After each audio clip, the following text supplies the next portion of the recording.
Sup, ladies and gentlemen, Adrian here from Mateo Drones. Another beautiful Saturday. Let's go ahead and talk about drones, drone news, catching up with friends, and our favorite free for all Saturday. I already got my boy London Art in the background, laying next to his big ass couch, wearing the ugly hat that I seen at the drone meetup. What's going on, Lon? What's up? I see you letting your little goatee growing again. No, I just didn't feel like shaving. I got a question for you, man. Your background looks like it's a green room. Is that your couch or is that a green thing you have in the background? Well, it's a couch. Okay. Yeah, What's it's a up, section. Mike, GFO, Drone, and Tega? How you doing, man? Sorry about that, man. I was late for about 5 minutes late. I apologize about that. No biggie. I'm here. How dare you?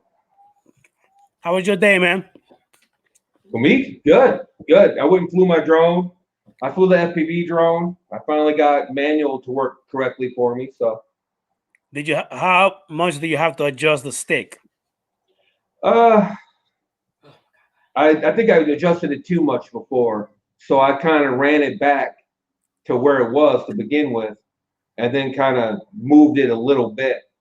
I think I was playing with it a little too much. You know what I'm saying? So when you adjusted, did you go clockwise or counterclockwise? What are you talking about? You talking about the rates? When you adjust the stake on that side with the Allen wrench, how do you have to adjust it? Oh, I turned that all the way in. Okay. To release the spring, so it doesn't spring back. And then there's a resistance. F2 is resistant. So I put a little bit of resistance on it. I don't like my stick just flopping around like that. So I put a little bit of resistance on it. Then I changed the rates. I changed the expo setting to 0.8 so that the curve is more of a, you got to move it and then it starts going down. Okay. So it takes away a little bit of that twitchiness, like when you first touch the stick, it doesn't go woof like that. You know what I mean? That's what the expo does. It changes the algorithm curve. Got you. So how did you like it? Did you enjoy it? Huh? Did you hear me? How do you like it, man? Did you enjoy it? How do I like what? Your FPV and manual mode. Did you enjoy it? It's okay. I gotta get used to it. It's a learning curve, and because those idiots don't have the virtual flight app on Android yet, and I know I could download a different simulator, but I don't know. So it works fine though. I mean, I got my corrective lenses for my goggles. So I'm super happy about that. Yeah. that eliminated a lot of my problems right there. Not having to deal with glasses was one of my biggest problems. So yes, sir. How you doing, Mr. Ray Kelly? How you doing, Chief Al Diaz? Hey man, your link is in the in your email if you want to go ahead and jump on in. How you doing, Sunrise Water Media? How you doing, man? Thank you for coming in, Chief. Appreciate you. So, is a keeper, or are you still thinking about? Well, the bottom line is because I bought it through Best Buy, you got a year to return it. So and I understand, but are you going to keep it? Because it sounds like you're happy with it. Yeah, I'm reasonably happy with it, but the honest truth is, the minute I get another new drone, it'll sit on the shelf right next to the Mavic 2 Pro. You know what I mean? That's what happens. It's not something that I'm like, because I don't care what anybody says. The footage is meh. You know what I mean? So I'm not getting the world's greatest shots with it or nothing like that. So the Mavic Air 2 is a better camera. As far as that goes. So once if they made the Mavic Air 2S, if they made that thing go 50 miles per hour, maybe 55, this drone will be gone. Because it's more of a speed thing for me. I'm doing flips and stuff, just to do it, but it's not something I care about. You know what I mean? It's like, I'm not going to be the next, super freestyler or something like that, and don't want to be. Yeah. You know, so Gotcha.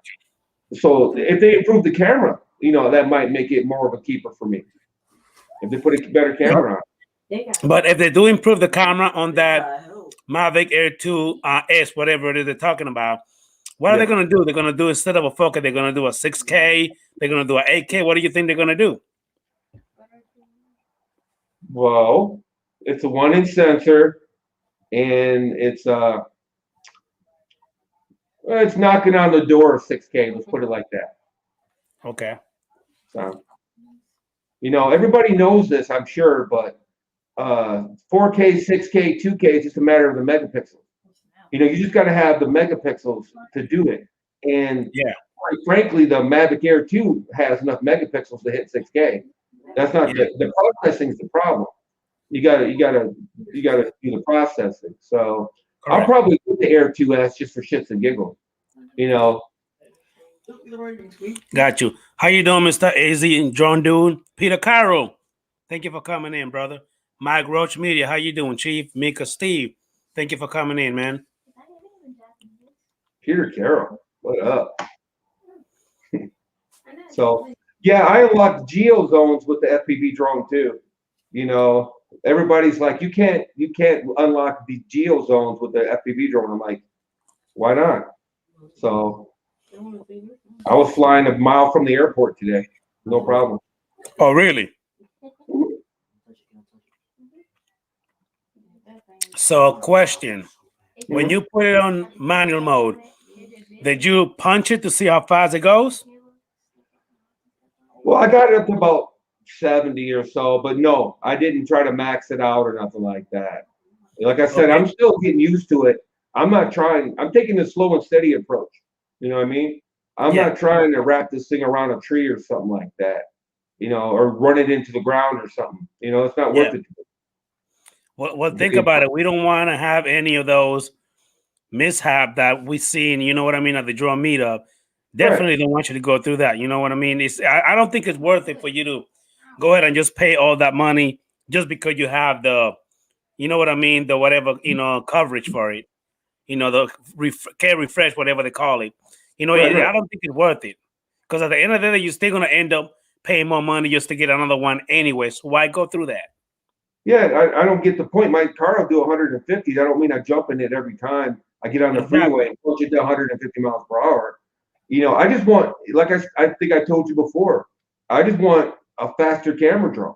Like I said, the Mavic Air 2 or the Mavic 3, let's say, if it comes out and it does 60 miles per hour, I'd be pretty much happy in that, right in that area right there. Okay. You know, you put it in FPV mode, the Air 2S is going to use the goggles. So everybody that loves the goggles, they can throw the goggles on, get the Air 2S out. And if it'll do, like I say, 50, 55 miles per hour, you know, I would be happy right there. Yeah. What's going on, Matt Condiv? How you doing, Chief? Thank you for coming in, man.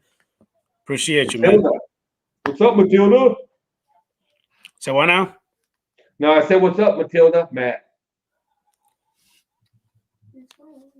Matt. Oh, Matt Condiv. You call him Matilda?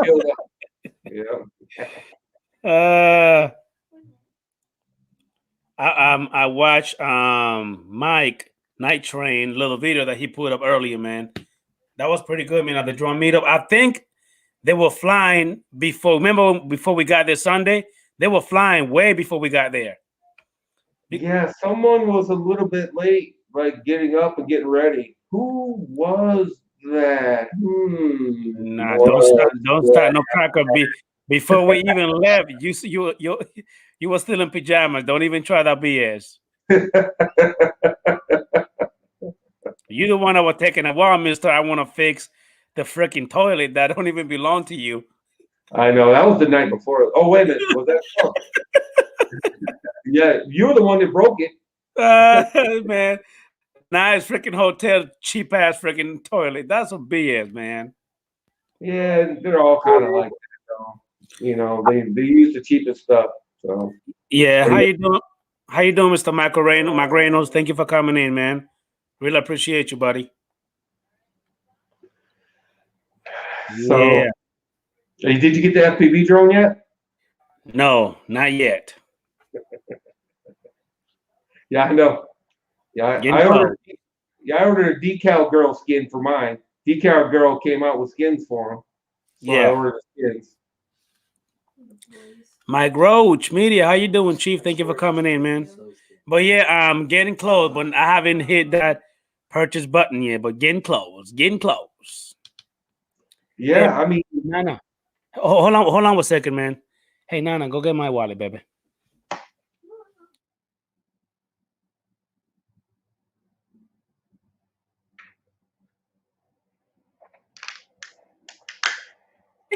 Yes, sir. Yes, sir. So, have you made any videos that you're gonna go ahead and put up, man? no. I guess I might as well, but like I said, the FPV drone for me is just fun to fly. It's a drone you buy to fly around for fun. Kind of like regular FPV drones, in my opinion. No offense to everybody that flies FPV, but I've never seen. I've seen very few. Let me put it that way. FPV drone videos. I'm like, wow. That's awesome. It's usually whoop whoop whoop whoop whoop. Gotcha. Whoop, whoop, whoop, whoop, whoop, whoop, whoop. I'm like, wow. Gotcha. And to answer you, Michael McReynolds, yeah, man, I had a fun flying. That was it. Love my drone, little Mobula 6 that actually flew FPV, man. I have fun doing it, man. And we got Mr. Doc Murdoch in the house. How you doing, man? All the way from almost in Texas. That's where he at now. DOC is in the house. Mobile, almost to Fort Stockton, Texas. Okay. It was good to meet you, man. It was good to meet everybody over there, actually. You see my feet? Most everybody. Yeah, some people were.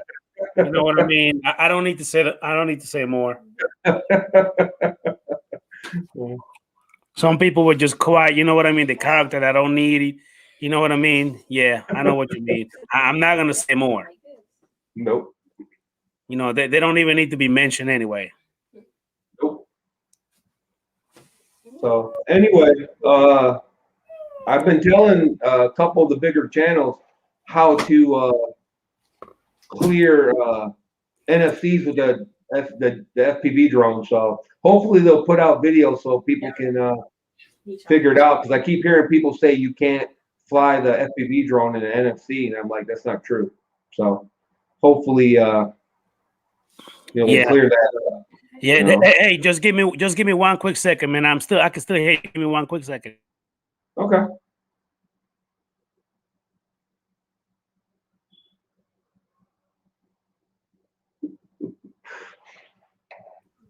I'm back. Anyway, so let me read what Michael McReynolds said. Just a reminder, everyone in the chat, please do not forget to smash the like button for our awesome host, Adrian. Thank you, Michael McReynolds, man. Hey, man, I love this guy, man. Michael, I keep sending you the link for you to join, man, but I haven't seen you on my live stream on the panel, man. Come on, join anytime you want to, man. How you doing, Drone Live RC? How you doing, brother? Good seeing you, man. Hey, Night Train, Mike. You got your link and your email, man. Come on in whenever you're ready, bro. Matt Condiv, give me the thumbs up if you want to go ahead and join the stream. I'll send you the link. I don't know if you're busy or not, man. Why you got a big booty, Adrian? No, I don't have a big butt, man. I'm flat. I don't know what you're talking about, Mika Steve. I am FLAT, flat. Everything flat.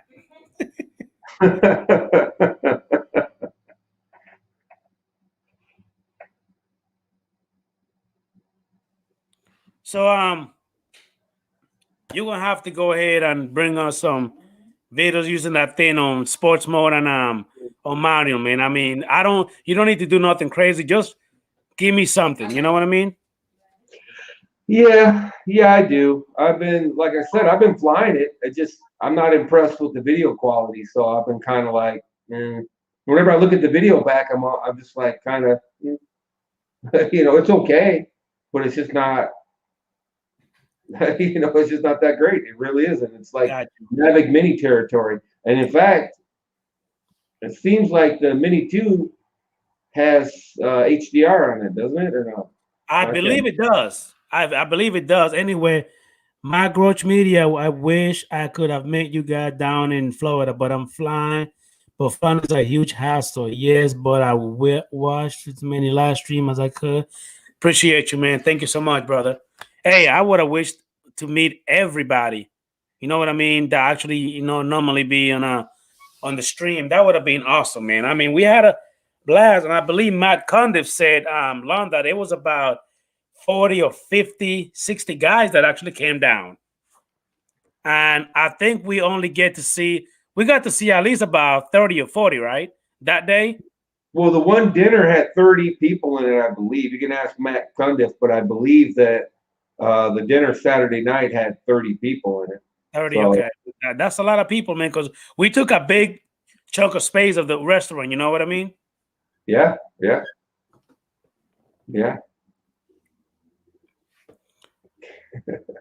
Let me see. My Condiff said we had a ton of people. There were 50 people there on Saturday. Yeah. And probably 51, including me. Yeah. We had a lot, man. That was awesome. That was freaking amazing, man. I'll tell you that much, man. Even though we didn't even really get to fly that day, just being there, it was good enough for me, man. Yeah. I mean, it was nice to just get away from town for a couple of days for me. So, as far as that goes. And then you came from Michigan, you know what I mean? Not everybody willing to make that. Well, some people did. I believe the only people from Michigan was you and Night Train, Mike. Mike drove. You actually flew. So you got here quicker. You know what I mean? It took him like over 20 hours to get here. Then he have to drive back. That's freaking insane, man. To hell with that. And not only that, my round trip tickets were like $200. There's no way $200 won't get me out of Michigan hardly in my car. There's no way. Then, okay, you're gonna spend a lot of money in gas just driving back. Because you're gonna have to fill up that baby, and gas is not cheap anymore. No, gas is down to $3 freaking bucks, depending on where you go. Yep. Yeah, and I only get like 10 miles to a gallon. How much is it over there where you at? It's down a little bit, like 260, 270, something like that. It's cheap over there than here? Really? Yeah, it was 250 something last night. I didn't look at it today though, so it's hard to tell. So I thought that in Michigan gas would be more than here in Florida, because here we're paying about $2.85, $2.96 minimum, depending on where you go. Well, there's taxes and stuff too. I mean, your taxes might be higher than our taxes. Well, or who knows? There's a lot of taxes. Our taxes is 6.75. Yeah. Well, then there's gas tax too. We paid gas tax. We don't pay gas tax. Whatever the price says on it, that's what we pay, including tax already. Right. That's what I mean. But I'm saying that's included in the price. Like in California, they pay like 30 or 40 cents more than everybody else because they have a super high gas tax. So okay. But yeah, there's no way I would have drove that long. There would have had to been a lot more there than a bunch of dudes for me to drive that far. Doc Murdoch drove 36 hours. Nope. Wow. Jesus Christ. Well, Mika Steve, to actually answer you, technically I did not break the toilet, because after I used it, it was fine. 396 over there in California. Holy crap. Anyway, when I used that goddamn toilet, man, first of all, I had to wait about 2 hours and a half for me to use it, because Lon went ahead and took a crap in there and he lit that bitch up. He lit it up. So I had to wait. He talking about, don't you go in there right now. Don't go in there yet. So I waited. After I went in there, man, you know what I mean? I went in there, used it. It flushed just fine. Went ahead and take a piss. Wanted to flush again. That bitch just broke. He's got hands of steel. He's got grip like steel. He just grabbed that handle and ripped it right off of there. And then Drone Live actually said that in Georgia it's $2.48. Oh, it's normally $2.79, but Walmart gas station always got cheaper gas station from everywhere else anyway. That's true. Probably not by much, but $2.79 compared to $2.48. That's a big freaking difference. That's what, like 30 cents? Yeah, about 30 cents. 29 cents to be exact. So we'll wait till more people come into the panel. Question for you, Lon. Because it sounds like you pretty, good on get pretty familiar about rules and stuff like that. But did you hear that now the FAA making a lot more changes when it comes to the Part 107?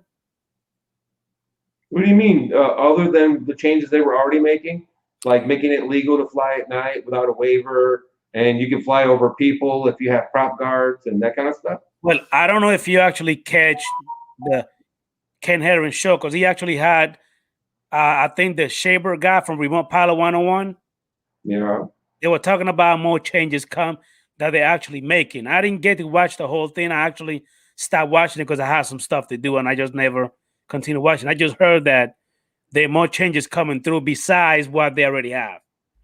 Maybe. Or maybe it's the changes that were already lined up. I mean, there's changes already lined up that, you know what I mean? They're incremental. This happens in April, this happens in May, this happens in August, whatever. But if some new stuff is happening, then maybe, I don't know. I don't know why he thinks he knows, but, I mean, or it could be just rumors, or I don't know. I try not to pay too much attention to some of that stuff because some of these guys are chicken little. You know what I mean? They run around the skies falling to get a click. Yeah. It's constant. The sky is falling. Oh my God. We're not, 3 months, none of us will be able to fly. Blah, blah, blah, blah, blah, blah. And 3 months goes by, and then it's the next crisis. You know what I mean? They're on to the next one. So. Well, you do have to admit, at least a little bit, that there are some ridiculous changes that the FAA do have when it comes to us. You know what I mean? Flying. Like what? I mean, the fact that they're always complaining about vision line of sight, but yeah, you want to go ahead and approve these big companies because they got great lobbyists. You know what I mean? And spend a lot of money with the government. Now you want to give them the right to fly beyond vision line of sight, but when it comes to us, we're not allowed to do it. I think it's bullshit. Well, that's not entirely true. Actually, Part 107 will be able to fly beyond visual line of sight once remote ID comes out. Oh, really? Supposedly, that's one of the changes that supposedly is coming down. But, the biggest lawsuit that everybody's crying about right now, I think somebody's saying it in the comments, is about having to have a spotter if you're flying FPV. That's a big one. That they're forcing you have to have a spotter. And then the stupid wording of the regulation says you have to have a spotter, but then it says something else about spotters aren't allowed or something like that. It's something stupid. They contradict themselves, so they need to fix it. I think it's Ready Set Drone or Race Day Quads. Race Day Quads is suing them right now over that. But that's more of a FPV thing, and it's one of those things that they're suing them. But it's one of these rules, like, no offense to everybody that gets upset about this stuff, but it's not like there's going to be FAA guys driving around in fucking squad cars, passing out tickets at your local park. You know what I mean? It's just not going to happen like that. You know what I mean? Yeah, but I do want to fly my drone where it's legal for me to fly. I don't want to go to a freaking park for me to fly my goddamn drone. I mean, I can understand if I have, for example, I have 2 fixed wings, you know what I mean, airplanes. Mm-hmm. For those, I think I have to go to the park every day, all day. I don't mind doing that for that. Mm-hmm. But when it comes to my drones, you know what I mean, is a whole different ballgame, because when it comes to my remote control fixed wings plane, and you know what I mean, that I have, they're heavier than 249 grams. But yeah, I don't have to register those with the FAA, you know what I mean? But I have to register my drone. I don't know. You might be right. I'm not sure why you wouldn't have to register your fixed wing with the FAA. I mean, I've looked, and it doesn't give me a choice for me to even, you know what I mean, for me to even register my fixed wings, airplane, unless if I'm doing something wrong, somebody correct me, you know what I mean? Well, you don't register any drones as a hobbyist. You register yourself. All you got to do is give them your information. And you put that number on all your drones. Well, see, and regardless I understand, but when remote ID comes out, you know what I mean? You have to go ahead and register it anyway. If you become a Power 107, yeah. Power 107, you have to register every drone you have. You know what I mean? It's gonna have. Well, that hold on, wait a minute before you cut my head off, because this is one thing that I've been struggling a lot, and I'm glad that you here. And if anybody that got, you know what I mean? Hey, hold on one second. Let me welcome a couple of people here. We got Drone Days in the house. How you doing, buddy? Thank you for coming in, man. Who else we got here? Love my drone, Ed. You got your link in your email, man. Go ahead and check that out, brother. If you want to go ahead and jump on in. We got my boy. Who else? Unlimited Vertical. Thank you for coming in, man. I really appreciate you, buddy. All right. Now this is what here. Yeah, 107 is all drones you fly for work, not for hobby. Okay. See, that's where I was confused, and you were probably about to go and tell me what Mike just said. So in that case, whoever gave me the info before, either they did not know what they were talking about, or they probably made a mistake, because I was under the impression from what I've been told is that once you become a Power 107, every drone that you have, even for recreational or Power 107, you have to register it. But now, came to find out, according to what Mike is saying, if you use it for work, then you have to register. But if you only do it for hobby, you don't, even though you have your Power 107. Am I right? That is right. And if you're flying a drone for, it doesn't matter what drone you're flying. If you're flying it just for fun, it's not a Part 107 flight. There's a difference. You know what I mean? It's like you drive your work truck for work, right? Yeah. And that's work. And when you get in your regular truck, just because you have a CDL doesn't mean that you have to follow CDL rules. Like you don't have to pull over every 8 hours in your personal truck. Correct. Whatever it is. And you know, so it's different rules. Just because you happen to have a CDL doesn't mean you have to drive like a CDL in your truck, in your personal truck. You know what I'm saying? It's the same thing. So, right. You know what? Like I said, there's a lot of Chicken Littles out there. You know, the sky is falling. Oh my God. You know, we won't be able to fly our drones anywhere ever again. We're, you know, the hobby's dying, and you know, it's just not really that critical. Correct. It could go that way. Don't get me wrong. I understand things could go south, but as it stands right now, it's really not that big of a deal, in my opinion. But to each their own, you know. Correct. What's going on, Jim? Above and Beyond Drones. How you doing, man? Thank you for coming in, buddy. Hey, Jim, you got your link in your email if you want to go ahead and join in, man. Mike, you do the same, buddy. You got your link. Aldia, you got your link in the email, man. How you doing, Jody Drone Shots? How you doing, buddy? Thank you for coming in, man. Mr. Tim Divine, how you doing, buddy? Good evening from Florida. You in Australia, so it's morning for you, Tim Divine. You got your link in the email if you want to go ahead and join in, buddy. I'll wait for you right here, man. Now, Aldia, you have to register it, because you use them for work. So that's good. Mr. Brent Nutley, how you doing, Chief? Thank you for coming in, buddy. Really appreciate you, man. Hey, Drone Days, I think I sent you your link already. If not, do me a favor, man. Go ahead and shoot me an email, and I'll send it to you, buddy, because I'd love to have you in the panel if you're down for it, man. There you go, my email right there in the chat, man. Show me an email, and I'll send you the link for you to pop on in if you want to. Yeah, it's pretty straightforward. If you fly a Mavic Mini for work, you have to register it. Yeah. As a Part 107. If you fly a Tiny Whoop for work, technically you have to register it.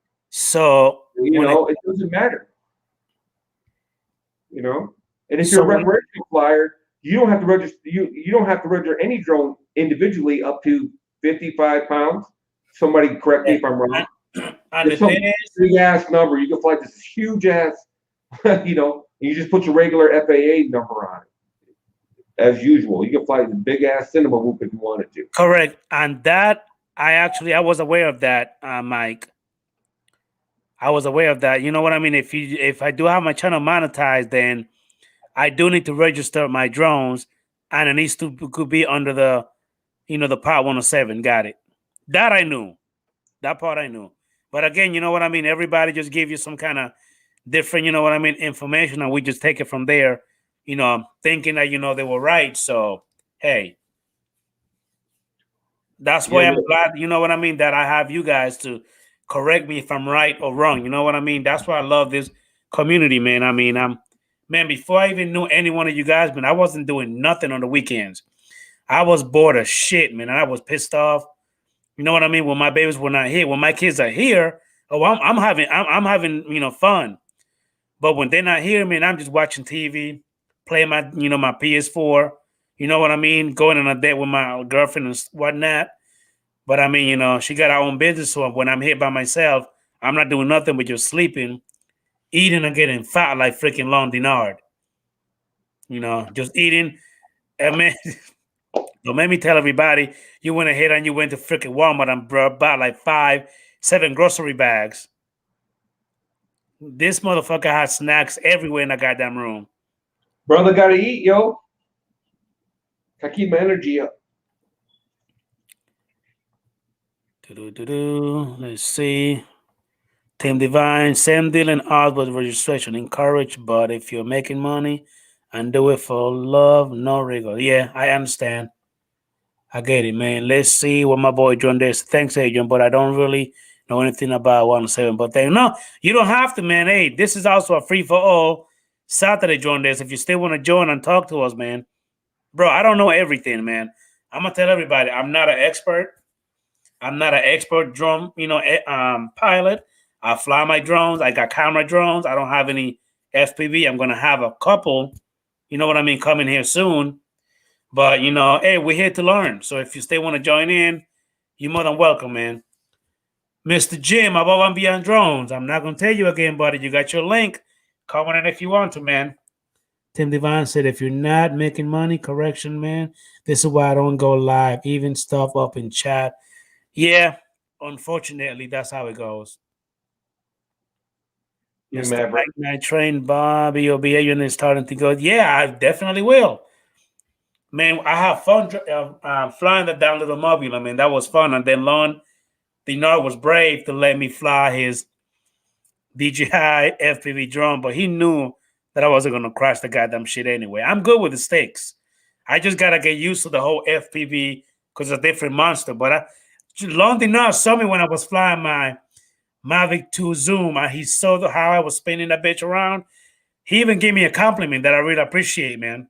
Yeah, I be moving them sticks pretty good. I'm not an expert again, but the way I was whipping that thing around, man, I thought I did good. Yeah, you brought it in like the Millennium Falcon landing at Tatooine, man. Yeah. No, seriously though, you're like, I was like, yeah, that's pretty good. That's fine, Tim Divine. You're more than welcome, man. Again, you got your link already if you want to, man. Adrian got some. Yeah, man. Bro, I be trying, man. A lot of you guys say Adrian doesn't fly. Hey, I be in my backyard. I go to the park and I fly. I just don't. I be trying to make some videos, but sometimes I just delete the video because it came out crappy. I don't want to put up crappy videos on my channel. You know what I mean? I want to put up something that I actually like. You know what I mean? It was probably worth saving. You know what I mean? Yep.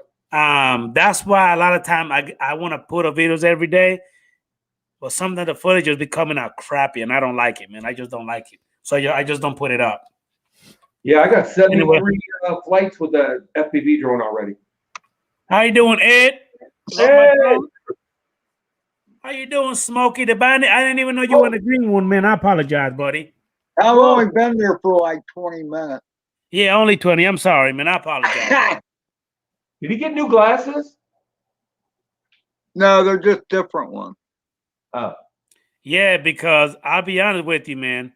You were killing me with them goddamn glasses. Missing one goddamn missing one of the thing, man. You were killing me, dude. I purposely wore them on that for that very reason. Tim Jackson, you got your link in your email, man. Check it out and come on in, buddy. How you doing, Hi, Tim? We got my boy. I already said Brent Lonely. I'm sorry. Jim. Again, man, you got yours. Let me go ahead and bring somebody in the background all the way from, I think, Colorado.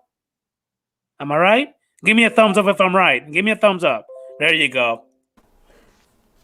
Arco. Hey, How you doing, Adrian. Art? It's great to see you. Great to be here. Good to Ed, see you, man. good to see you again. Lon, great to see you.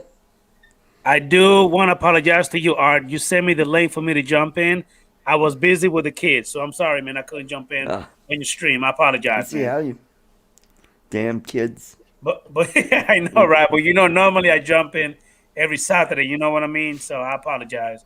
But family come first, man. I was even Yep, late that's to my stream for about 5 minutes, but you guys understand, so we good. Let me see what Jim's saying. My glasses were dropped Saturday on and otherwise destroyed. Yeah, they were. What happened? I didn't even know that. By the end of the day, my glasses looked a lot better than Jim's glasses looked. I'll tell Wait you a that. minute, hold right on. now. Did that happen after I left? Somebody put their foot on his his eyeglasses and like twisted their foot or something. And I hear you, Ed, but I'm saying, did that happen after I left or before I left? I don't know when it happened time wise. You know how much went on during all that? I forgot. I can't ask you nothing, you old possum, you old raccoon. You don't know nothing, do you? Hey, Bob Casey. Well, no, timeline wise, what? You think it's all about you? I mean, hey. When better watch Adrian somebody. was there, when Adrian wasn't there, no, I'm sure it happened. You were still there. Okay, what's going on, Bob Casey? How you doing, Chief? Thank you for coming in, buddy. Wait a There minute. was Where a the hell lot did going Aldias? on that day. Where the hell did Aldias go? And he was just in the damn green room. I was to bring him in, and he left. Oh well. Maybe No, he had to go potty. Oh yeah. so this is what he said.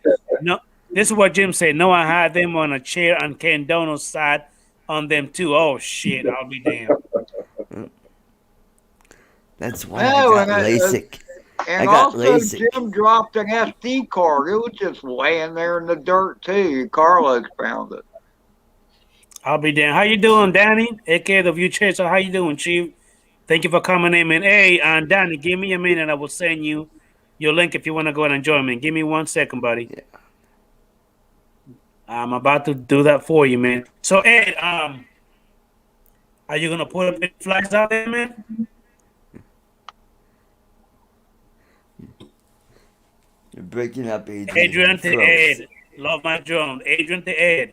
Can you hear me? Yeah. Okay, again, sir. Do you have any videos on newer videos on your channel that you put up? Yeah. Really? I put up one today. Why the hell am I not getting the goddamn links to the freaking the little pop-up to your videos? I don't know the answer to that question, Yeah. brother.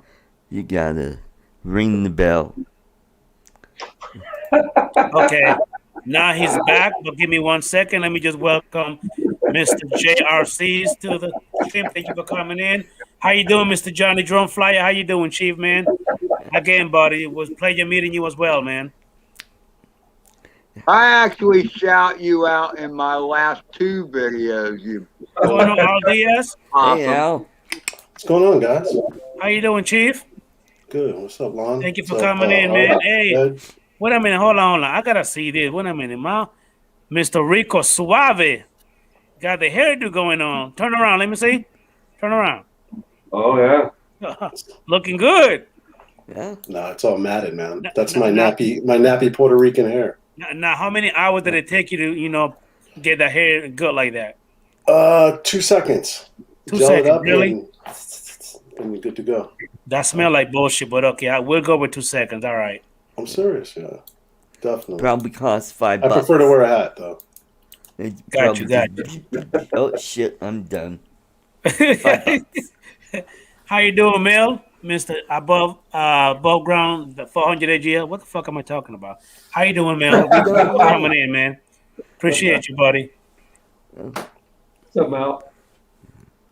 So Johnny. Hey, man, let me go ahead and send you your link, Drunk sir. line. It's always good to have you here, man. Give me 1 minute. Lon, you don't like that FPV bird? Oh, it's okay.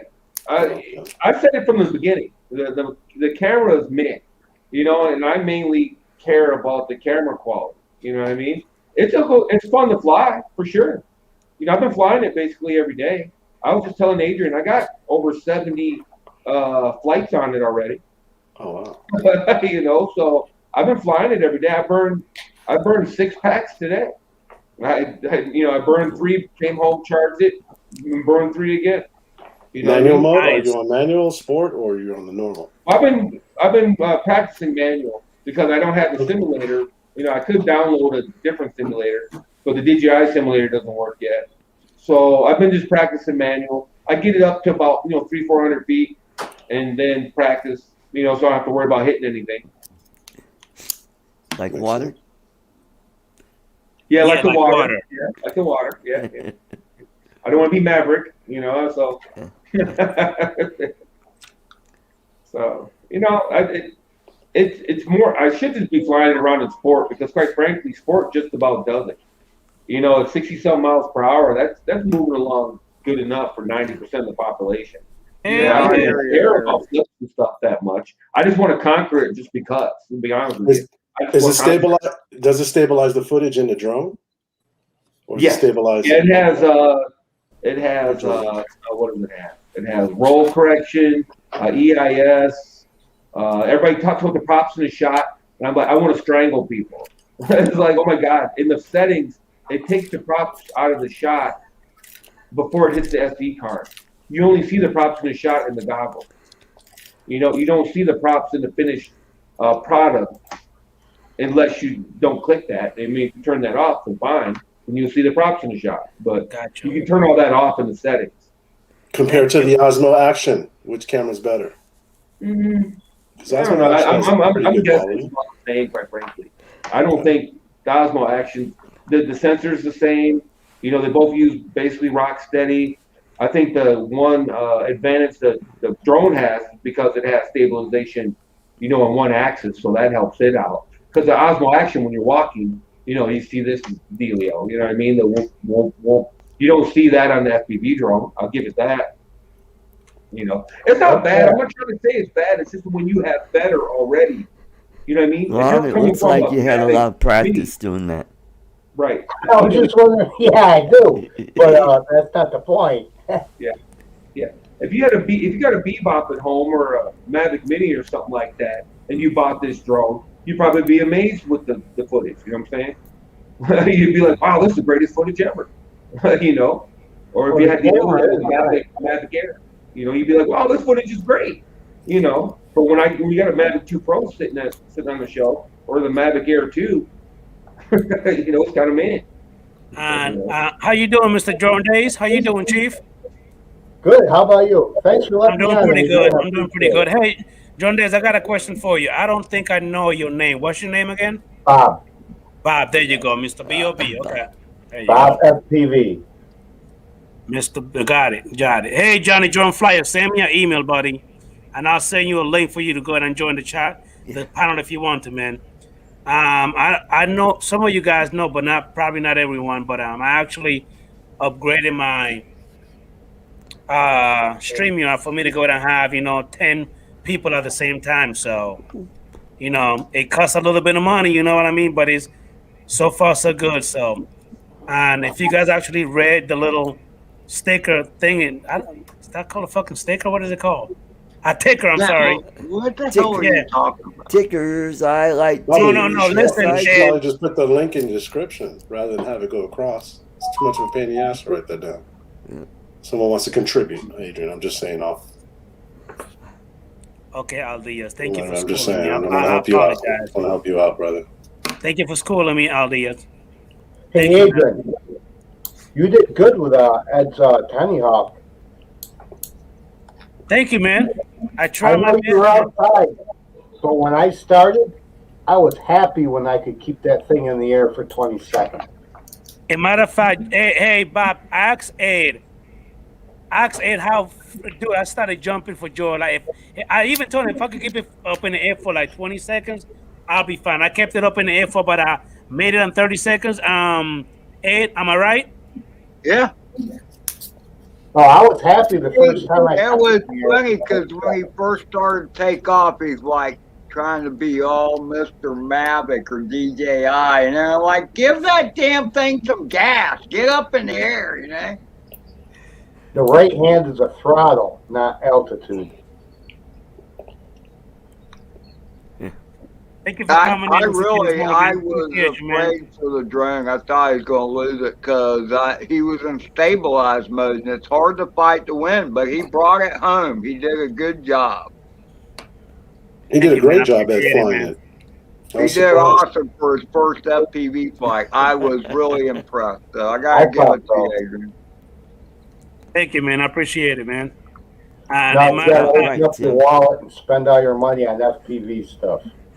Yeah, I'm actually gonna. I got a couple of FPV drone heading my way. You know, I'm not gonna say which one. Say what now? The Tiny Hawk. The Tiny Hawk. The Tiny Hawk 2. He's stepping up. Like indestructible almost. I think he's gonna go with that. Now, is the Tiny Hawk 2 about the same size of the Mobula? Ed. It's a little bit bigger. Say that again? A little bit bigger, not much, just a little bit. Okay. The Tiny Hawk's sturdier. What about that kit? You know, Beta FPV and Ermax and does Tiny Hawk make a kit too? Where you get the goggles, the controller, and the Tiny Hawk 2 kit. $150 or something like that? 170, something like that. Under 2. Yeah. That's not a bad. The problem is they don't record. Right, but still, you want to begin before you know whether or not you like it. Yeah, but Adrian's already begun. Well, the charity started already, Ed, for him? Is that what you're saying? He took that one flight with you, he's ready to go. I get it. The $170, you get the goggles, the radio, and the bird. So I kind of get that. The DVR is a drawback. Because I picked one up for my nephew, and I'm not going to tell nobody, but I'm actually going to buy it. Not yet. Adrian, you'll fly the analog shit, and you'll be like, I'm not going to fly it. The thing is if you get into it, that's why I lost interest when I first started. Those goggles and that radio will go by the wayside. You might give them to somebody else. I don't know, but it's not going to do any good without that same bird. So. Well, give them to your daughter. Gotcha. All I know is I found many a bird because I had goggles that were recording the DVR, and it helped me find it when I dropped it in the weeds or a tree or whatever. Gotcha. That's a good point, but I think those little starter kits are mostly for flying around the house. Or if you got a warehouse or something like that, you can, you know, fly. That's where I would run those starter kits. Maybe in your backyard, you know, running around your house. I definitely wouldn't be at the park somewhere trying to be, you know, Mr. Steele or some shit with, you know, with a little starter kit. I'd be flying around in the warehouse or in my house or in my backyard, maybe. You know what I mean? I fly around the house. No, Just talk to my family members. I fly around them and stuff, and they just get used to it. that's what I started about almost 2 years ago with the Tiny Hawk. The first version in the house. Yep. Starting off in stabilized mode. And then I remember one time Ed told me, get out of the stabilized mode and fly acro. And then record your progress. And I didn't do that part, but I always remember those words, Ed. And from that day on, when you put it on my comment, I started flying acro and crashing. But eventually I picked it up, like all things. Cool. Yeah. That was a great fly I watched today of yours, Al. With that, I don't know what it is. It's some kind of Yahoooooo or something. I bought this one behind me from Original Dobo, but that's just like a 4S. It's the Titan XL5, and then the little pusher one I do cinematic stuff with. Well, try to do cinematic flights with. you were doing some great zooming, and you were going through between the buildings and all around the back of the buildings. How was your signal? It was not bad. It actually held up, but that's because it's crossfire and I'm using the DJI goggles, so they work pretty well together. Oh, okay. Really good, yeah. Definitely, I never took it behind the building, but I definitely tried it on that day.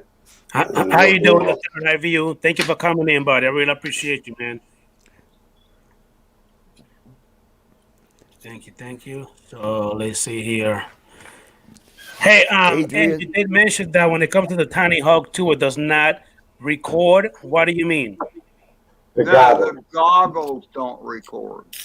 Yeah. Okay, so how do you record your videos? Like when I was flying, how do you do that?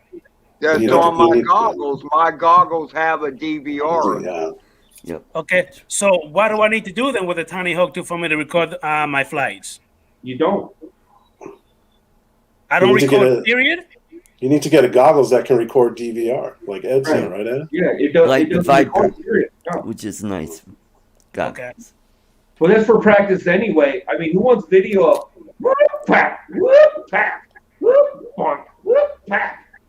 You know, I mean, you can record the drone flying around your house with your GoPro or something like that from the outside. You know what I mean? But you know, I wouldn't want. We'll want to upgrade fast. Okay. Hey, Mika Steve, hold on one second. I'll put that up in a minute. Thank you, Bob Casey. Thank you for the thumbs up. And how you doing, Mr. JSK Enterprise? Thank you for coming in, buddy. Hey, Johnny Droneflyer doesn't have blue pants. First of all, I am not a fan of Jim. flying the house. I get those up north that got to do it because in the wintertime, that's the only way they get to fly. And I ain't flying in the damn house. I don't want no ceiling above my damn head. I want to be able to go wherever I want to. Did you put that question up Johnny had? About the goggles? I fly far and wide with my lowly little Mobula 6. Hey, that Mobula 6 is impressive. Any of the Mobulas are pretty impressive. For a little micro drone, those things fly. And they're All of them pretty are fast. so far. Yeah. The 7 was great. The 6 is nice. Yo, Well, if you're Adrian, I got together- a split. I gotta go eat some dinner. Thanks for having me. My pleasure, man. Good to see Take you. care, young man. It was great meeting you the other day. Yeah, so same here, man. My pleasure, man. Have a good one, All buddy. right. Good night, everybody. Take care. Art. What's going on, This is Carlos? in and Thank you out. for coming in, man. Hey, Carlos, Carlos check is your email, there. buddy. If you want to go ahead and come on in, check your email. You know, in I fact, can Carlos has a good send idea. him the link, Adrian, if you want that old jackass in here. Yeah, go ahead and send him the link. I already emailed it to him. I don't know why he don't answer my goddamn email, man. What the hell? Carlos had a good idea about that Tiny Hawk kit too. If you want to record it, just spend $30 for a Sky Droid. Hey, Mike Roach, I sent you the link just now, man. Let me go ahead and see Carlos' shit again. Hold on. What the So what the hell? You know what? Hey, yeah, go ahead and send it to him. Ed, do that for me, man. I just took care of it. All right, appreciate you, man. Let me send Bob Sometimes Casey. it takes a while for sometimes it takes a while for the smoke signals to get there, Adrian. Oh, is that what it is?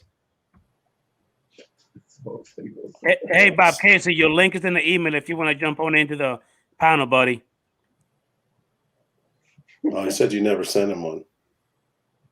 He did went ahead and told me that at the meter made me feel bad. I think I sent it to him once, but I kept thinking that I could send it to him every single time. It's all right. He's a damn prick anyhow. You know. How dare you? How dare you?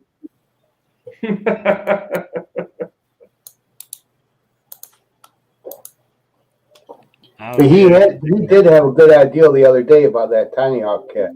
Buy the Sky Droid to go with it. Who, Then me? you can record on a laptop or something. Who was that? Bob. Who you talking about? Carlos. Oh, okay. I'll just tell you this, Adrian. The Tiny Hawk 2, to me, I've said it once, I've said it many times. I think it's the best starter FPV drone that is capable of doing acro there is. Because it's tough as shit, takes a licking, and keeps on ticking. Hey, I have a question. You know, the Sky Droid, doesn't that cost, what, 20, 30 bucks? $30. So why not just get the Tiny Hawk and then the upgraded goggles and then a controller then? Because the upgraded goggles are only like 20 bucks more, aren't they? Or am I wrong? No, they're more than They that. have a DVR. I hadn't heard of that option. I think they're about the cheapest you can get one. I think it's probably like 80, 90 bucks. That's why you get the Sky Droid, is because you don't have a DVR. Right. Oh. So you The can't other just cool see the Tiny thing, Hawk? Okay. the other cool thing, Long, is that the Sky Droid can serve as a secondary purpose. It can serve as a virtual cam for doing live fly. Oh, there you go. And Okay. Bob and I and Carlos and Paul, Drone Bum, we've all live flied together, even though we were hundreds of miles apart. That's cool. That is cool. Then okay. So even if you had a DVR, you'd still want a Sky Droid. Yep. Most likely, yeah. Fair enough. Can you do a Yeah, Sky stream Droid live. with DJI FPV? Can you go live that way or no? There's no connection for it. There must be a way, Al. I can't believe there isn't a way, but no one's figured it out yet. Maybe no one's tried. I don't know. Well, DJI is going to come out with an update for the Fly app when the Air 2S comes out. It's going to fully integrate the Fly app with the FPV drone. So there might be a live streaming, possibility or whatever from the Fly app at that point. We'll see. They've been kind of avoiding live streaming because of all the, BS that's been going on with them being on the entity list and stuff. So I'm not sure what's going to happen, but the goggles output, because obviously you can plug your phone in and you can see the screen from the goggles. So they do output. It's just a matter of taking that output and using it for what you want to use it for. You know what I'm saying? Yeah, there should be a way. Yeah, your phone could do it. You could just use what's that program? I can't remember. You streamers should know, where you just stream whatever's on your screen.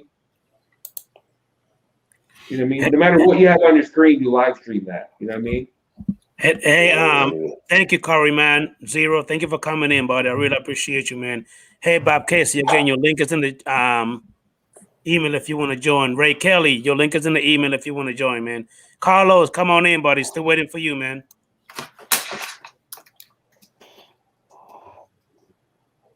So, okay.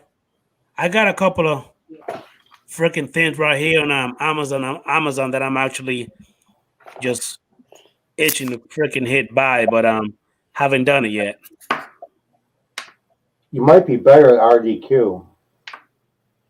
What do you have in your cart? That's like $28. I already got it there. A lot of you guys been giving me some website to buy drones at, but I keep forgetting. What website will you guys talk about? RDQ is pretty good. Say that again. Locally. RDQ is pretty good. Can you put a link? Can you put a link in the chat of their website? Can you do that, Ed? Hey, Michael Wright, how you doing, Chief? Thank you for coming in, man. I send you your link in the email, buddy. If you want to go ahead and jump on in, man. Yeah, there's John from Unlimited Vertical. He's saying, yeah, race RDQ, race day quads. RaceDayQuads.com. Okay, so that's it right there? Okay. Yeah. Yeah. Let me check him out. Because he's all the way up in Canada and he orders. If you spend $50, if you spend $50 Adrian. It's free shipping, and where you're at, you'll get it quick within a day or two with just regular shipping. Okay. Hi, Sean.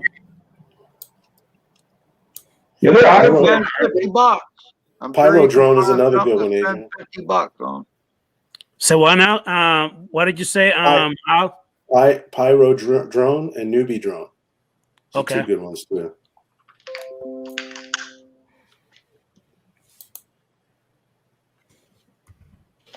Let's see here. What a minute. No, that's not it. Okay, got it. All you gotta do is really Google RDQ. How you doing, HFPV? How you doing, man? Thank you for coming in, Sean. Your link is in the email if you want to join, buddy. Wow, man, these Hey, Sean. quads look freaking good as heck, man. Now, What you looking at? Yeah, what are you looking at? Because if you're looking at the bigger ones, those bind and fly ones, you gotta, get on the configurator. nah, you can bind them and stuff. I'm looking at the one that's ready to fly. That doesn't mean you don't have to go to beta flight. If Yeah. they're bigger, Oh, really? you gotta go to beta Oh, flight. yeah. You If gotta- it's not a kit, you gotta go to beta flight. And beta flight's not hard. Don't be scared. It's easy. Okay. Yeah, just Joshua Bardwell. He had some great videos on it. You just gotta Say what you want about him. When you need to know something, whose website do you go to? That's where I Bardwell. go. Yeah. Okie dokie. Well, thank you guys for He all does have a lot of answers. Thank you for all the information. I mean, I'm soaking everything in. Howdy, Adrian. I'm road to San Antonio Hotel. Okay. Listening, but can't chat. Flew with Carl, Chris Waters, Chris Hope, Davey and Dogma earlier today. Okay. Oh, you guys been having fun then. Okay. Got you.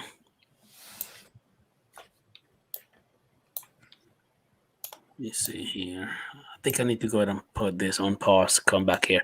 All right. Aldia, your screen just went kind of dark. Is your camera just keep changing colors? It's because I got my You're TV. not seeing that. No, it's because I got a TV above my screen. Oh, okay. What's going on? The NFL channel's playing. What you Is it got there bugging you? drinking there, Bob? Did you want me to turn it off? No, man, you good. It's not bothering me. I'm just asking. Oh, okay. It's fine, buddy. Camera just keep changing. How you doing, Mr. Tim Jackson? Tim? Mr. Tim DJI Jackson? Yeah, Jackson. How you doing? How's Come everybody? on with the plan, you damn clown. How you doing, man? Clown, You my boy. What's that?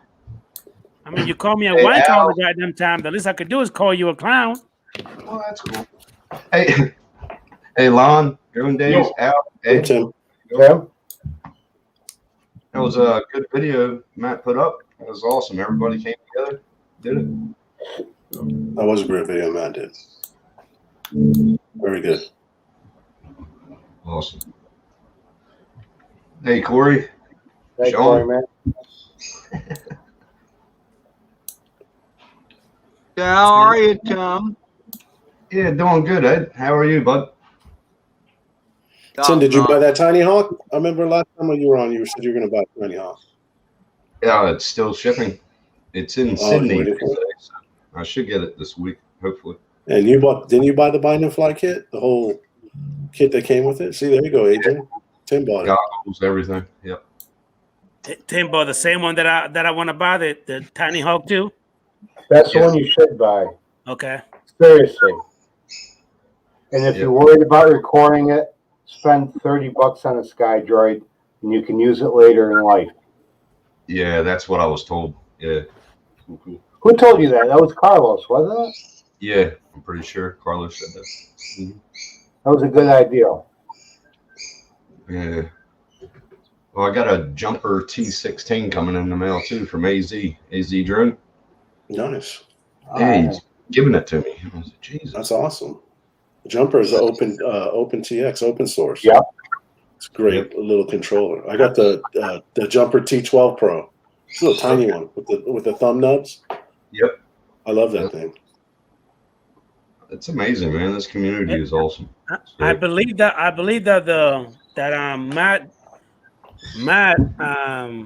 Matt North, he got a tiny hawk too. Don't he, Tim?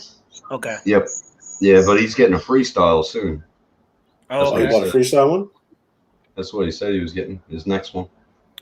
Yeah, Matt Condip. I just literally found it, but Amazon said that it's not gonna be in stock until April 5th for that You gotta one. look on RDQ. I'll look. Now, hey, Matt Condip, I send you a link if you want to go and join in on the stream, man, on the panel. Yeah, that's only 2 weeks though, Adrian. Right? I know. No, I was just because the only good thing about Amazon is obvious. If you get it, you don't like it. You know. You know, I don't know about Race Day Quad's return policy. You know, I don't know. I would assume they got a pretty good return policy, but Yeah. Yeah, Amazon's hard to beat for the returns. yeah. Oh, the Amazon is pretty good. I mean, I return a whole bunch of crap that I don't want, or just broken, or just blatantly, BS, and I just return it right back. Adrian, I'm gonna put this one up. This is from Pyro Drone, and they have that kit, the Tiny Hawk kit for $189. I'll put it in the link. You'll have to scroll down from the page. Did a lot of you guys seen that? Did you seen the video that Matt North put up for the Rick Albert? I haven't seen it. Why don't you play it real quick? Hey, do me a favor, Tim. Go ahead and play it for us, buddy, and go ahead and share it, please. Okay, let me bring it up. Adrian. Yeah. Hold on, Ed. Give me a second. That's the Mobula 6, and that's the Mobula 6 and the Tiny Hawk 2 right there. Okay, so the Mobula is the one that I flew, and that's the Tiny Hawk 2. Holy crap. It's huge compared to that little Mobula, okay? Yeah, it is. Yeah, but you know what? That Mobula will blow doors on that Tiny Hawk. It will. Yeah, But the Tiny Hawk's easier to learn on. Yes, definitely. If you can okay, do you want me to show the sound or no sound? No sound. There's one part that Drone Bum talks in it. So, What I'm saying is, does the sound have like a little background, just tone, or is it like copyright music? It's music, but I think he got it from Epidemic Sound. I'm not sure. Yeah, that's better Don't not play to. Yeah, you better not play it. I might get a Nah, I won't play. copyright strike. Just go ahead and play it without the sound in. Yeah, that's the best option. Okay. Share screen. That one. Whenever you're ready. All right, hold on. Let me blow it up real quick. There you go. All right, there we go. BW. And don't let my legs scare you all away. Ooh, I brought them out on this one. Rick would have laughed at my legs. Place to fly. That's beautiful. Oh, yeah, it is.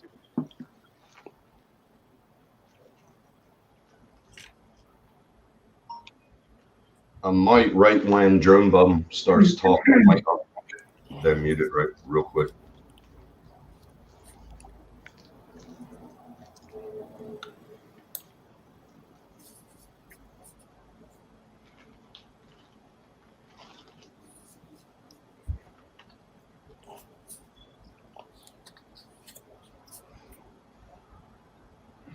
That's a crazy ass boy. Yeah.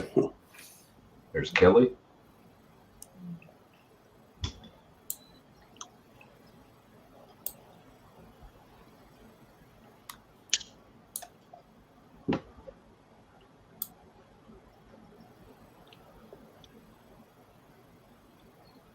Mr. Rodney Bell.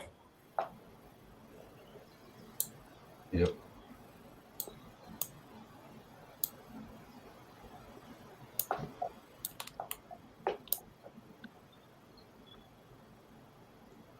This one's pretty cool right there.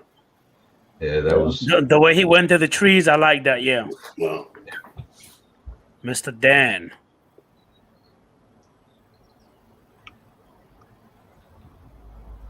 Yeah, JSK. I'll do that. I think JSK's is next. I'm not sure. Take care, Rick. Nice knowing you. See you there. Nice So approach. at the talking parts, I'll unmute it. Sunrise Water Media. Cool one. Chris?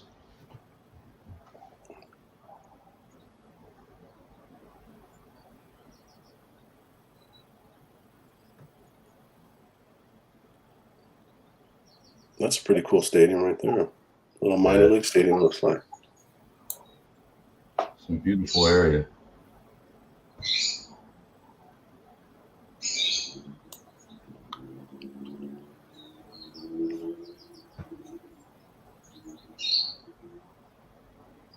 Love it.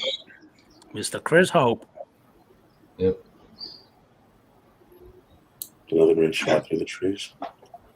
Cheers for that, Corey.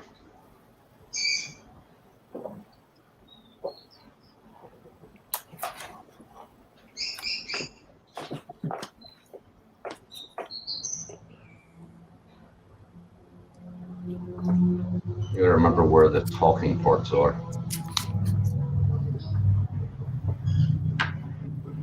I think Rick, not Rick, Mike Roche.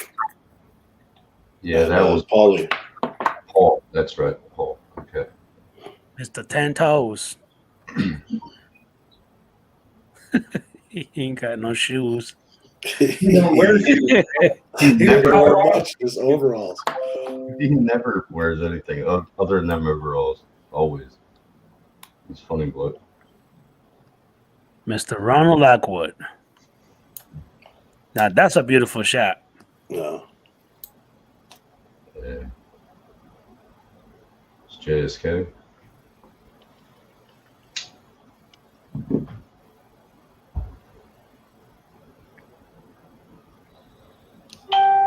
Mr. Rod Piker.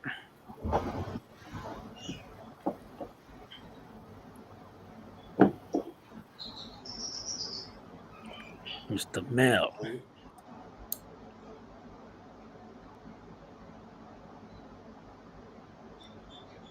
You'll never be the same again without you, Rick. We're gonna miss you. Rest in peace, Mr. Hama. We'll miss you.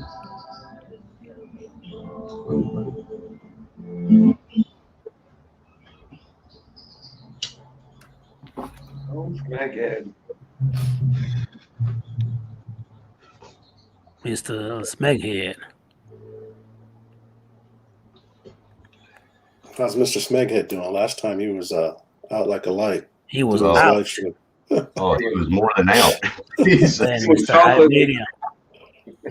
How you doing, Tater Rogers? How you doing, Army Boy? Thank you for coming in, man. Tater's coming up soon. Mr. Don Joyce. Oh, Don.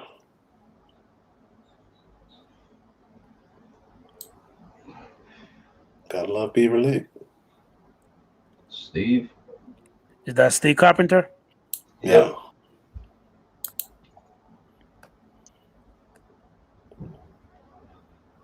John Coopy. He's standing on the landing pad. I know. Yeah. I was thinking that too. He's standing up there. Mr. Fly Natural. Rosie. That's a badass pass pro. I like Mr. this. Night Train. Yeah. That's pretty. Train. There's Tater and Jimmy. Mr. Tater Rogers. He got the tater. That must be Ray Kelly. Yep, there you go. Yeah, that's I right. seen those boats. They got to be Ray Hey, Kelly. Steve. Is that his boat? Oh, my God. Look at them white legs. Look at them chicken legs. Look at those chicken legs. Good Lord. You need a tan, buddy. You need a tan. Yeah, well, if I didn't work, Summertime in Australia, shouldn't your legs be all tanned up, Tim? yeah, but I work all the time. I don't get time. You're in your jeans. Yeah. How you doing, Steve Carpenter?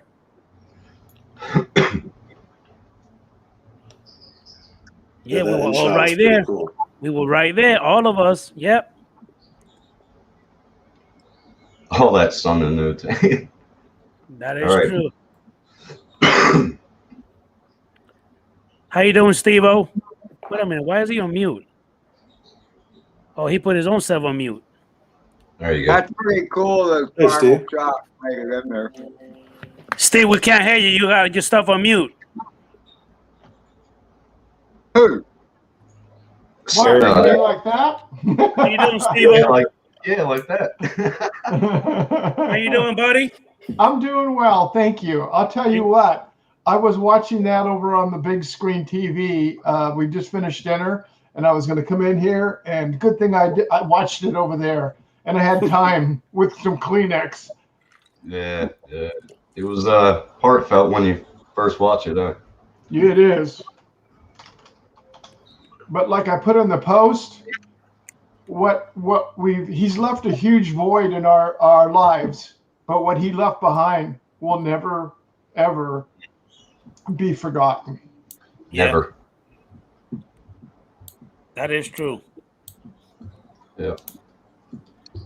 Well, Lon, Tim, Drone Daisy, I know, Al, I saw you. I heard you, but I was typing your name in here and you weren't coming up. You're being your normal incognito self because you don't type in there so people know they're there.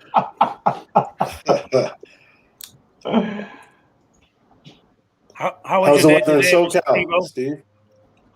I'm sorry? Go ahead, Adrian. I'm sorry. How was your day today, Mr. Steve-O? Good. Busy day, running around doing errands and that kind of thing. Mike Envy has arrived. Hey, how you doing, Mr. Night Train? Oh shit, we can be able to hear each other. I know we won't be able to talk no more. That's it. It's over. Live stream is over. I'll sit back now. I'll sit back now. I think we decided last night on Matt's stream that it's just my voice carries that damn well. This is what been killing me all the years. He said that he got his stuff really low, but for being low, good Lord, that shit is loud. Hell yeah. Steve, how's the weather in Southern California? In SoCal, it's beautiful, beautiful sunny day here today. 80s?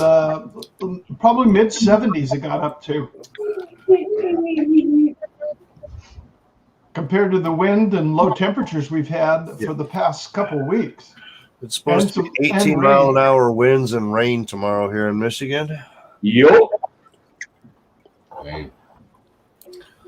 Well, we had gale force and small craft warnings here for out of the last 2 weeks. We've had it for, I want to say, 5 of the days out of the last 14.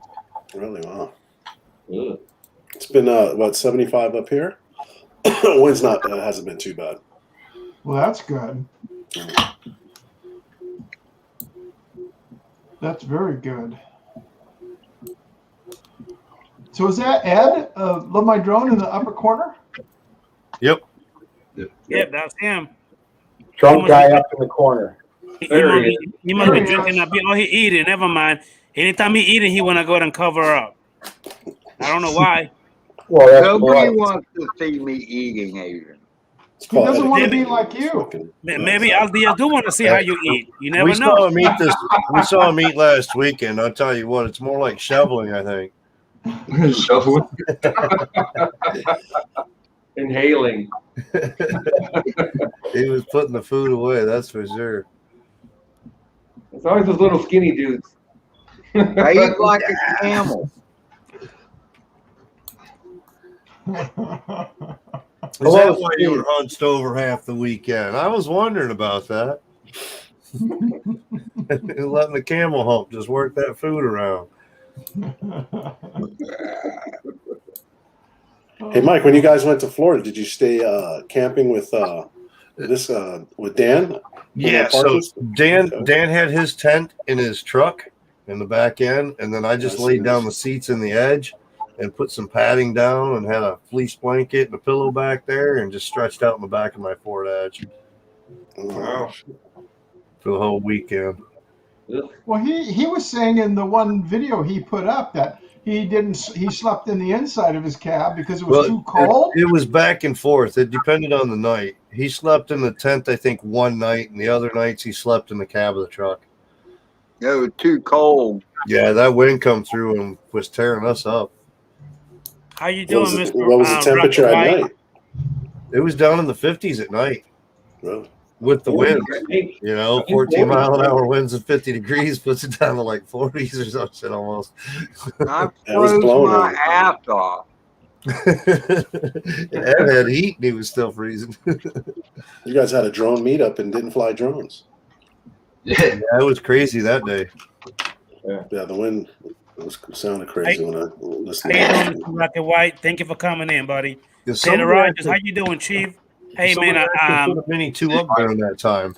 Up 350 feet. They had it up in the air up there with the 40 mile an hour gusts and shit. I couldn't believe it.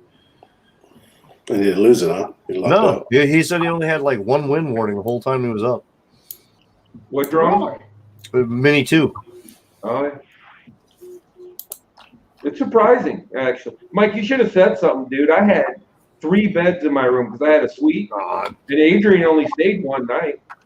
Adrian stayed one night. Me and DW had hung out. We stayed at Walmart parking lot the one night. Well, the first night that I got down there Friday night or Thursday night, Friday morning, we stayed at the truck stop or rust stop for just a few hours. Then we went and flew FPV all day. And then that night we decided to go ahead and just chill at the Walmart parking lot. So we parked way to the back of the Walmart parking lot where the trucks and semi-trucks and all that shit were. Well, it was noisy and lots of lights. So the next night we ended up moving over to the Home Depot parking lot next to it and found us a nice shaded, quiet spot. Yeah, we're good though. Army boy, how you doing, man? Thank you for coming in, buddy. So, hey, Long, when it comes to the again, the FPV drone, do they only have those props, or do you think they're coming out with any other different props? So far, it's just those props. So far. Mike, did you fly it down there, that FPV? No. No, I didn't get to fly the FPV drone. I didn't do that.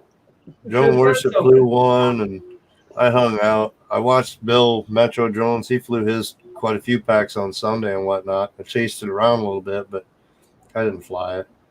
I'm serious. I was thinking about getting the goggles. So what's another $700, right? I'm seriously thinking about it. Well, I told Adrian I would, if I had the money to take the plunge, I'd do it. I'd do it in a heartbeat. If I wouldn't have went down to Florida, I probably would have had the money. Oh, yeah.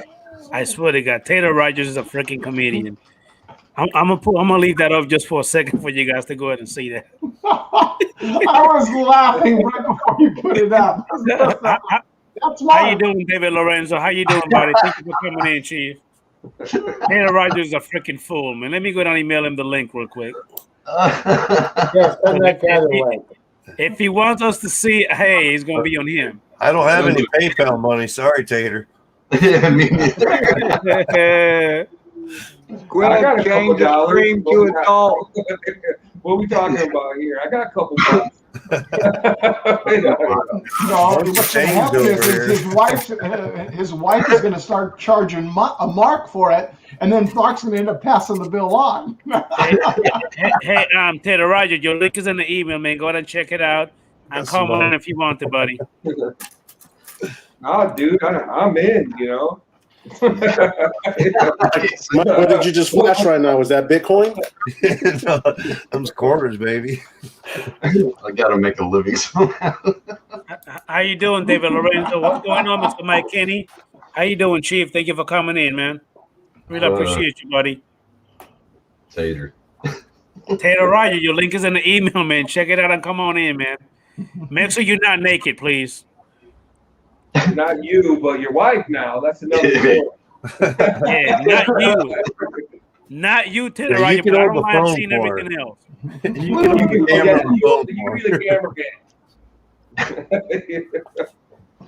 Yeah, this is a drone channel. I happen to have some cash too, so let's go. Well, it would be first person view, wouldn't it? First person view. No, not both of you. Tell you what, I got 10 to make you put clothes on, and then throw money at you to get dressed. Oh, Jesus. Oh my gosh. Oh, Lordy. Gosh. Really, your brother's suit? That's an ugly one then. Well, it's not Yeah. your birthday, so put some clothes on. Well, in my behalf, I want to thank all of you here that made a video, a tribute to video to him. I want to thank you from the bottom of my heart and everybody in the chat. Thank you. It was gorgeous. You don't have to put Thank you, me man. full stream. I watched it 1.5 times on Matt's thing, and the second time my eyes were just too wet. You know what I mean? Yeah. Yeah, got me the first time I Joked watched a it. little bit the first time. Then I said, "Hey, honey, come watch this." And she got about the same point through, and I was like, "She's like, I left the room." And she's like, "I'm not watching no more." I'm like, "You didn't even get to see my Eagle video." You missed my tribute. You left too soon. Yeah, it was a good Hey, tribute. y'all. This old That papa has to needs be the check longest out. video that Matt has produced in how many Take care. years? Good night, man. I'll see you later, Have a Ed. good one. Thank you for coming in, sir. Appreciate Take it. My care. pleasure. See y'all. Nice seeing you, Ed. That has to be what I was saying is that has to be the longest video that Matt's produced in I don't know how many years. Oh, He held on for a while. Put him They out of told his me comfort that zone. 7 minutes and what 7:12 or something like that. Yeah, something Yeah. like that. 7:12, I think it was. But you know what? Mr. Tim Jackson's giving Ice Spike a run for his money with his live stream. Yeah. Oh my God, Tim! I watched your live stream. I put that on this thing when I was working, and I looked down and I figured you'd be wrapping up. And I looked down, and then I hovered over how long it was. I'm going, oh my Lord, how long were you guys on for? Over 4 hours. Over 4 hours. Yeah, I couldn't believe it. Oh, I shouldn't have stayed on that long. right. Yeah, it was Wait, weird. I got up in the morning and Tim was on live. I'm like, usually it's Marcel that's on live. It's Tim. Threw me off. wait. Did Tater say she's gonna shove an iPad up his butt? You're What? welcome, Ed. Thank you for coming in, buddy. Yeah, that's what Taylor said. Well, you know what? Colonoscopy. You know what? I'd pay to see that. You know? We're in a pay-to-play society, man. You know? Let's have some of that. That'd be all right, too. She's got to be naked, though, when she does it. You know? They got a channel around. I found that Hey. somewhere. It's called Naked Stoners, and it's these two older people. They just sit out there in front of their camera smoking weed naked. Hey, Lon. What state is this? It's called Naked Stoners. All right, guys, I gotta go. I'll see you guys later. All right. Hey, Lon, check this out. I bet you that if Taylor let his wife shove that up his ass, I'll probably get 1 million views on this goddamn on this live Are stream. you kidding me? Yeah, but you'd be demonetized is the problem. You know? That's He'd be the problem. monetized and demonetized all in the same day. At the And same you get damn 2,000 time. subscribers and demonetized at the same time. Make sure you have your PayPal in the chat, Adrian, because you're going He to keeps on. He's Be like, you think we're gonna pay you for that? Everywhere. Oh, Good job, Adrian. You gotta pay us. I gotta pay you to be on my stream. No, you gotta pay YouTube to let them put that video up for you. Oh, nah, I'm not doing it. I'm not doing that. YouTube already made too much fucking money anyway. We'd have to move to RedTube or something, probably. Yeah, right. And hey, Taylor Rogers, I've never seen your wife, but I don't think I've ever had you on my stream before, Taylor Rogers. Yeah, you have. Look back at one of his video when he was going through the museum. That was the one time I remember she was in the picture with Tater Top. Okay.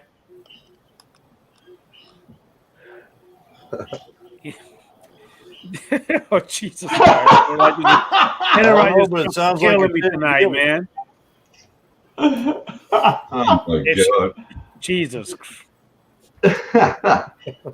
That's like that guy Bjorn over in Iceland that flew the FPV for the volcano. And Right. I put the comment in the bottom there. It says, "Is DJI? I wonder if DJI Care covers volcano eruptions." If you can recover the drone, they do. Yeah, as long as you got the drone, As long as you recover the drone. that's all you It need. got burnt. It's melted on the bottom. I saw a picture. It's still a of it. drone. It was melted on the bottom. Holy crap! I sent him Well, back. you figure that's those that deal in the centigrade world. That's 1,200. That's almost 3,000 degrees Fahrenheit. Jesus. You know, you anywhere enough near there, steel. the heat that radiates off from those, it's unbelievable. That's Right. about the temperatures they said that the Twin Towers, the metal in the Twin Towers was melting Yeah. at is around 3,000. Turns molten. Yeah. Yep.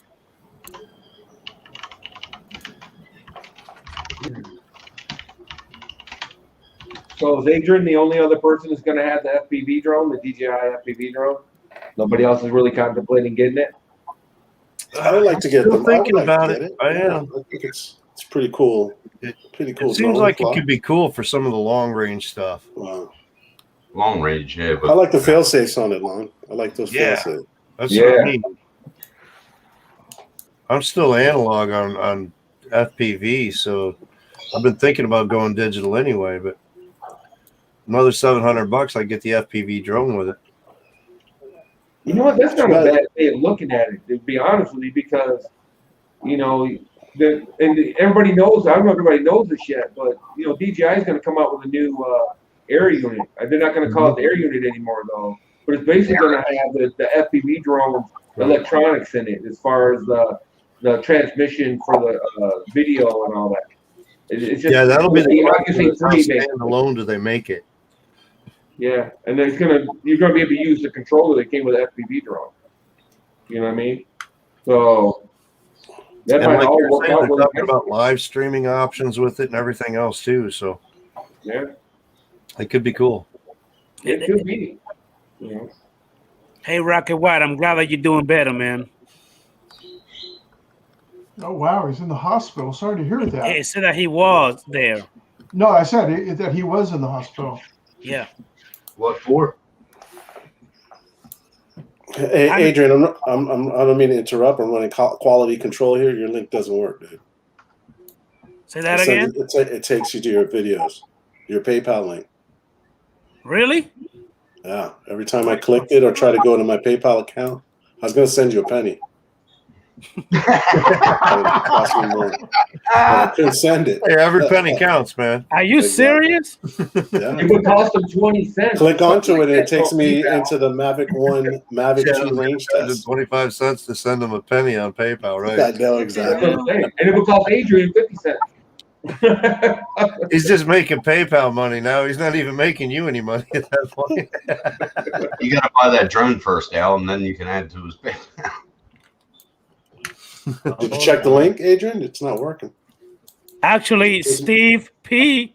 Tyler sent me something. Yeah, it must be you, Aldias, because it's working just Okay. fine. All right, maybe operator. Yeah, I clicked the link. Because Mika Steve actually went ahead and sent me $5. Thank you, Mika Steve. I appreciate you, man. I didn't even know he did that. I appreciate it, man. Thank you. I think it's just you, Aldias. Hey, Edge, we've done crazier things, man. I drove to Florida for 20 hours and then flew FPV all day on 3 hours of sleep. Yeah, you So did. for the 5 days that I spent going to Florida and back, I ended up with a total of about 15 hours of sleep for the weekend. Oh, jeez. Holy shit. I was whooped when I come home. I had to take Tuesday off of work. I was like, I ain't coming in, boss. I am whooped. I'm so jet lagged. Yeah, man, that's the thing. When you fly, it takes like 2 hours to get there and 2 hours back. You know, the cost of driving and the cost of, you know, the gas, and then you got to take 2 days off work and yada, yada. That would have bought your plane tickets, in my opinion. What'd you pay for your plane ticket? If I would have planned ahead it was more like spare of the moment. Like Wednesday morning, Tuesday night, we were talking on chats on Jim's show or whatever. I was like, man, I really want to go down. I really want to go. So Wednesday morning, the boss hits me up. He's like, you going to be in this week? I'm like, yeah, I'll be in. And then at about 9:30, I showed up at work. I said, boss, I know I said I'm going to be in this week, but I'm leaving for Florida tomorrow, bro. He's like, all right. So, yeah. That's cool. You got that flexibility, though. Yeah, and the flights went up, Mike, because of spring break. That's the cost for them. Yeah, spring break's still on until the 4th. Hey guys, give me a minute. I do want to welcome Mr. Metro Drones, Bill. Thank you for coming in, buddy. Really appreciate you, man. And also, Rocket White said, this is what he said. He said, tried to land a plane in a cow pasture and flipped over. What the fuck? No, Army Boy His said that he flipped a plane. Holy crap. Wow. That's some scary. That's some scary shit. That was right a there, real man. plane, right? We're not talking like RC. We're talking a real plane at this point, I believe. I mean, that's what Army Boys are saying, so I'm assuming that's what it was. Damn, man. Hey, Rocket White, go ahead and say something and let us know what happened to you, man. Again, thank you, Mika Steve. I appreciate you, man. Thank you, man. That was amazing. Does that give you a ding or something every time you get money in your PayPal? So what now? Every time you get something in PayPal, does it give you an alert? It does on mine. Yeah, but see, I actually have it logged into a website. If you have it on the app, then it does. But I don't have it on the app. I only do it on the website. Yeah, I got it on the PayPal app too. Okay. Okay, now I want to know. Otherwise, you'll get an email from it. How did you get the link to PayPal when it's not even in the description? What do you mean? Your PayPal link is not in the description. It's right here. We went over that, Steve. He had it actually going across the screen. And I said, it's right here, Steve, in the chat. Down. Okay. He's been posting it to the chat. PayPal.me/Adrian Mateo Drones. Well, can you check your PayPal again, Adrian? Tim wants to make sure his 2 cents got in. Yeah, my 2 cents. Now you can't say you don't have any sense.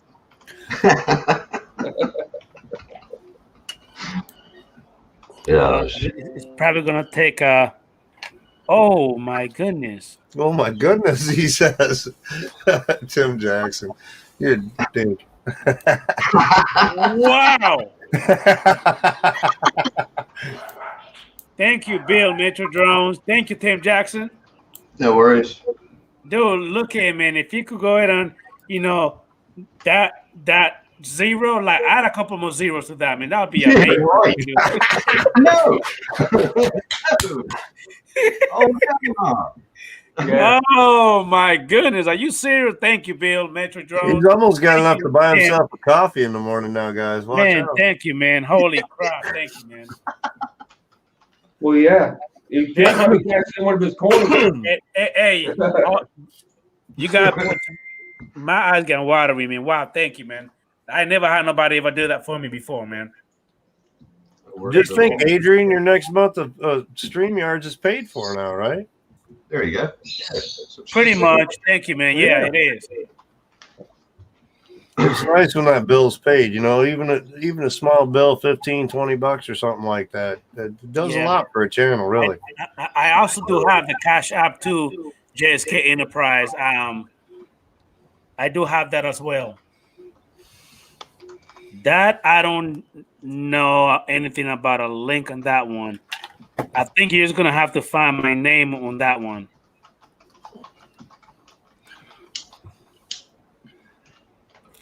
I don't know how to do that one right here. Good old Tim. Hey, Tim, where is Bitcoin right now? 57,000. Man. No, I'm sorry, 55,983. 55? Man. I just sold another Ethereum. That's 1,700, but it's AUD. Australian money is Wow. $2. 2,200. That's what I got. So just sold another one of those. Yeah, it's a young man's game, dude. I got out early, which I regret. I regret getting out, but Yeah. on the other hand, I got out just before it went. I would have had kittens when that happened. a couple years ago when it went. I would have had kittens, man. I would have been pissing my pants. Oh, So I'm glad I got out when I did. To be honest, with you. I should have kept like 10 coins or so, and I didn't, like an idiot. Because I cashed all mine out. When it went back up, we were all happy. Yeah, no kidding. Because it didn't look good there for a minute. It looked. I was Just like stock market. Sometimes you gotta wait. Yeah. I should have waited, but I was patting myself on the back right then, though. I was like, "Yeah, dude, you're a genius, right?" You know what? It went up to about 20 grand, and I went, "Oh." Oh. Hey, fellas. Rocket White actually saying something right here. Let me see. Saying keep. 'Cause I remember when he was in the hospital, I kept telling him to stay there. He wanted to leave, and I was saying that he was stubborn. Crash and did not flip like people are making it. Okay. The reason I was being stubborn was because I did not crash and I did not flip like people are making it sound. Mm-hmm.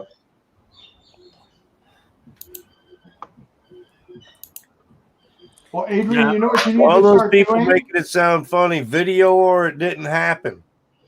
Yeah, I know, right? Adrian, But new edition now. I saw it on Nice. your live That's stream. pretty, man. With all the plastic that was in the box. How much you bought it for, Tim? How fast does that go? Oh shoot, I can't remember how much I paid for it. With everything together, I think it was close 800 or 900 with everything. Does that drum go really fast? Not really, no. It does. How It's far not can really you that go fast. with it? How high can you fly it? Oh. How high? How far away does it go? How far away can you fly it? Does it shoot 4K? It does shoot 4K, but it's not really that fast. And the battery is supposed to give it like 25 minutes worth of battery, but it doesn't. And you get more like 15 minutes, maybe 16. Really? Really? Yeah. Okay. Yeah, how long? I know what Mike's doing. All the dumbass questions people ask you when you're trying to fly. How long did you fly it? All the stupid questions. Sorry, Sean. I didn't even see you there, buddy. I'm sorry, man. How you doing, Chief? Hey, Edge. How you doing, I thought you were at work, Edge. No, That's I right, got you're off at doing 7. it. I was just working on a quad. Oh, because what you said, Sean, What I are you thought you were making now? actually at work. I didn't know that you were home. Yeah. Dude, what are you building? Sure, what do you got, man? It's like a beta 95. Well, he's got a GoPro that he's working on too. He's doing a strict GoPro. It's hooked up, ready to go. Yeah, looks good. Looks good, buddy. This is his like 3-week project. Yeah, pretty much. I got it for Christmas, if that tells anything. It looks like it has some dust on it, a little. It's just tiny soldering, and I've been helping other people out and trying to get other things done and stuff too. So it's just finally got some time to do it. So Yeah, Adam ditched me today. He said he's got 3 quads running and batteries charged for tomorrow though. So what the hell? He told me Friday. I stopped at the park after work. I was like, "Did you bring gear?" He's like, "No, it was raining, so I left it all at home." He said, "I'm good to fly this weekend." So I've been waiting around all morning. I hit him up at like 10:30 or something. Wake up, sunshine. Finally, 5:30 p.m. He hits me back up. Wow. So I'm you didn't even get to go today. I went into town. I ended up flying the Mini too, but I didn't fly any FPV. Yeah. So did he get a new girlfriend or something? I don't know what the deal is. We ain't talked a whole lot lately, really. Huh. He's been kind of Weather's been pretty quiet. He got a girlfriend and moved his mom in, and after that, it got real quiet. So Yeah, I don't know if it's just mom things or what, but yeah, probably. I'd need go to nuts motivate if my his mom ass, was that's living with me. I figured me posting stuff about Florida to get him motivated, though. So Right. I almost called up Crash Bandicoot down in fucking Detroit and hit him up to see if he was flying this weekend. Make a road trip 2 hours away to go fly. Jeez. Yeah. Dude, flying with people is way more fun. I'll tell you what. Flying with people is way more fun. Oh yeah. Well, you're in Midland, right? That's what Yeah. north of Lansing. Yeah, I'm about an hour and 45 minutes north of Lansing. 2 hours maybe. Yeah, 'cause I'm off in Grand north Rapids, Eastmore. so that I means got a boy you're. down in Grand Rapids, and I got another boy in Big Rapids. So I know where you're at. Okay. And 616 drones, I went down and met him down there in Grand Rapids. I'm here. Sorry about that. Adrian. What's up, man? I was only gone for a few seconds. I just had to go take a little pee-pee break. It's more than a few seconds. Hey, Adrian, you know what you need to start doing is put your PayPal link as like a tip me jar or something on every one of your descriptions. He said his little pee-pee needed a break.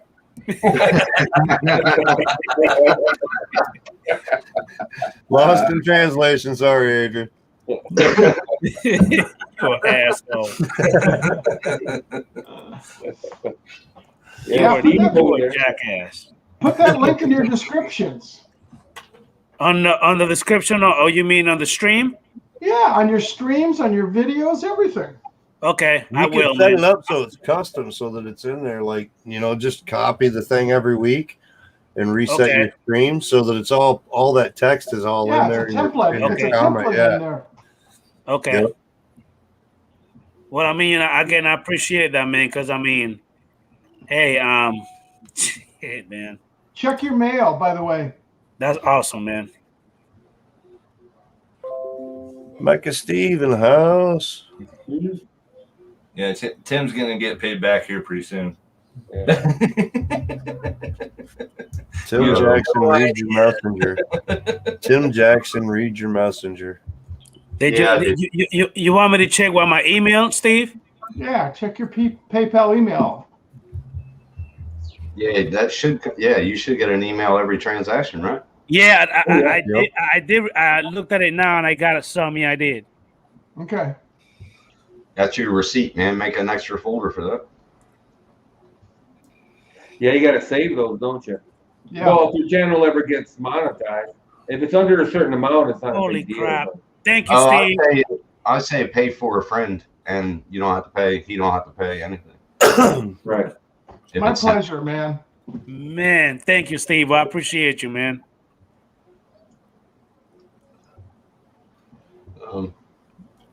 Y'all remember I do Thursday nights? Oh, yeah. But I'm at work when you do it, and I don't have nothing on my phone. You know what I mean? Next week I will. You got my PayPal address though, Tim. So anytime you. Yeah. All right, guys. This is what Rocket White said. He's bragging. Oh man, you guys! I'm like, yeah, right. Man, I gotta do Thursday night. No biggie. And I do Fridays now, my time. I'm one of them crazy guys, you never know when I just might show up in your neighborhood, I might just jump in the truck and drive 20 hours to Florida or some shit and end up in your backyard. Yeah, you can drive to Australia. Just let me know when you start so I can keep an eye on your GPS. Put that GPS tracker on his vehicle. Yeah. Two blocks from when he's ready to pull up, you drive out. There you go. I'll be checking with those legs flowing. I'll be checking. Oh, he's still over the ocean. Okay, let's go. How you doing, brother Tom? How you doing, Chief? Good, Tom. How are you, Adrian? What's I'm up, doing brothers? pretty good, sir. Well, that's a totally different view from you, Tom. Hey, Tom. Yeah. I'm in a totally different place. Are you in Nevada now, or? I'm in Nevada. Yeah. Permanently? I only wish. No, till the end of April. Okay. Well, that's not bad. And then back on site for the job for a couple of months until I cash it in. Whereabouts in Nevada? Henderson, Nevada, outside of Las Vegas. Yeah, no, I know where you're at. Yeah. It's a nice spot. Henderson, yeah. Yeah, we're up in the hills. We look down into the Vegas Valley, which is really nice at night. Gorgeous. And then we got 4 inches of snow the other day. That was above 6,000 feet. Holy crap. Being a New Yorker, I'm looking to regain my fondness for snow. Okay. Yeah. I just can't take it anymore. I want to visit it. I don't want to shovel it. I don't miss snow. I don't miss snow. So how far away from the shooting range are you from there? It's all around us, man. We drove out into the desert. We drove out by Jean, Nevada yesterday, which is only 10 minutes away, and that's one big shooting range out there. I flew the FPV out there. I was hoping it didn't get shot down, you know. So, but, I'm with you on the snow, Tom. I'm with you on the snow. My mom decided she wanted 4 seasons. We were born in Southern California, and we moved to Central Michigan. So I'm with you on the snow. I'd like to make a visit myself. Look, I'm just a lowly public servant going out on a fixed benefit pension. Otherwise, San Diego would be my choice location, man. The weather never changes there. Now you'd be close to me. That's about 65 miles south of me. Yeah. See, Tom, can you fly your FPV drone in Henderson? Because isn't the Hoover Dam right down the ways from you, isn't it? A couple of spots, yeah. I also have Henderson Executive Airport, which is right by me. So besides McCarran taking up half of the cities. Yeah. But, look, this is the great wide open, man. If you can't find some place to fly, you got a problem. Yeah. You got Red Rock Canyon. That's the place to fly right there. It's awesome. That place is awesome. In fact, the second day we were out here, I flew in Red Rock. And I got to do something about that 1,640-foot limit, man, because I ain't hiking that high anymore to get over those mountain bridges. So I need that extra altitude, you know. You need to get an Evo. An Evo 2. You want to buy an Evo 2? Got one. It's okay, man. Adrian's laughing. The cracks come for free. The orange flu, huh? So my wife, actually, we were in a Best Buy out here yesterday, and my wife, they had the Evo 2 in the display case, and she said to me, "Sweetie, come here, this thing's pregnant." Okay. Of course, she's comparing it to my Mavic Air 2. That thing is enormous. Oh, yeah. And, you know, we're going to start selling skins for the DJI FPV. We're going to make orange skins. Okay. Hey, Tom. So nobody feels uncomfortable. Hey, Tom, listen. Did you hear what Aldia just told you? What was that? He offered you to buy the Evo 2. He gonna get diarrhea before the stream is over for saying that. Yeah, so he knows exactly what I was talking to him about earlier. Slightly correct. I'm not getting sucked into that. Well, dude, the Mavic Air 2S is going to come out soon, and I don't know, but kind of sounds like I keep hearing about it at half the weight. So I keep hearing about that now. Is that a done deal or is that just rumor? Not a 1-inch sensor, right? No one, maybe a half-inch. It's debatable, right? We really don't know yet, but no, it's not. If it's a sensor and a 6K capable 1-inch sensor, which I can't see why it wouldn't be. 5.3. 5.3? Yeah. 5.2, 5.3. Listen, as a photographer, I'll take whatever I can get, right? Right. Give me a little bit to crop with, and I'm a happy camper. You gonna get it? Don't you guys question DJI putting all these drones out so fast? No. Are they doing it before the ruling for the FAA goes into full remote ID goes into full effect? They're already they're well positioned now because they were well positioned on the DAC, on the Drone Advisory Committee. We got a seat on the DAC also, and they're very well positioned. So I don't think they have an issue as far as remote ID because it's kind of built into all their birds and has been. So it's just a matter of firmware tweaks at this point. They were instrumental in helping write that remote ID. Don't kid yourself. So yeah, preach it, Tom. They've had remote ID since the Mavic Pro. Yeah, you know, yeah. It's a flippable switch. And we bitch and moan about the geofencing, right? Well, in reality, guys, that's called corporate liability. That's risk management. That's what that is. Okay. They don't want to shoot themselves in the foot, and they know we're pretty good at it as a community of shooting them in the foot. So that's why they're building in those safeguards. But there'll be a compliant system. Now, with a different administration in Washington, maybe they have half a chance to get back in the good graces for federal grant programs.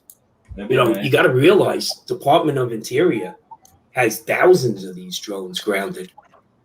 They would love to put them back up in the air in no time flat. Yeah. DOD does too. DOD has thousands Absolutely. of DJI drones. Yeah. Absolutely. And all of these drones, by the way, DOIs and DOD, they're wrapped, man. The data's not getting out of those because we do the same thing. You use Drone Sense or Drone Deploy or Skyward. Use a major third-party system which will encapsulate all your data. Do the problems exist? Tell me how many components on the Evo aren't built in the same place that DJI drone is. None. That same problem. Okay? None. Look, Exactly. parts for our entire infrastructure is based on a global economy, and we're foolish if we think otherwise, man. Okay? There's hardly a component you can buy today in the electronics realm that doesn't have ties back to Sichuan, China. Yeah. Okay. So China or Hong Kong, one or the other, which is the same. So it's the same thing today, right? Yeah. Okay. The British didn't have any common sense when it came to writing a lease. Okay. That should have been a perpetual lease without a refusal. But look, we just have to figure out how to put the safeguards in place and maintain data integrity. Right. You try to minimize the threat landscape as much as you can. Hey, But Tom, have you tell me where your data is not out there. Yeah. Right. Hey, Tom, have you flown up to Mount Charleston yet? No, I flew there the last time we were here, which was over a year ago. But that was with the 2 Pro, and I love it up there. Yeah, it's beautiful. What's great about up there is the fact that when you have 95-degree temperatures here in Vegas, you can take that 40-minute drive and that temperature drops down to 75 degrees. Yeah, especially when it gets to 120 and you get up there and it's No, in the well- the 80s. So I'll tell you, we're investing in an RV because we plan on chasing 75 degrees in July and August. Okay. You'll be driving Steve's direction to go to. I tell you, man, there was a great T-shirt I saw out here, and it was a skeleton on a beach chair with a beer, and it said, "It's okay, it's a dry heat." Yeah, they used to tell us that in El Paso too when I was stationed there. It's a dry heat. Okay. Yeah. Yeah, walking into a blast oven, that's a dry heat. Yeah, It's a dry heat too. You know it's bad when they air condition the outdoor streets. Right. They have these misting poles. If you ever come to Vegas in the summertime, first off, you should get psychological help. But if you ever come to Vegas in the summertime, just watch. You'll see people congregating out on the Vegas Strip, but in clusters, because they're standing around a misting pole. Right. Okay. Yeah, that's okay, guys. I'll be traveling during those months. I'll come back to the Northeast. I'll take I'll the come dry back to heat the over Northeast. humidity any day, Tom. Oh yeah, absolutely. Come over here, Al. You'll like the humidity over here. Oh, I hate the humidity. I remember as a kid in New York, I hated it. I mean, I didn't know any better because you grew up in it. Now, Yeah. I got a 95 and question, Tim. 95. Hey, Tim, is the humidity over there like really bad? Oh, you got to cut it with a knife. There's nothing Yeah, it exciting can, about yeah. my clothes sticking to me when I walk Oh, out the door in the yeah, morning. that's the worst. Well, you take a shower and you step back out. and it's Yeah, like that's the you're You worst. step back out and you're sweating. Yeah. Yeah, Yeah. Florida is the same way. Florida is Oh. the same way too. Yeah, You know, yeah. When they Southern tell you Germany. on the radio that it's going to be 98 degrees and 99% humidity, you bastards, it couldn't rain? Come on. You know it's bad. Invisible Yeah, rain. it's blast of it. See, here you don't realize you're sweating because it's already evaporated when it hit the surface. Okay. Well, it's one reason we didn't look to look. We retire. We're retiring out here. It's a pension-friendly state. I don't pay state or city tax on my pension or Social Security or my annuities. So that's a good reason. Now we could have moved to Florida. But Florida is good for a natural disaster every 3 to 5 years. Okay. There's a hurricane coming from either the Gulf or coming from the Atlantic. So, and as of late, it seems a little bit more often than that, even. Yeah, I know. If we have a natural disaster out here, that means I probably have beachfront property. Okay. Your natural disaster would be epic. Exactly. I don't think we'd be the only ones to feel it. Exactly. No, Tom, we're not falling off in the ocean to give you beachfront property. Come on, man. Not yet, the real estate's not doing bad, but a little boost. Andrea's fault. You never know. You're on one side and I'm on the other. Yeah, my dad was originally from Minnesota, and his brother and my aunt came out to visit. And she was panicked about coming here to California because of earthquakes, right? So we get there. Well, there was erosion on the freeway. They had built, this is going back decades ago, and they built an off-ramp coming off the I-5 freeway, which comes down to where I'm at Dana Point. And the erosion, because they didn't pack it enough, it started to separate like a crack. Well, we had a real small earthquake out in LA area like several months before. I mean, like, 3.0, but it went nationwide, which is nothing. So when they came in and we kept it over, we go, Auntie, look, that's where the earthquake was. She wanted to get out of there, right? Get in there on the spot. My parents retired. My parents retired to the Jersey Shore, and there was an earthquake in southern Jersey. My father had a huge crack in the house. When was that, Tom? That was probably. I'm going to say that was probably 2006, 2007. I was thinking about 87 or 88. We had a what the hell happened in southern Jersey? I forget. Oh yeah. There was down by Philly. There was a on the East Coast. If you talk about a 5 on the Richter scale, that's monumental. On the West Coast, you talk about 5, they didn't even feel it. The buildings should be the buildings in New York could collapse right under a 5. Oh well, that stuff. Yeah, we would have significant problems. You're still riding your bike down the road, not even noticing it. You don't even. Hey, anybody catch that video of the volcano flights? Oh, that was awesome. The guy in that was Iceland, right? Yeah, I mean, Bjorn is the guy's name that was flying it. Yeah, Bjorn. BP, right? He came back in a different shape than it started out in. Yeah, No, the bottom of the FPV is kind of melted up. One of the shots looked like he flew through it, like a piece of it might have. Yeah, he had some close shots, that's for sure. I'm hoping a lot of that was post, that he, is doing some cropping in post, because, I'd be pretty reluctant to go near that. I flew out here by a solar thermal farm, and a buddy of mine who does solar inspections out here, he warned me, he goes, "That's don't fly over good, Sean. Okay, don't fly over it. Fly along the perimeter of it, but don't fly over the thermal farm, because those are the ones with the reflectors that are reflecting it back up to those water boilers in the sky. Okay, the water turbines in the sky." Hey, Tom, give me a minute. Let me just welcome Chris Hope to the chat. How you doing, Chris Hope? What's up, Chris? Finchfield Hockey Talk. How you doing, buddy? Thank you for coming in. Finchfield Hockey Talk. Sean, what receiver did you put on that? It's a Crossfire. Hey, do you mind showing us again, Sean? Let me see that again. Hold on. Let me put you on the big screen. Hold on. Crossfire Nano. That's so nice. What GoPro, that's where it's going to sit. Then we got the Unified Pro 32 video transmitter, and then the Crossfire on the bottom there. What kind of motors you going to put in there? They're crap, where are they? How you doing, Chris? I think the cat ate him, Sean. 8,000 kV. Let it focus a little. It's not focusing. There you go. RC Okay. power.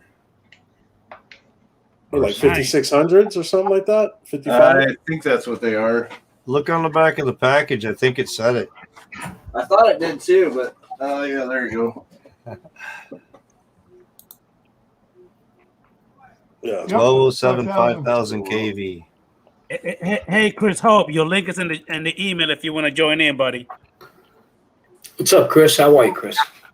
Got tiny Hey, over. man. Those are nice motors. That's itty bitty. They look so similar to the Happy models, though. Right. They're a little taller, I think. Yeah, they look a little bit more robust than the Happy model. Do you think you'll be able to get that finished tonight, Sean, or it's going to take you more time?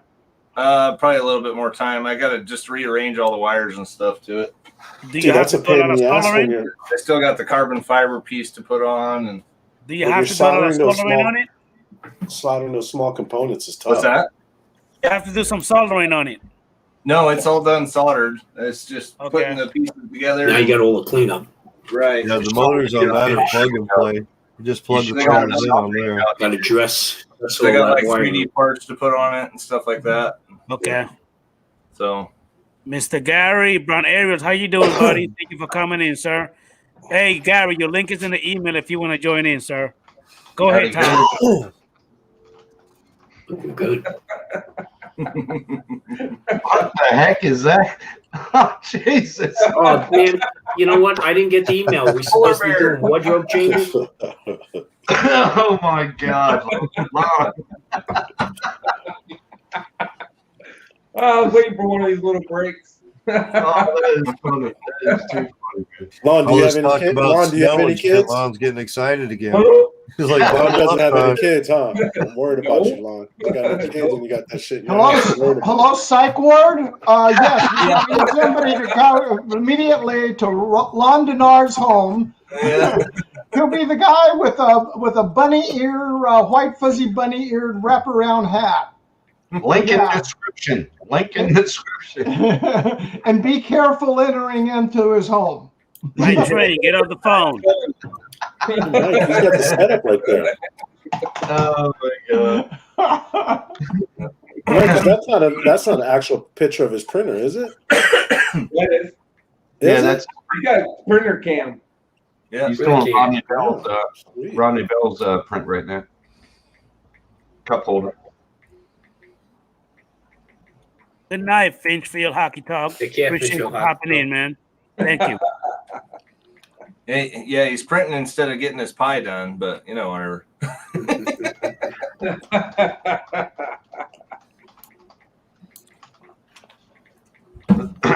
Oh, Lordy. Oh, man. Well, yeah, I'm gonna head out of here. I got dinner in front of me, so. All right, Sean. Thank you for coming in. I really appreciate you, buddy. You just wanted to show off your new toy? Is that all? Yeah. Just make an appearance on a live stream, you know? I'm still tired. Show off because you couldn't come to mine. You kept me up all night. There you are. Yeah. I didn't mean to. Peace, brother, man. Enjoy your meal, Edge. I didn't mean to. I'll catch you next week, Adrian. I'll be on longer. Thank you for said coming Adrian. in. He didn't say anything about my show, did he, Adrian? I'll be there on Thursday. Hold on, wait a minute. What was that, Mike? I said he said he'd be on your show. He didn't say nothing about mine, though, did he, Adrian? Because he loves you. That's why. No. Burn. Edge is cool. He just works a lot, man. Yeah, too much. Yeah, way too much. All right, I'll catch you guys later. See you. See you later, man. Bye, Sean. Have a good one, bud. If he's available next week, he'll probably be one of the first ones to come into my chat before my show starts, even. Probably. He's a good guy that way. He just got a funky schedule, and we're 3 hours separated time-wise, so it throws things way off. Days, nights, back and forth. Really shuffling around. Hey, what's that skunk doing below me now? Fumes rise. That's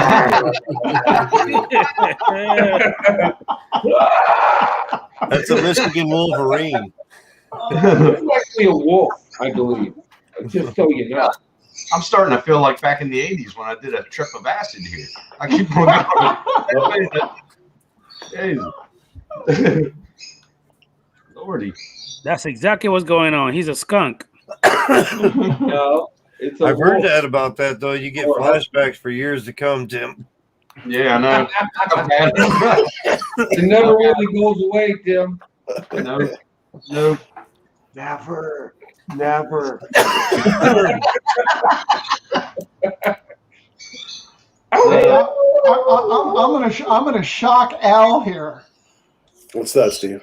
I was in We should talk Costco about drugs. today shopping, and Wow. they had the new Mac Mini there with the M1 chip, 8-core dual processor in there for $660 Wow. For how many gigs? 8 gigs or 16? You said. 8 gig with a 512 SSD. What? And they say that will keep up with the regular ProBook for doing editing and doing stuff like that for video editing. They say it will keep up with the MacBook. No dedicated GPU, right? Wow. Built into it. Alrighty then. It's a good price. And online they want $869. It's like $200 more online than it is at the store. Yeah. Guys, just give me 1 second. I want to welcome Art McGregor. Thank you for popping in. We basically talking about drones, talking about anything you want to talk about, McGregor. Just come on in and video join. editing software, firmware, hardware. I want a 3080. I want a 3080 so bad. Can't find them. You know, I bet the price online on like your other sites, Steve, is because everybody knows how hard it is for like your video cards and stuff like that right now, supply and demand. Yeah. So somebody's probably like, "Oh, I want to make me a couple bucks, man. We'll throw that price." No, this is on Costco's website. Website versus being in the store. Even I was down there looking. Same story, huh? My wife was looking at shopping next door, and I was in there shopping, and we were looking at this like woven patio furniture they have in there. That new stuff that looks like woven, but it's like a resin. Right. You can leave it outside, won't hold up. Yeah. It's $150 cheaper at the store than it is online. Jeez. I'm sure they'll match the price if you wanted to somehow. Well, it's the No, same. you don't need to. You're in the store. One's just buying it online. I mean, on Costco. To buy There's a online reason for for that. Costco, do you have to have a membership for Costco to do the online? You can get a buying? temporary membership. Okay. Okay, but what happens? There's a good No. reason why it's cheaper in the store, because they figure once you're in the store, that's not the only You're going to thing spend you're another going to $200 Yeah. anyway. Right. Exactly. Marketing. So, And it's not even a loss lead for them because they're still making a dime on that Yeah. computer. And especially if you see it online and you're like, oh, and then you check it out. If you checked it in the store or whatever, they're like, yeah, get you in the store, period. Oh yeah, absolutely. Yeah. They do. Yeah, that's Especially like a warehouse store, Costco, that kind of thing. Because, I mean, everything's bulk. It's like, oh, I need one of those. Man. Oh, now I've got 15 of them. We drove by Costco earlier this evening, and the gas lines are really, really long. So, I mean, out here we're paying $3.35 a gallon now. So, $3.35 in Nevada. Wow. That's yeah, pretty expensive. $3.35. I mean, it's cheaper than what I'm paying. This Yeah, was $669 in the store. Holy crap. Nice. It's not bad. And well, See, it's I like mean, they got a that. ton of them there. I mean, that's not the problem. It's With the 8 gigabyte memory, would you still be able to edit on that? You probably need They to say edit you on can. external I'm on 32, I think, on this on a Ryzen 7, but that's nothing compared to the Mac. No.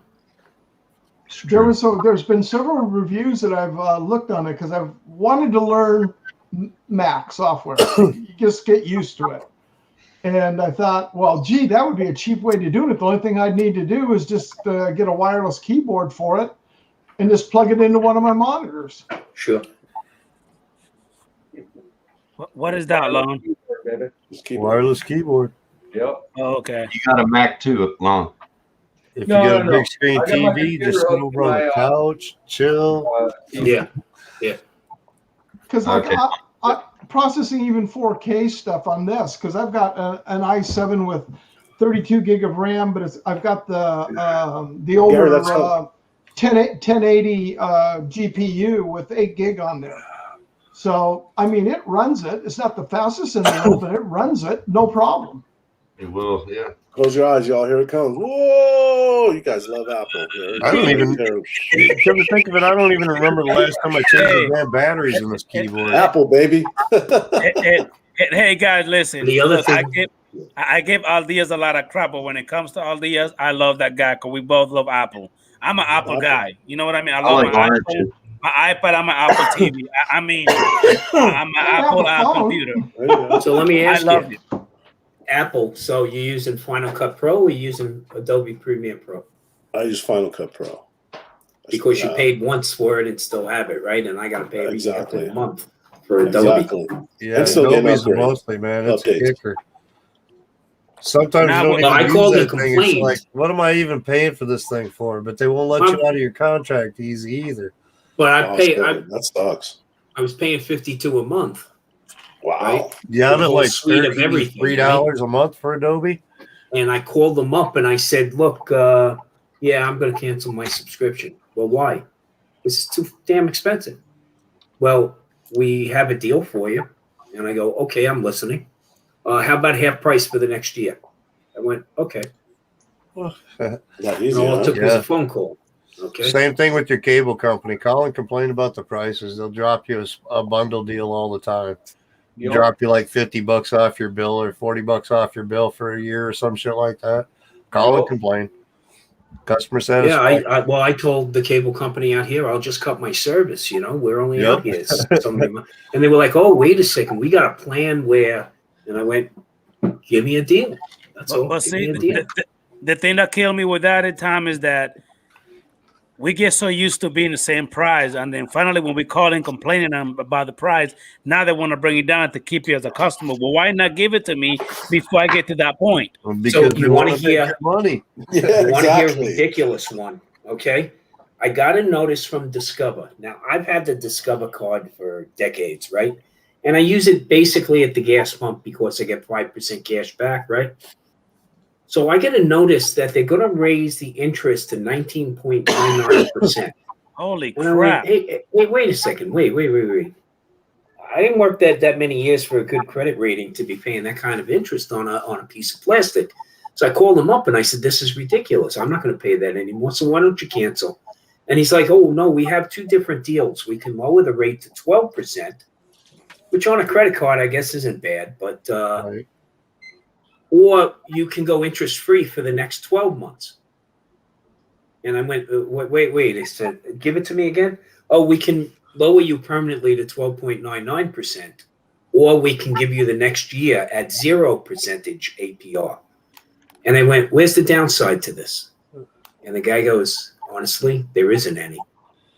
He goes, we first have to offer you the 12.99%. And then if that doesn't sound like you're going to go for it, then we offer you the no interest for the next year. I said, what happens at the end of the year? Do I blow up to like 15.9? And he goes, no, it's based on your credit rating. Just call and complain. Yep. Okay.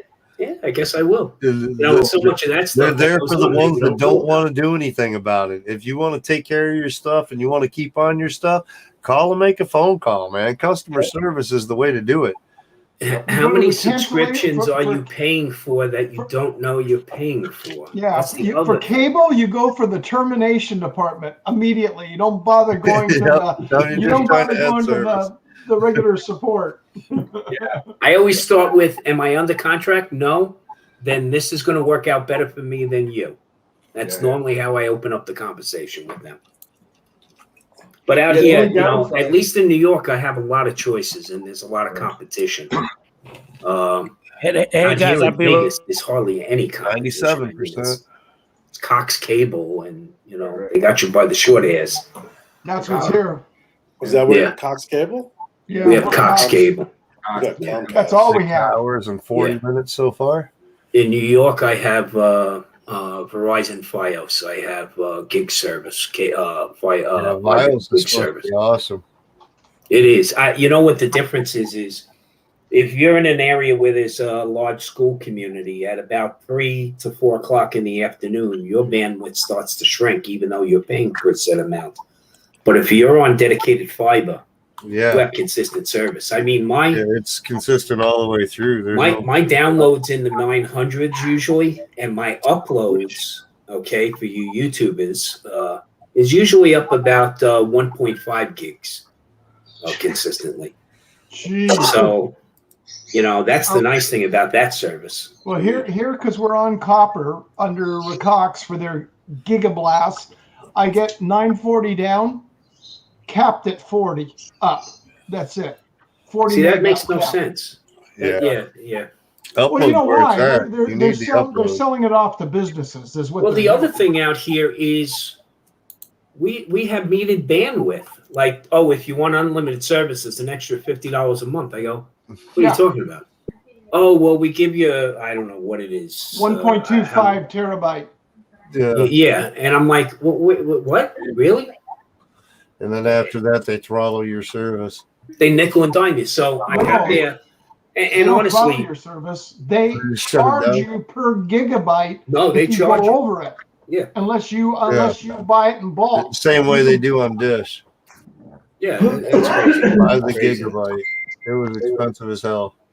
Brother, how you doing, Chris Hope? Chrissy Cakes. Chrissy Hope, how you doing, buddy? Chrissy Cakes. Hey, Chris Hope, how are you, buddy? I'm good, Isaac. There's another guy I wish could have made it over to Florida. Yeah, well, it just didn't happen, man. I hear you, dude. I hear you. But, Almost didn't happen for me, but we pushed it and it was worth it. Definitely. Good group. Oh. Good group down There'll there. be more trips coming. Oh yeah. Well, you know. Yeah, my buddy Stevie Bronx. Yeah. July connections. Yeah, I got to meet old Stevie. Yeah, he made it. He made it over here.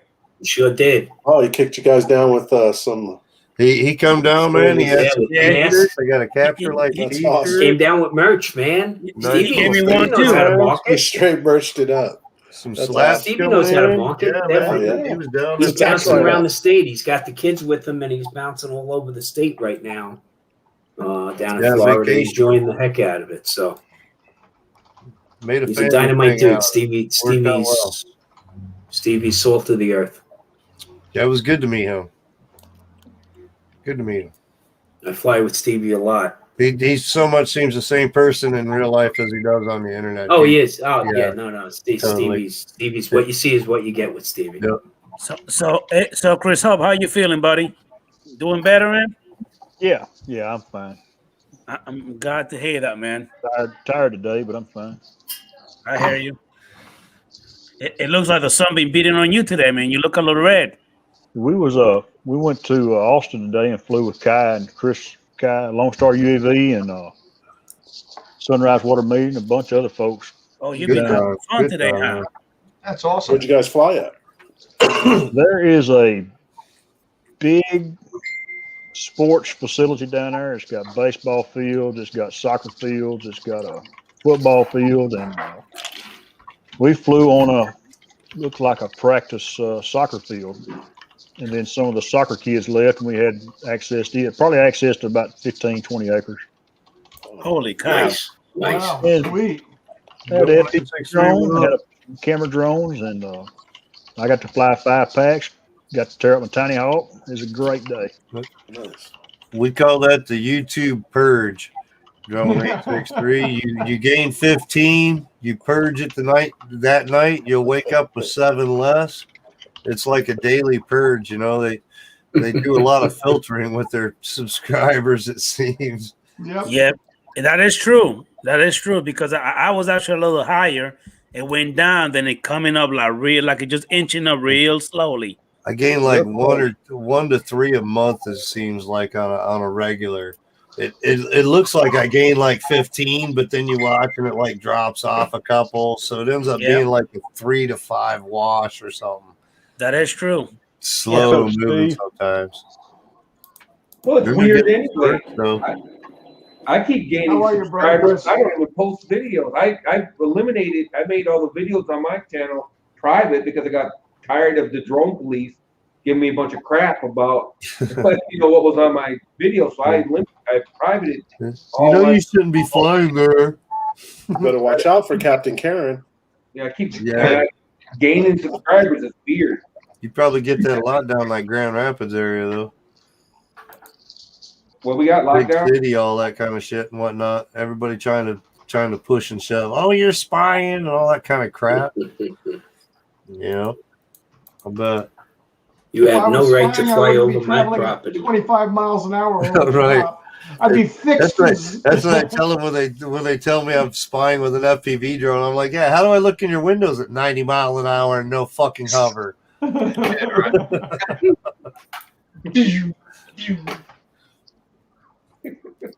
Squirrel. Hey guys, give me a minute to answer you, Rocket White. You're not the only one, man. When it comes to the Hubson Xeno drone, I got the Pro and the 1. Man, it sucks. I mean, it cuts out a lot. It is what it is. There's nothing in the like settings to extend your video cache. I mean, you can cache a certain amount of video that we have. Like you can set your limits to how much video cache. Yeah, but this one doesn't really have that choice like that. Yeah. Wait, you only get 10 minutes total, or they're 10-minute long? 10 minutes, no more, no less. That's it. 10 minutes. So long as period 10. If you fly for 20 minutes, you're only going to walk away with 10 minutes of video, not 2 10-minute clips. Hey, View Chaser. Change SD cards. 2 10-minute clips, that'd be all right even still, because you can easily splice. Right. Yeah. And it's still doing the same capture, everything, as far as weird. whatnot. So how big an SD card is running? It'd be a pain in the butt though, having to pull up, 5 hours worth of video playing around out there or something on batteries or whatever, and splicing for hours. Hey, Donnie, the View Chaser. Thank you anyway, man. It's good having you here in the chat, buddy. Appreciate you, man. All right, Adrian, everybody here. I'm out. All right, Adrian. Hey, Al. Wake up, Thanks for coming in, man. Really appreciate early in it. the morning to meet up with a bunch of guys over in San Francisco. Okay. Rock on, brother. Really? Be looking forward to the footy. Yeah. Oh, really? I see what you're doing, Lon. Take that. That was a middle finger action. I didn't show it. Make sure Hey, you wait wear a your minute, safety Aldias, glasses, are you guys gonna fly? Hey, Al, watch your 6. I'm gonna find. I'm bringing the orange pumpkin. It's just fitting for that place. Okay. All right, guys. Later. Have a good one. See you later. Have a good time flying. I got to see some of the orange pumpkins this weekend for the first time in hand. That was pretty cool. Yeah, we got to see Looked Doc like a Murdoch. pretty Doc nice Murdoch. drone, really. Doc Murdoch flew his today. Yeah. He was. I watched Lloyd's video that put out today from yesterday when he stopped by to visit Lloyd. That's a cool ass X drone that he made. Doc's got some things going on, man. Yes, it is. Plus that plus drone that he's got, that Excalibur, is pretty nice. There's some other companies that have done some similar type things like that, and they've never really taken off. But that's another one that'd be a fun flyer, man. I got to add one of those to my collection. It doesn't matter to me which kind, as far as brand name, just a nice flying one, well built. That style, that plus style, looks cool, man. Having that motor in front of your nose flying, just he said the handle's so much different. He explained it real well. The flight characteristics on Lloyd's. If you get a chance, if you haven't seen it, go watch the Grumpy Vloggers. That's unbelievable what he did. How he explained it. Is it on Grumpy's? Now, do me a favor, Tom. Yeah, Grumpy walk us through what you're doing. Oh, well, I'm just trying to show what's happening to a lot of these brand new DJI FPV pilots that are trying to leverage their skills a little too soon. Yeah, and that's why I'm so hesitant at buying one myself. I actually shot this yesterday. This was in the El Dorado Canyon, right by the Colorado River, and outside of Ghost Town in Nelson. But this was a movie prop from 3,000 Miles to Graceland. And the movie companies I love that movie. Yeah, the movie companies figured it was cheaper to leave it there than to get it out of there. So it's now become a roadside attraction, so to speak. Good night, Gary. Good night, Gary. The weird things you see driving through the desert. That looks cool, man. I like that. I got to watch Doc fly that X-wing or whatever you call it today. Pretty impressive. Yeah, it is. I got to watch screams.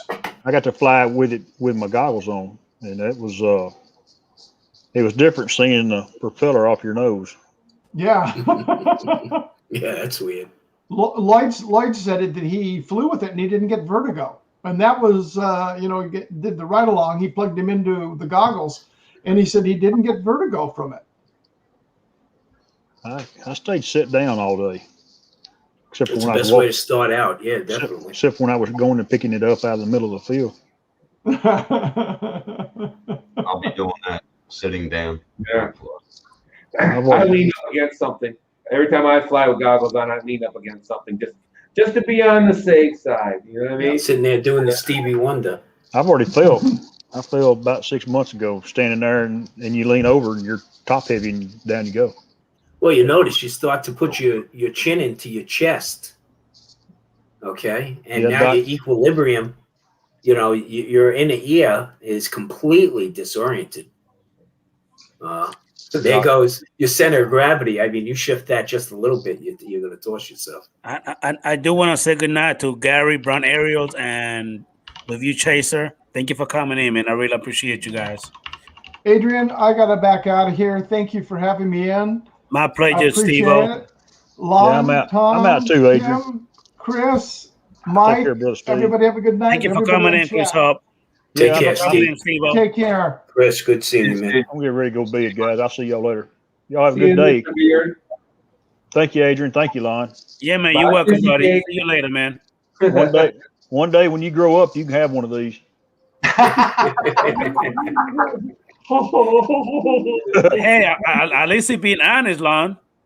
See you later, man. Oh, damn. See you, Chris. He's going to put it back on. Yeah, he's not. There He's you not go. going to grow. There Chris, you go. that's the problem. We'll see y'all. All right. Have a good one, Chris. Oh, lordy. Hey, Lon, Lon, you grow it out. There's always some December mall work you can get. Okay. Yeah, I'm Oh, saying. my God. The kids peeing on your lap. Yeah, that'd be great. Nah, Oh, yeah. That's I great. hate kids to begin with. That's why I don't have any. I'm not gonna take a job hanging around with them. The perfect bad Santa. Now, guys, just give me 1 second. Hey, Rocky, what are you gonna order? Just the Xeno Plus or the Xeno Pro Plus 2? Which one are you gonna order? Because there's two different ones. Thank you for coming in, Steve-O. Hey, Adrian, So I'm going to bounce because I'm still on New York time, man. Okay. Okay. Well, thank you for coming in, Tom. I appreciate you, buddy. Guys, it was good seeing all of you. So everybody stay safe, stay healthy. Yes, Thank sir. you, Good night, man. Take care. Tom. Night Train, are you done with that thing? Let me see it. You on he's mute, on- dude. You gotta get yourself from a mute. He's on a call, I think. Yes, he was ringing earlier. I think he got look like he got Skype or maybe Facebook. Facebook. Yeah, that sounded like Facebook. Yeah. It sounded like Facebook, not to say. Oh that. yeah, yeah. Oh, that was the call that was ringing. Like yeah. a Facebook chat. Okay. Yeah, I think he got Facebook call. Now, guys, I got something here that I want you guys to go ahead and hear. I don't know if you guys. Well, this is mostly for people that got iPhones. I don't know if it's available on Android or not, but it's the Drone Radio Show. Have you guys heard of it? Nope. Okay.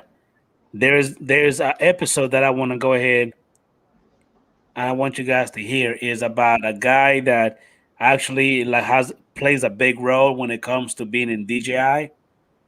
And he talks about rules, regulation, you know what I mean, the FAA, and also the Part 107, I believe, and the vision line of sight.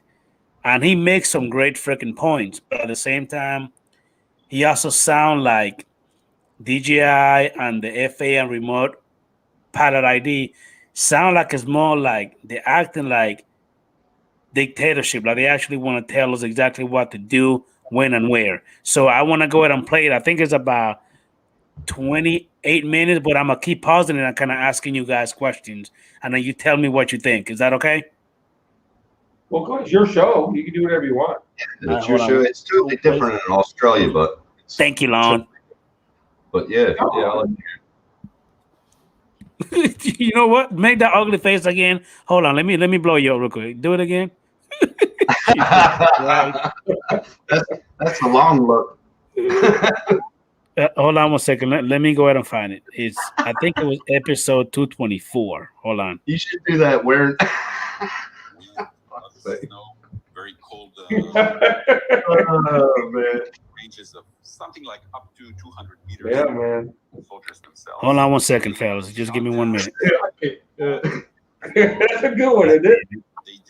So what now? You should do that where you're wearing that hat too. You didn't do it like that. Oh, you can do it. How the hell can you make your eyes go that way to that? God damn it. No, that's You're not a it. trip, man. You're a trip. What are you doing, Adrian? I'm actually trying to find it. Just give me 1 second, sir. Drone Junkie, welcome, Drone Junkie. How you doing, Mr. Drone Junkie? How you doing, buddy? Thank you for coming in, sir. Thank you, man. Let's see here. Is that Rocket White's plane? No. He's talking about that picture that Tom had up. Hey, McGregor, he said he flipped. It was not a crash, so. He flipped. Yeah, so. Rocket White, I mean, yeah. I don't know how a flip is not considered a crash. I think it is a crash anyway, isn't it? Technically? Well, you can flip. If you hit the ground in an involuntary manner, it's kind of a crash. You know what I mean? If you didn't do something you planned to do, it's kind of a crash. You know what I mean? Unless you plan to flip, then no, it's not a crash. Yeah. Okay, I'm going to land and then we're going to go over. Okay? Okay. That's the Holy plan. shit. The Drone Junkie had a heart attack. Guys, the Drone Junkie said he had a heart attack. Oh my God, I'm sorry to hear that, man. Holy shit. Holy cow. And he just gave me a comment not too long ago. I think it was like yesterday, I believe, on my FPV video that I made out there at the drone meetup. And now he had a heart attack yesterday. Not good. Not good. He said it's been 4 times now that he had one. Sorry to hear that, man. Are you going in for surgery, or is he going in for surgery right now? I hope you're okay too, man. Like Steve went ahead and said, that's not good. Uh-oh. Now yours ringing now, Team DJ Al Jackson. Shit. Hold on. It's booty call time.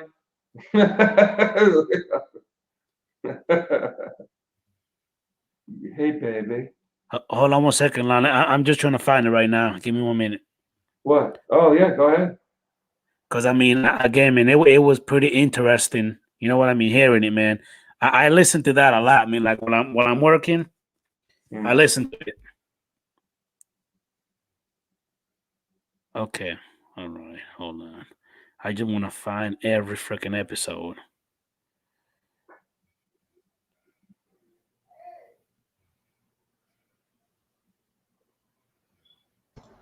All right. Post information, machine. I mean, he got a whole bunch of interesting people in here. They even have somewhere they're talking about how they have a way to track where your drone is. You know what I mean? How fast it's going, and giving all the telemetry. Also, they actually know how to track the remote, the pilot where you actually are with GPS pinpoint exactly where you at. And if you're doing something fishy, they will literally send a cop to your exact location. And this whole time, you know what I mean? I'm just giving you a little background before I play. This whole time, we keep saying, "Oh, remote pilot ID is not here yet." But he's saying that DJI already have remote pilot ID on the drone, so they actually know every time we take off and every time we fly, they know that we're doing it. Right, but according to him, according to him, that's why I'm going to play it for you to hear. That way, you know what I'm talking about. No, I hear what you're saying, but it's not just DJI. It's anything that uses GPS, and that includes your phone. Yep. You know what I'm saying? Yep. Apple knows exactly where you are right now.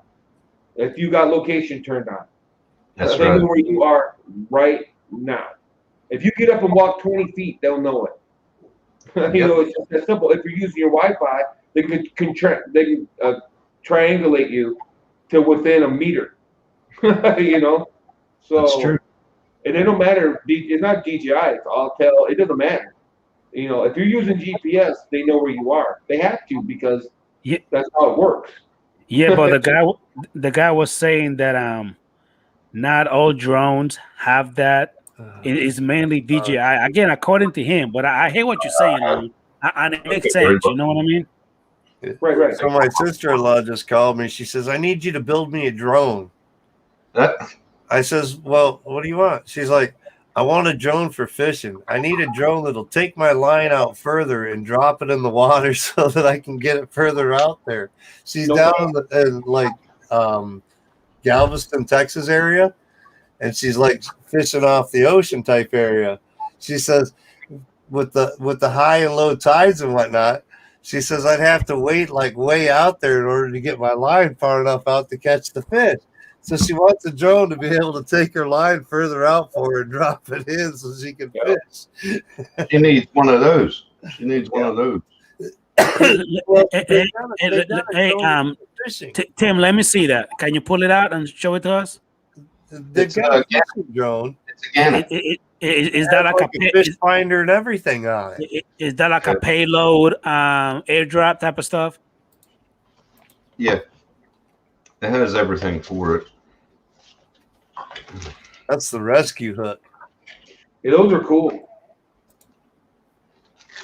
Is that the one that can see the LED light underneath the drones? If you have the newer style DJI drones where they have the LED, that's the way to go. You just flip on your LED, lower LED, and it sees it. And Comes with everything, all the wires, everything. It's just it goes underneath my Mavic too. Yep. I like it. Yep. But, no, it comes with everything. Yeah. That's So, what she wants me to try to design her a drone to take her line out further. I'm like, well, we've got some capabilities, but you're probably better off just to go buy that damn fishing drone that they've got out. Hey. In the end, it'd probably be cheaper and easier. A little parachute guy? Yeah. Hey, fellas. It's funny.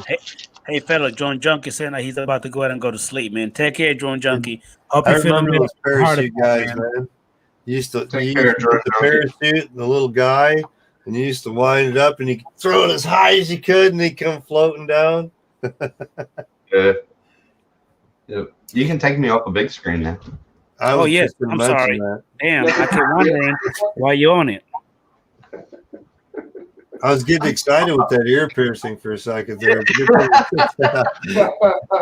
Or eye piercing, rather, not ear piercing. Eyebrow. Yeah, I used to have mine done. I had to take it out for work. My boss had a cow about it. I'm like, I got the first eyebrow piercing in the state of Michigan. Really? I was licensed to do it. Did mine live at a Harley meet. I'm a licensed piercer over in the license.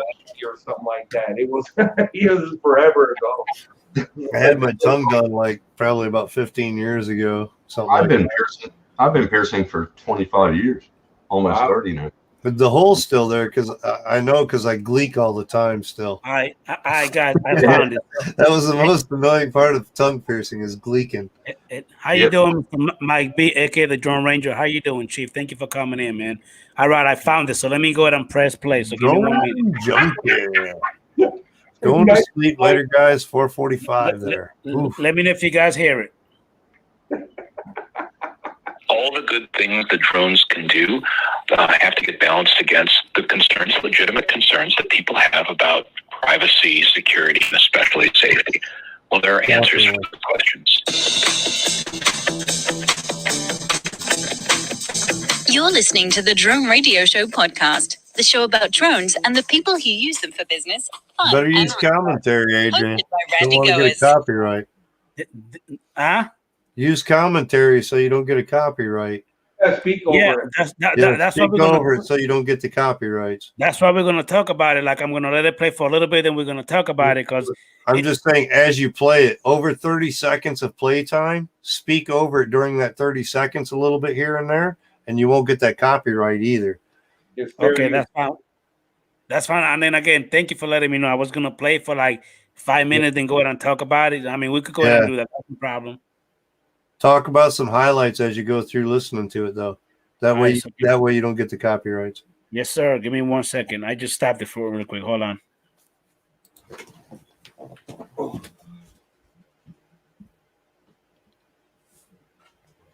right. So again, this is a guy that actually works for DJI. Yeah, I think I know who he's gonna be, but I can't remember his name. As soon as he says it, I'm gonna go, oh yeah, that dude. The name. Hold on. The name is Adam Lisberg. Oh yeah, Adam Lisberg. Yeah, he's been on a lot of shows. So this is. Let me play a little. Oh shoot! Dang it.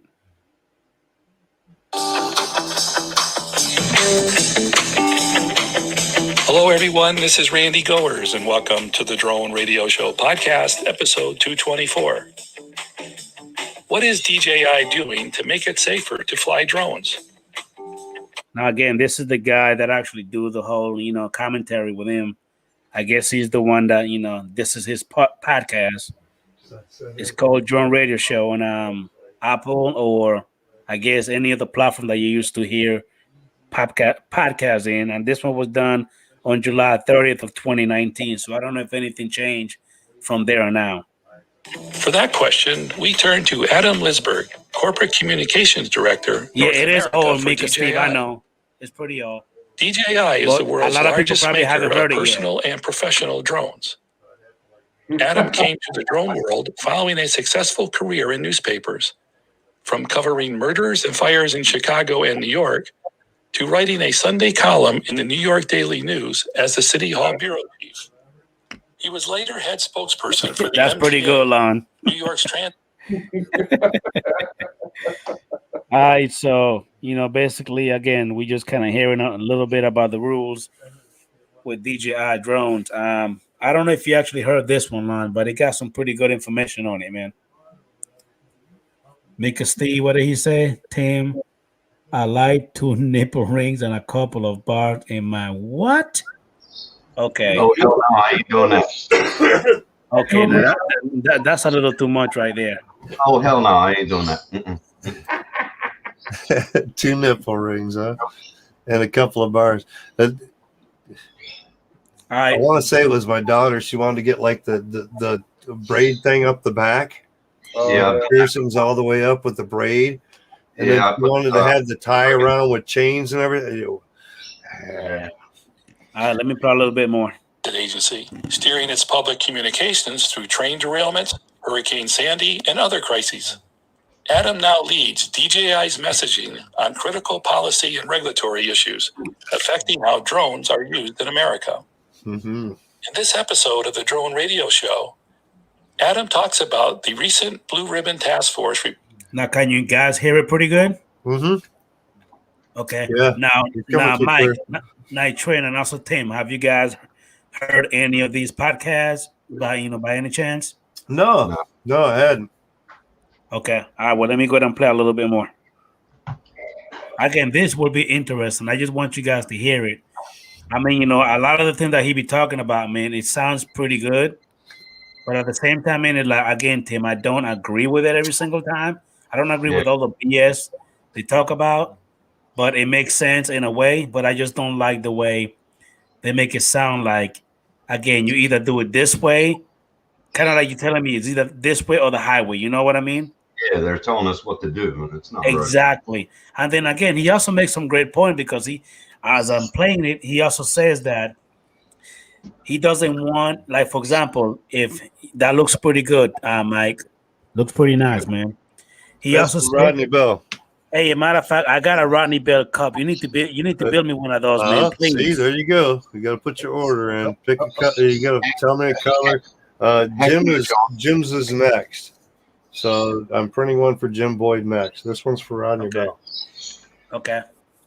Anyway, but this is what I want you to do for me, though, Mike. The one I want you to build for me is gonna have to say Adrian Mateo Drones on it. Oh, well, this one's just a design I pulled off a Thingiverse. I didn't make the design. Okay, well, can you put my name on it by any chance? This is Fallout 4, dude. Vault Tech is Fallout 4. Oh, Vault Tech. Video game, you know? Fallout. I understand, but can you do it or not?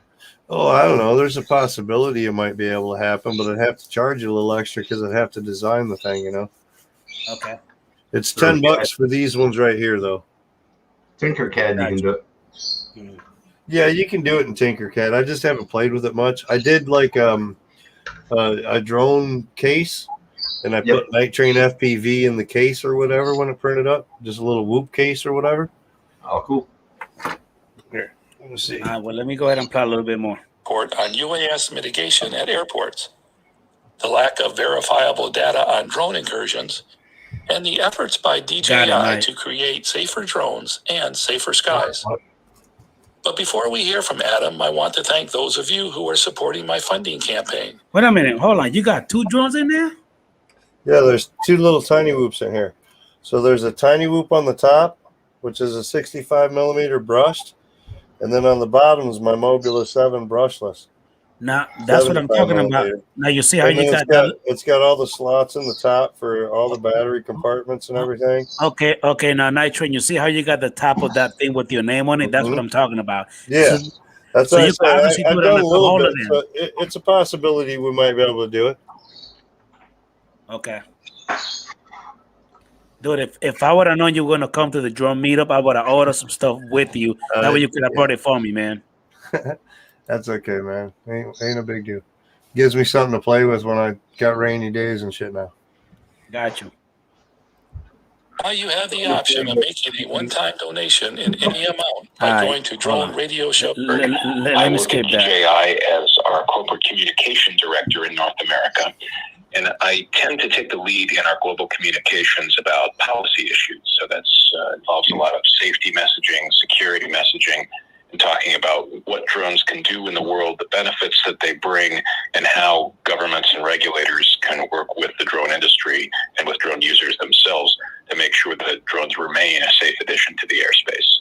Adam, how long have you been with DJI? I've been with DJI about 3.5 years. I was a journalist for a long time, working as a newspaper reporter, and switched over to the public relations side when I worked for New York's Mass Transit Agency for 4 years, which is quite an experience, dealing with literally 19th century technology in some cases there and going straight to 21st century technology here.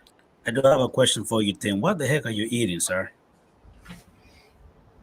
Yogurt. Okay, Tim. Now you didn't have to do yogurt. Now smack it. That's what you're asking. Yogurt. Smart ass. You are a fool, man. I bet it will be a blast. Just hang out with you the whole damn day and fly, man. You a damn fool. Hell yeah, man. Now we will do this under one condition. I don't want to see them white chicken leg. You won't have to wear some blue boots. That shit is scary. That's some scary shit. That right there would have made Rick laugh his ass off. I guarantee you. I'm sure that it would have.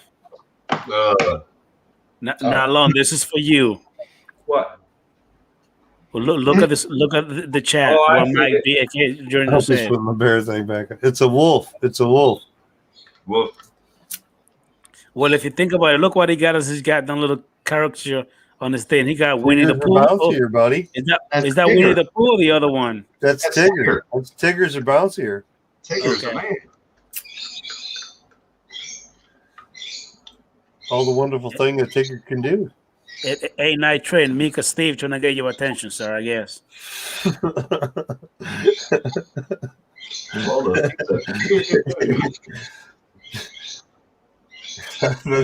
Take another shot before I start singing Tigger song. Nope. So last night I went to the store and they got the like it's 10 for 10. So you get 10 little of these shooters for $10. But this one is kinky pink. Whoop, whoop. So it's a naughty fusion of mango, passion fruit, and blood orange. The hell? I don't know. Weird.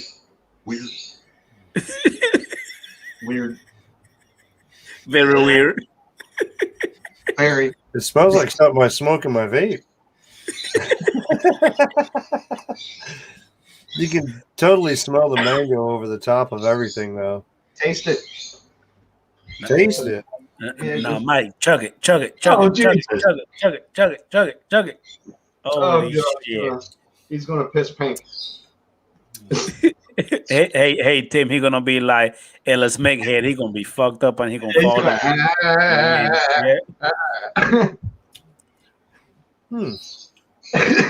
You talking about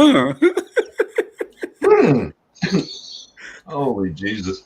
That's quite a mixture there. Yeah. The mango is real strong, and you can taste a little bit of the passion fruit, but that blood orange like comes in at the back end of it, with that citrus. Yeah, hold on. Wait a minute. I bet that would be really good. He just said something lady about real crunk on some stuff with some Wait Sprite a or minute. something, you know what I mean? Is he actually breaking it down to a science right now? Is that what he's doing? Dude, it's alcohol, man. There's a flavor in it. That's why people drink alcohol. They like the flavor. That's why people drink alcohol. For the flavor. Yeah, well, okay, maybe winos. I should be more specific generally. They're all about the flavor. Yeah, real alcoholics don't give a fuck. Just give me some shit, man. Let's get drunk.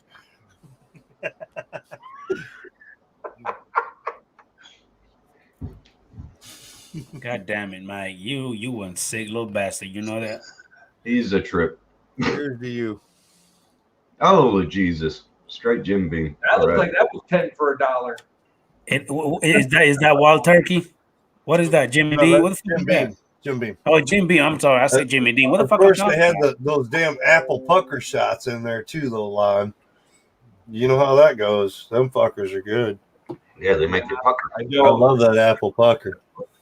I used to like apple pucker when I was a kid. I don't drink anymore. Yeah, the schnapps doesn't have enough alcohol in it for me. It just doesn't, I drink more of them. When you drink one of these a night, right, Jim? Right, Tim? Huh? Drink a 30-pack every night. I drink a pint every night, about the same. Hey, I used to drink Mad Dog 2020. Remember that shit? Oh, dude, that Irish Rose. Ooh, wild Irish Rose. All right, let me go back to this a little bit. On July 12th, the Blue Ribbon Task Force on UAS mitigation at airports released its interim report. It includes lessons learned from London Gatwick's December 2018 UAS incident, as well as over 20 recommendations on steps that should be taken to safeguard airports from UAS incursions. What was your impression of the report? Just to give a little background on the subject matter, that for as long as drones have started to be a regular presence in the air, so this is the last 4 or 5 years, there have been reports that drones are interfering with traditional aircraft, that pilots are reporting near misses with drones or even collisions with drones. People at airports say they see a drone in the air, and there's really not been a lot of true scientific experimentation about what happens when a drone could come in contact with an aircraft. So now, Lon and Mike, is that basically true what he just said? That there's a lot of speculation about pilots supposedly, because the plane would go about 100, 300, even 500 miles an hour. How the hell can you see a little freaking drone? Dude, you ain't gonna see it. You ain't gonna see that. There's no way. Your perception of vision. I mean, think about it. Take your drone up 30 feet. What do you see? You know, as soon as you shoot up from 30 feet to 75 feet, it gets tiny. Now think of that at 100 miles an hour, dude. Exactly. Look my at a road point. sign as you go by at 100 miles an hour. It's like gone. I mean, it's kind of like when you. Tiny. Yeah. Yeah, it's kind of like when you guys were flying your FPV drone. You know what I mean? That's like a 5-inch, 7-inch. Try to chase it. When you guys were whooping that thing so freaking fast, it would be hard for us to keep up. Imagine on a fucking plane. You're talking about you see a freaking drone. That Trying cannot to be keep up possibly with the true. camera is one thing, but even chasing it with the drone, like when we tried to chase Bill Metro drones FPV, you know, when we were following it around, dude, it's so hard to see in your vision. I mean, we've got goggles on, dude. We're seeing it in 1080 or 720, and you know, good vision. 90-degree angle, all that close view, everything else full on, and we couldn't chase that thing half the time because it's so hard to see, and we're only chasing it like 30 feet, 40 feet away from it. Think about that in a damn plane as you're doing 300 mile an hour. Yeah. You ain't seeing shit, dude. Yeah, I've seen tests that have been done. I do work for Homeland Security, so I've seen. When I go to the airport, the guy's always telling me about the drone sightings. So they pull about 100 incident reports a month. You know, as far as that goes, where people are saying that they've seen drones or whatever. In the United States, there's 100 incident reports a month. Where pilots say that they've seen drones, or pilots. Yeah, and I do have to agree with Mike B, aka the Drone Ranger. First, it was UFOs. Remember, for a while, people were seeing UFOs everywhere. Now, all of a sudden, they don't say UFO no more. Now they supposedly see drones. You know, and so let me play a little bit more. People are, of course, very cautious and try to take as much care as possible to make sure that drones don't come in contact with aircraft. So that means, you know, everything from making sure the drone pilots know the restricted areas to DJI installing geofencing in our drones, all the way up through various enforcement measures. But nevertheless, there's been very few proven incidents of drones interfering with aircraft, but it remains a fear for people who fly airplanes and helicopters. And I think you saw the culmination of this at Gatwick Airport in London last Christmas, where there was a report of a drone somewhere near the airport. And as a matter of prudence, the airport stopped flights because they didn't want to have a drone and an airplane on a collision course. The airport has only one runway, so it was difficult for them to figure out how to handle this. But what happened over the next couple of days is they kept getting reports of drones in the air, but they never saw a single one. In an era where everyone has a camera in their pocket on their phone, which is fucking no true. one ever got a picture of this drone. The airport authority and the police haven't put out a detailed chronology of where reports came in from, when, where it might have been their own drones that they were flying to try to spot an intruder. And if you guys actually hear Lon, Mike, Tim, and everybody in the chat, it is true where it's been some cases where people are literally using drones like the ones that we love to fly for the wrong fucking things. Like, you cannot fly over people, number one. You can't take the motherfucking and goddamn, like, there's been cases where people literally fly the fucking drones over a goddamn football field. You can't fucking do that. It's legal. And oh, baby. And then they dropping stuff, you know what I mean, into the public. Like, you can't be doing that. Yep. It's illegal if you get.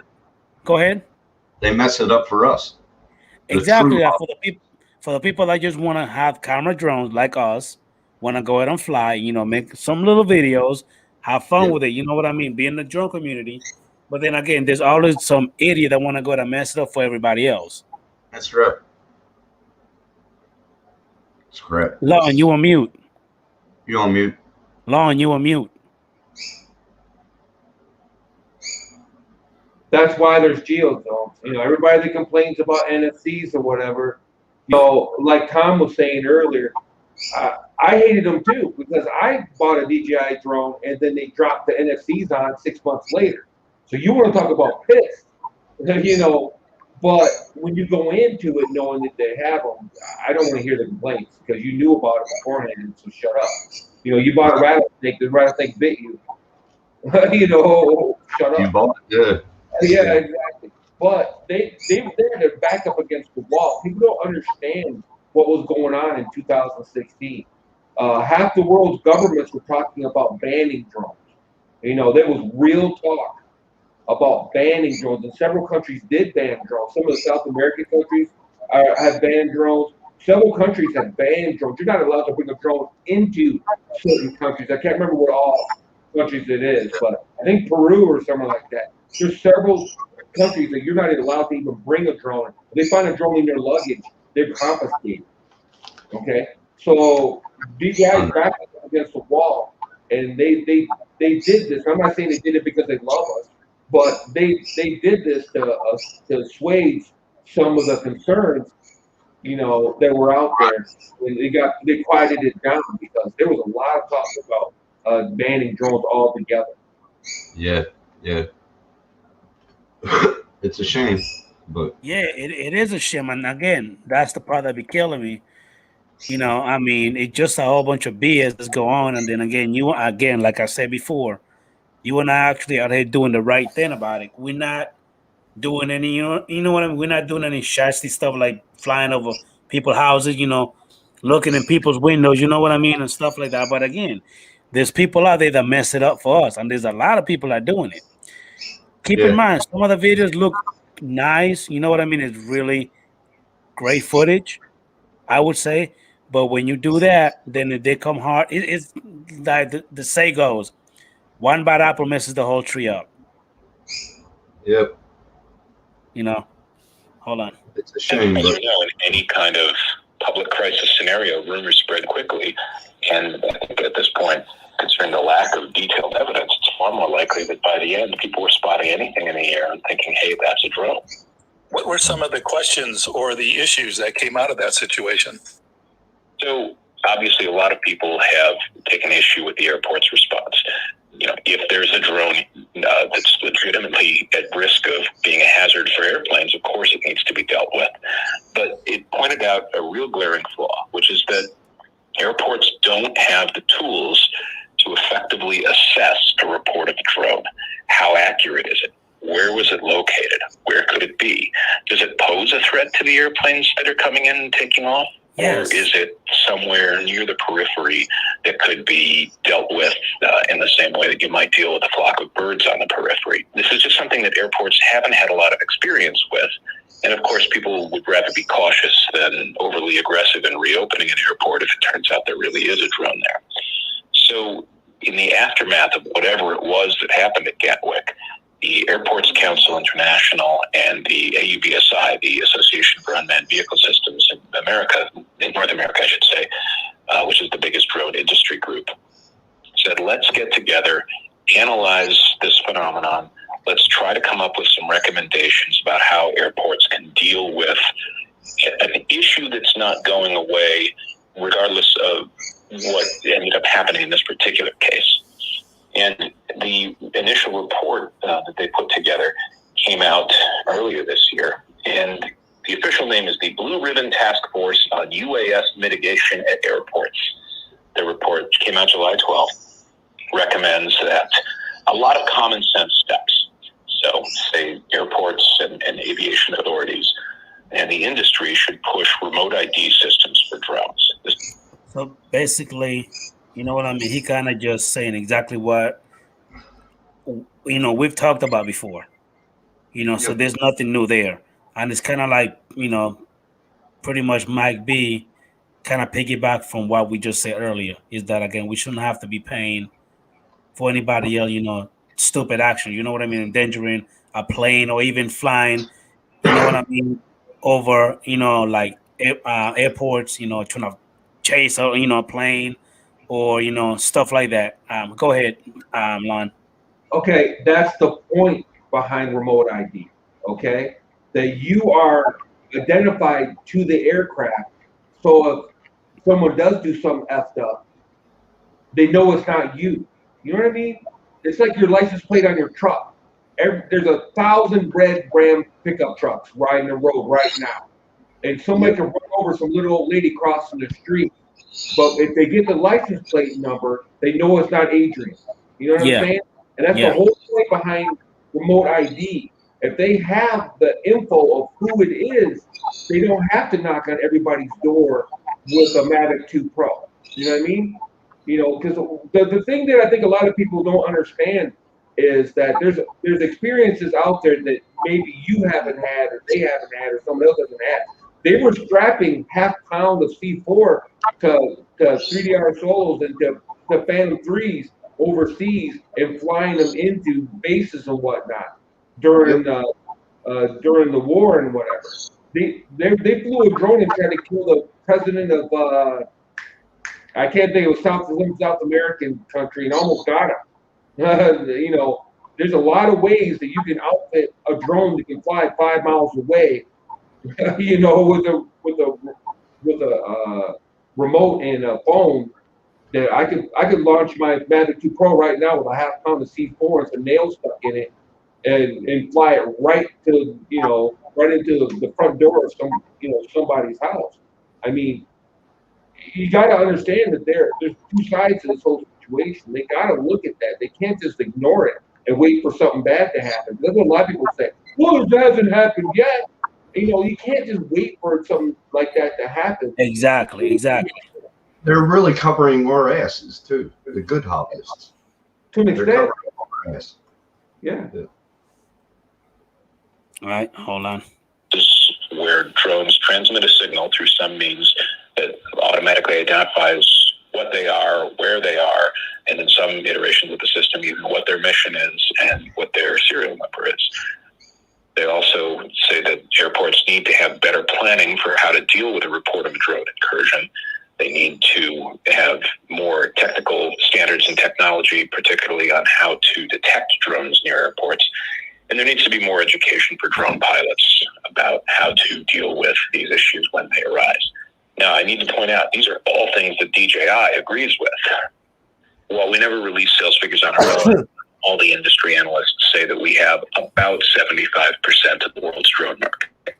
So when you see a headline, good or bad about drones, there's a 75% chance it involves one of ours. And that we've always thought that position gives us a special responsibility to invest in safety technology and pioneer new safety ideas that can ensure drones remain safe. So that means that we're putting R&D resources and time and money in place and coming up with safety solutions that, you never sell a drone based on its safety solution. All it does is cost us money, but we think it's worth it in order to make sure that society sees drones for the benefits they can bring, not just the worst fears people might have about them. Adam, tell us about some of the things that DJI is doing on safety. DJI has always been a leader in coming up with solutions for how to ensure that drones remain a safe addition to the airspace. That's started with our They just don't have another option. I mean, they have to be on top of that. No-fly zone system for our drones almost 5. What was that, Mike? DJI has to be on top of that type of thing. I mean, if they're not on top of it, they're just going to fall out. You know what I mean? Yeah. They're gonna get washed away because security is everything with that type of technology. So yeah, they have to be on top of it. I wouldn't expect anything less. Yep, that is true. And I see what Mike B's saying, that criminals aren't going to have it, but that's the same argument you have about background checks for guns.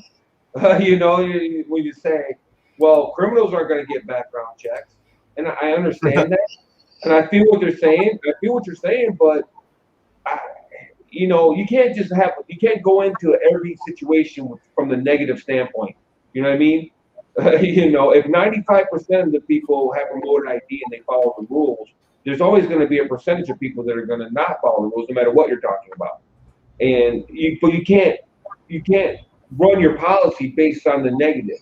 5% aren't going to do it anyway, so let's just not do anything. You can't operate from that standpoint. You can't. You got to have a positive outlook. You got to come at it from a positive. You got to do what you can. you smoke, but does that mean that you do heroin too, or does that mean that you know what I mean? Right. Yeah, you can't just because you do one unhealthy thing means that you should never do anything healthy. I mean, that's just it's a dumb outlook. It's a bad outlook, in my opinion. Yeah, pretty much. Years ago, and we've refined it in 2 separate iterations of coming up with a better and more supple geofencing system since then. So now you have a geofencing system that delineates airspace around airports where drone flights are prohibited or could cause issues. You also have areas marked out above prisons and military installations and other locations that could cause trouble. Our geofencing system ensures that drone pilots know the restrictions around airports, they know where to avoid, and can help stay away from areas like that. We've invested in hardware technology, everything from batteries that can monitor their condition and prevent you from taking off if there's a problem with the battery or if it just doesn't have enough charge. We were the first to develop an automatic return to home system so that if the drone loses contact with the remote controller in the pilot's hands, or if the batteries reach a critically low level, it'll stop what it's doing, automatically return to the place it took off from.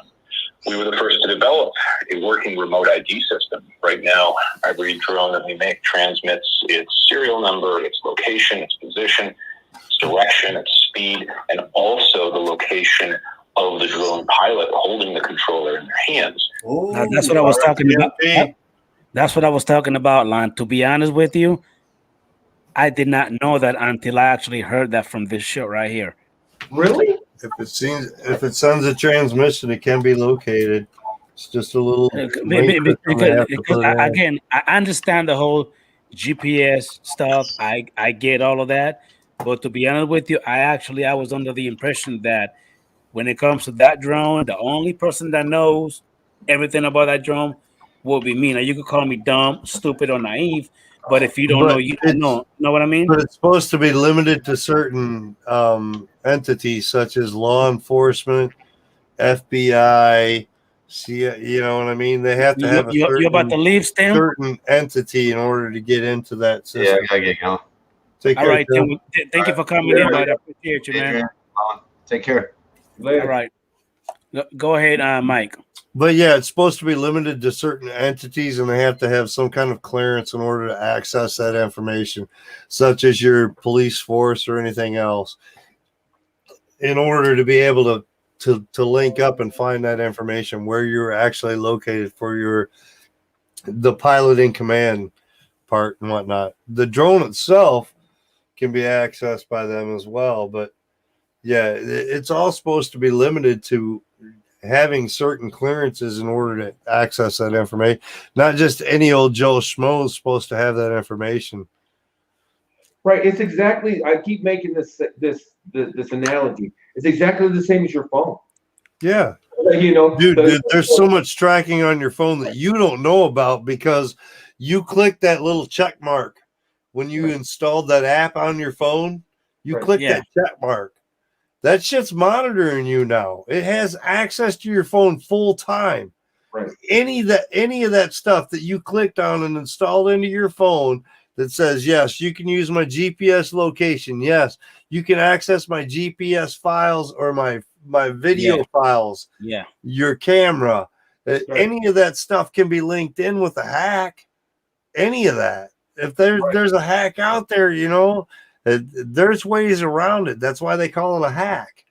They've been out there for years, and security can't stop them. That's why I was talking about the law enforcement part. Yeah. The FBI, for example, can go in and can get a warrant to. And what's probable cause? That'll be the next question. What's their probable cause for getting that warrant? They have to have probable cause in order to issue a warrant for anything, to go into your house, search warrant, this, that. They have to have that probable cause. So what's their clause going to be on what's probable cause to come into my house to check for my shit? You know what I mean? Or a probable cause to go in and find out what I'm doing in my drone.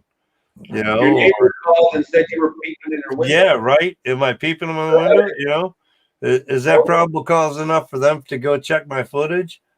You know, or to link in to see where I'm at, or to give me a hassle? Sounds like a bunch of taxpayer money going to waste to me. Yeah. You know, sending out a cop to go check on a GPS location. Really? Yeah. You know? If said at 9 p.m. my neighbor was peeking in my window with a drone, they can get the location data, and sure enough, if you were right outside their window, then they can get a warrant to search your search your residence and see if you're doing something illegal. How do you think they catch child pornography people and sex trafficking? Contact on the internet through services. Yep, that's how they catch them, and good, as far as I'm concerned. Yeah, there's good and bad both. Yeah, there's good and bad both. I mean, there's certain discrepancy that they can have, in my opinion, that is good, and there's certain discrepancy that they can go too far as well.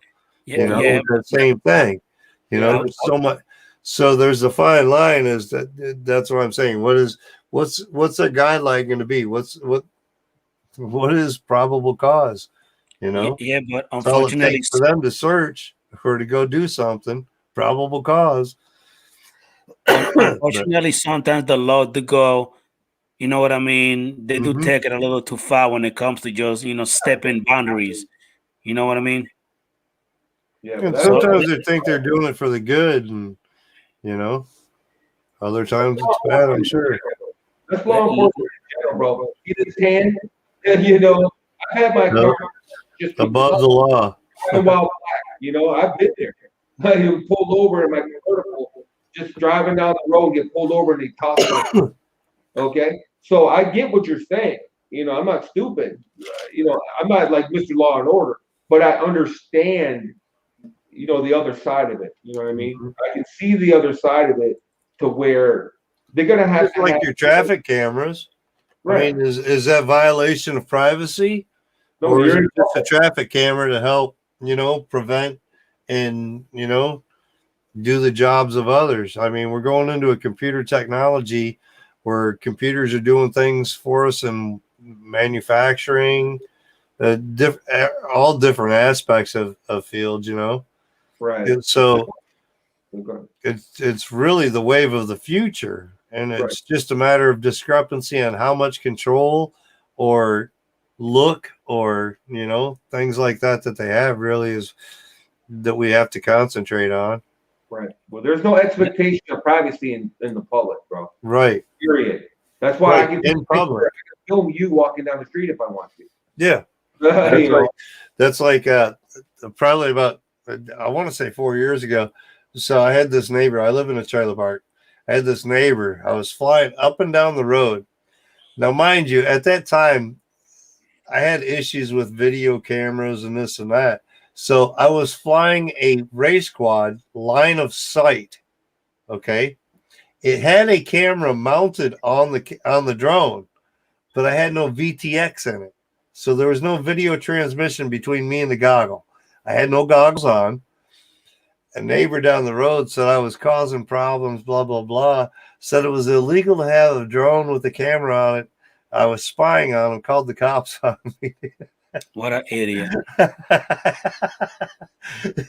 Cops come out, looked at my shit. They're like, oh, that's pretty cool, man.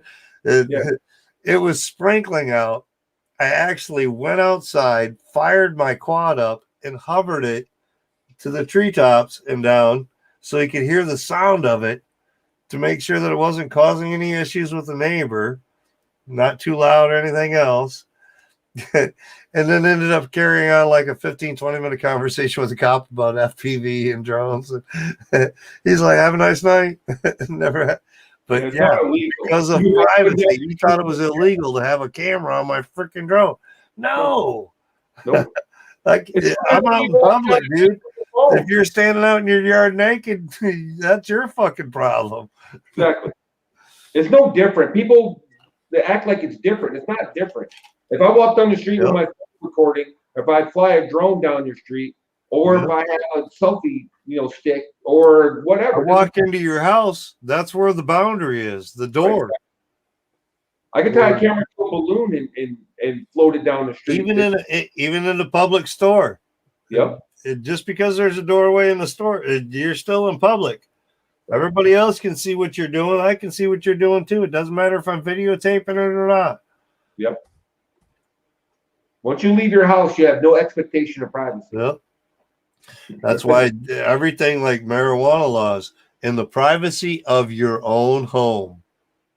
That's where it stands, in the privacy of your home. If you're outside your home, they got all the rights to do whatever the hell they want because federal, it's still illegal. But inside your home and in your state, they've got no right to go in and check or do anything like that. Cops are the same way. They can't go in your home once you're in your home. That's why when they come knocking on your door, don't open it all the way. Keep that door secure. They can't enter as long as that door is secure. Once you open that door, that's a barrier gap open. You've invited them now. Correct. And let me play a little bit more.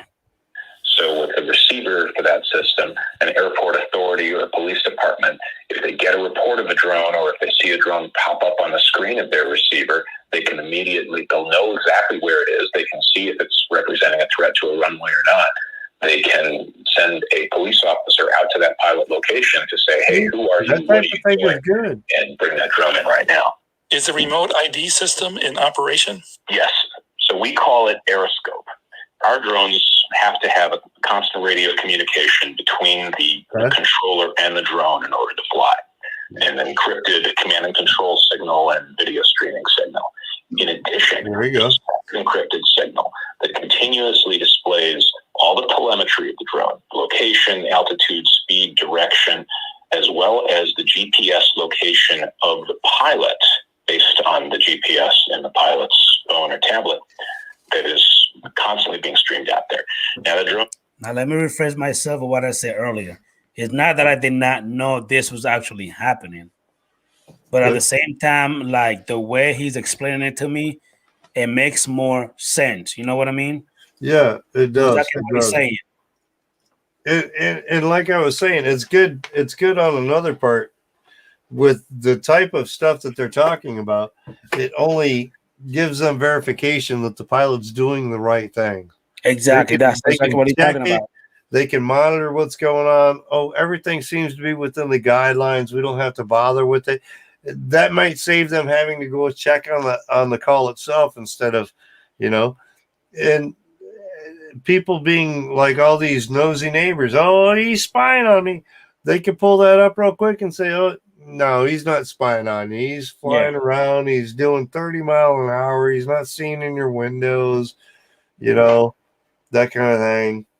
They can see some definite things that deter what they're saying, or there's lots of things that can come out of this. It keeps people in the right. So it keeps people honest. That is true. That, in my opinion, and I hate to say it, but Philly Mike is an example of people being their own pilot and not following guidelines properly have caused them issues. And that's what's causing us issues because people are not following those guidelines. They're not doing the proper research. What do I need to do to fly a drone safely here? This or that. Can I fly above stadiums? Can I just fly my drone wherever I want? People not having that knowledge is the part that's letting them do that, or people not giving a shit, one of the two. And that brings it back on the people that are doing the things, making sure we're FAA regulated, 107, trying to run this or that. It comes back to us because now we have to go find an airfield to fly in, or this or that or the other. So it has advantages to both sides because it makes people accountable as to what they're doing. So that's the great thing about this remote pilot thing is it's making accountability for pilots. You fly a drone, hey, you're going to have to follow the guidelines. We're going to be monitoring you at some point. You fly that drone knowing that and do outside the guidelines, it's your own ass. Yeah. They don't have to come look at everybody else now. You know what I mean? 30,000 pilots in the multi-GP force. Multi-GP racing alone is over 30,000 pilots. 30,000 pilots in the United States. That's a lot of pilots that they're looking at. Yeah, it is. If remote pilot, remote ID comes in and we got every drone, this or that, you know what I mean? We shouldn't have all that. Correct. So now, hold on. it has advantages as well. Sending their signal everywhere. And we sell the receiver system to authorized users like police departments, airports, utility plants, stadiums, etc. Authorized they users. are able to decrypt that signal and display the drone at pilot locations on a map on a screen. Now, we're not allowed to disclose most of the locations where it's in operation, but it's dozens, maybe hundreds around the world, a mix of stadiums. There are presidential palaces around the world that have it. There are a lot of airports that have it. If a drone takes off or even turns on, even before it takes off, anywhere within a designated area, it sounds an alert tone, and the people working in the control room can look at the screen, see where it is. They can say, oh, that one's actually harmless. It's 4 miles in the other direction over by that neighborhood where we always see people flying in the park. Or alternately, they could say, wow, that one should not be near the end of the runway. Here's the location of the pilot.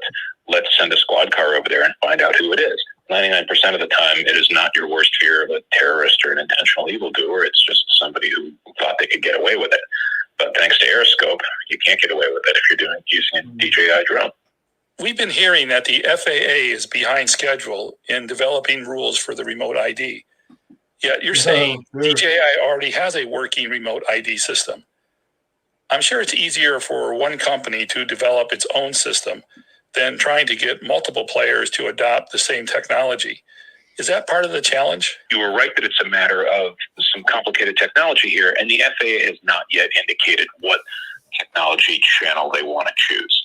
So some of the choices that you'd have to make in designing a remote ID system for everyone are.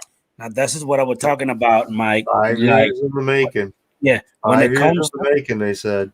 When it comes to remote ID, I actually, because he just said that they're working on it, like you said, been 5 years, but yet DJI drones already have remote ID on them already. They have some of that technology, but they don't know specifically as to what the technology is going to have to imply for the law, because everything up to now has been a proposal.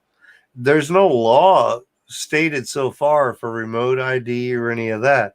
It's all been proposals. So a proposal still has to go through all the different boards and chain of command and get approved before it can be anything. So for them to define exactly, it's hard right now for any company to try to say, yeah, we've got the remote ID figured out. DJI figures they've got the remote ID figured out. And that, I think, is part of the reason why, like the FPV drone, they said after the FPV drone come out, they said there's going to be no more DJI air units made. Well, I think DJI is rearing up and amping up for the remote ID so that the FPV drone type technology can be included to that remote ID and be compatible. I think they're going to revamp that box so that it has that remote ID technology included in it. You know, the GPSing and location, things like that, so that it can send a signal back and give you a GPS location on your controller so that they've got that remote ID covered. You know what I mean? So DJI is already on top of the game as far as trying to come up with the implementation to be ahead of the game.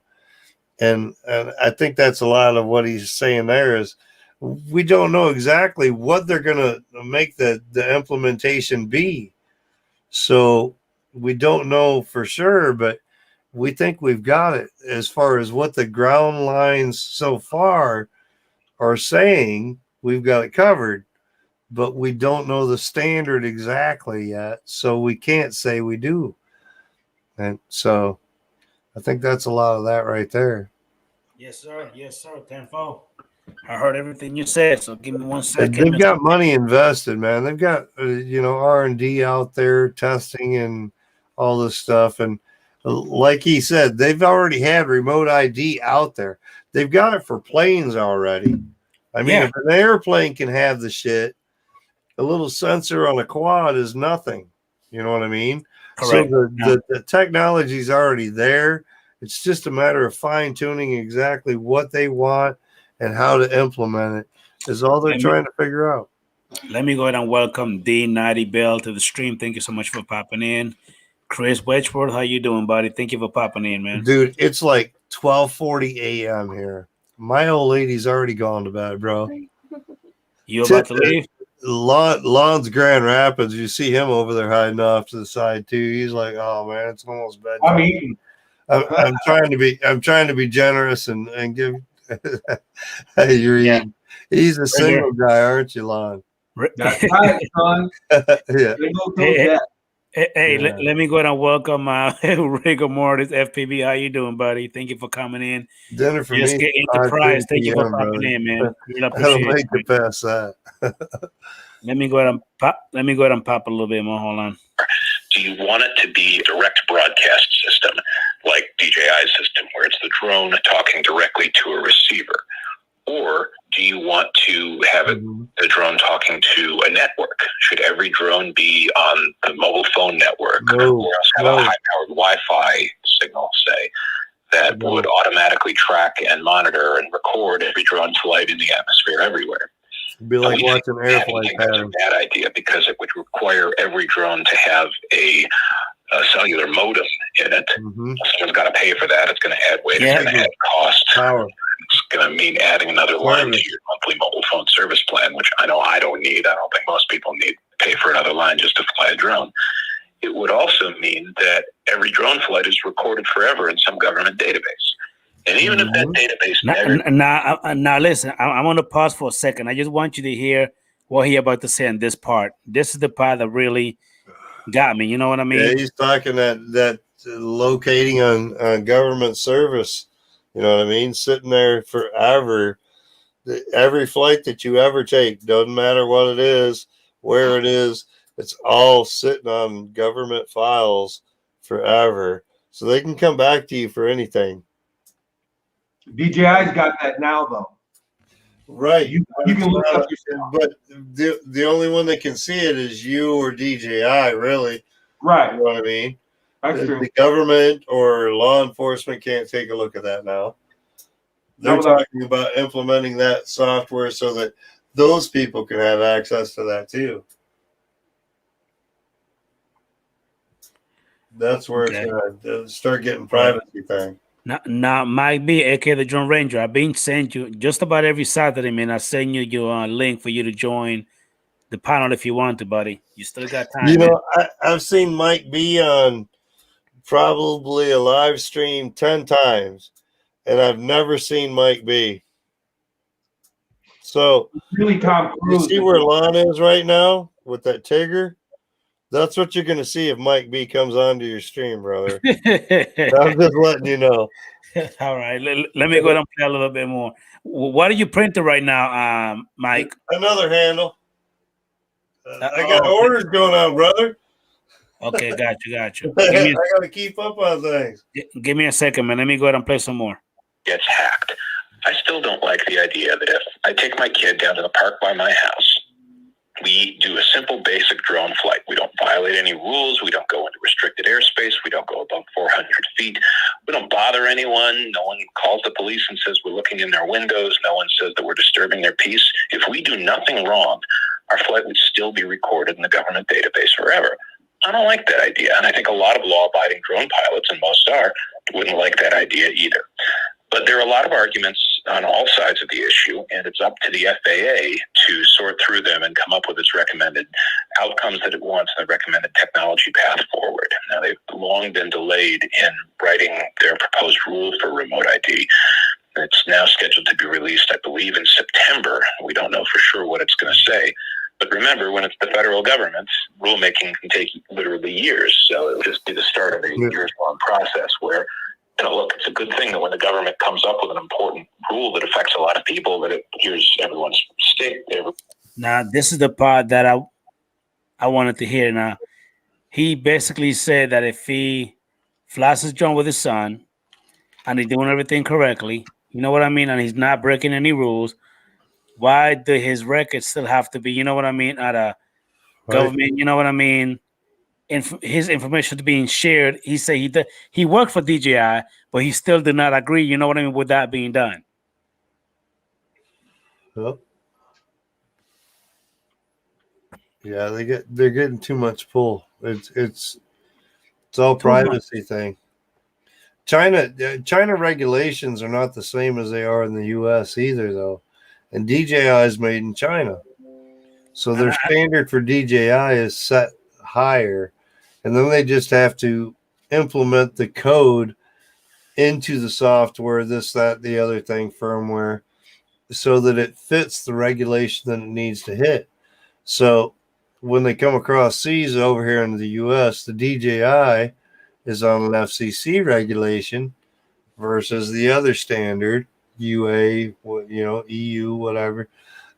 So it's a firmware thing. That's why when you flash, you have to flash either an FCC standard or an EU standard because the laws implement that way.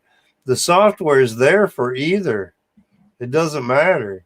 It's all there. The software and firmware is there for both. They just haven't implemented into the firmware for that other regulations and this and that and the other thing. Same thing with our geofencing and whatnot. It's all there.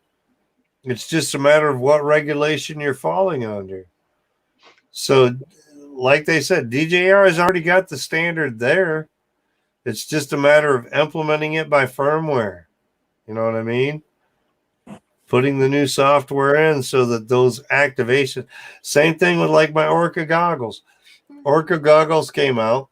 They said we're HDO capable. Okay. We've got the same screens in the Orca goggles as are in the DJI goggles. But Orca doesn't have the firmware and all that implemented so far to be able to put out the HD software like the DJI. Yeah. You know what I mean? But Orca claims to be future-proof. We're already using the same things that DJI is already using. We're using the same boards, blah, blah, blah. All we got to do is fine-tune our stuff. We'll be able to put out the HD. That's why I bought Orcas. I spent the $800 on the damn Orca goggles. So if I want to pull up my Orca goggles, I can pull up my Orca goggles on my damn phone, brother. Straight from a wireless connection. I can pull up my Orca goggles on my phone. I can live stream from that Orca goggle connection on my phone into YouTube. So if I want to live stream my flights from my goggles, I can do it through YouTube on my phone. Yeah. As I'm flying live. So that SkyDroid that everybody's buying so they can do live flies, I can do it from my phone or my goggles on my phone. I don't have to have that that little SkyDroid thing. Yeah, because that's the technology's there. They just haven't had the implementation of the firmware. Same thing with the DJI. They're gonna implement firmware as it comes along. That's exactly what I was asking Mitch when they at the drone meetup when you guys were actually flying. I noticed that you were flying your quad. Everybody else were watching you through their thing. Everybody can watch. But at the same time, Mitch also had a freaking screen. He's on DJI. He was basically looking at your fly, then he was streaming it. You know what I mean? That was pretty cool. Yep. I like that. Yeah. Let me play a little bit more. Perspectives and gets input from stakeholders and takes its time to consider it to try to get it right. But in the meantime, without a mandatory remote ID system out there, it's a real challenge for security agencies, airports, et cetera. Now, there's people in Congress keep banging on the FAA, hurry it up, speed it up. Rigor. FAA and for other regulators around the world to speed up the process of developing Thank you, Bob, my brother. and it's gotten to the point where the FAA has in fact recommended that drone manufacturers and the drone industry work on voluntary remote ID systems and try to get those in place before a mandatory federal one comes into place. That's what DJI has done with the system that you're talking about, right? Yeah, because we understand it. And, the other factor that people should realize is that security agencies have a real fear about drones. They know that almost everyone who flies a drone is doing it with the best of intentions and doesn't mean to cause trouble, but they are worried, because that's their job, about the person who decides to fly a drone over a professional football stadium, or, people who would want to do harm or at least cause mischief with drones. And they want to have a way to track drones in the air and to alert large gatherings of people in other situations like that about drones nearby. And they've made clear. Now, what do you got to say about that? I might. So I got to take a piss, man. I was just getting ready to click my cam. Go ahead, man. You nasty little bastard.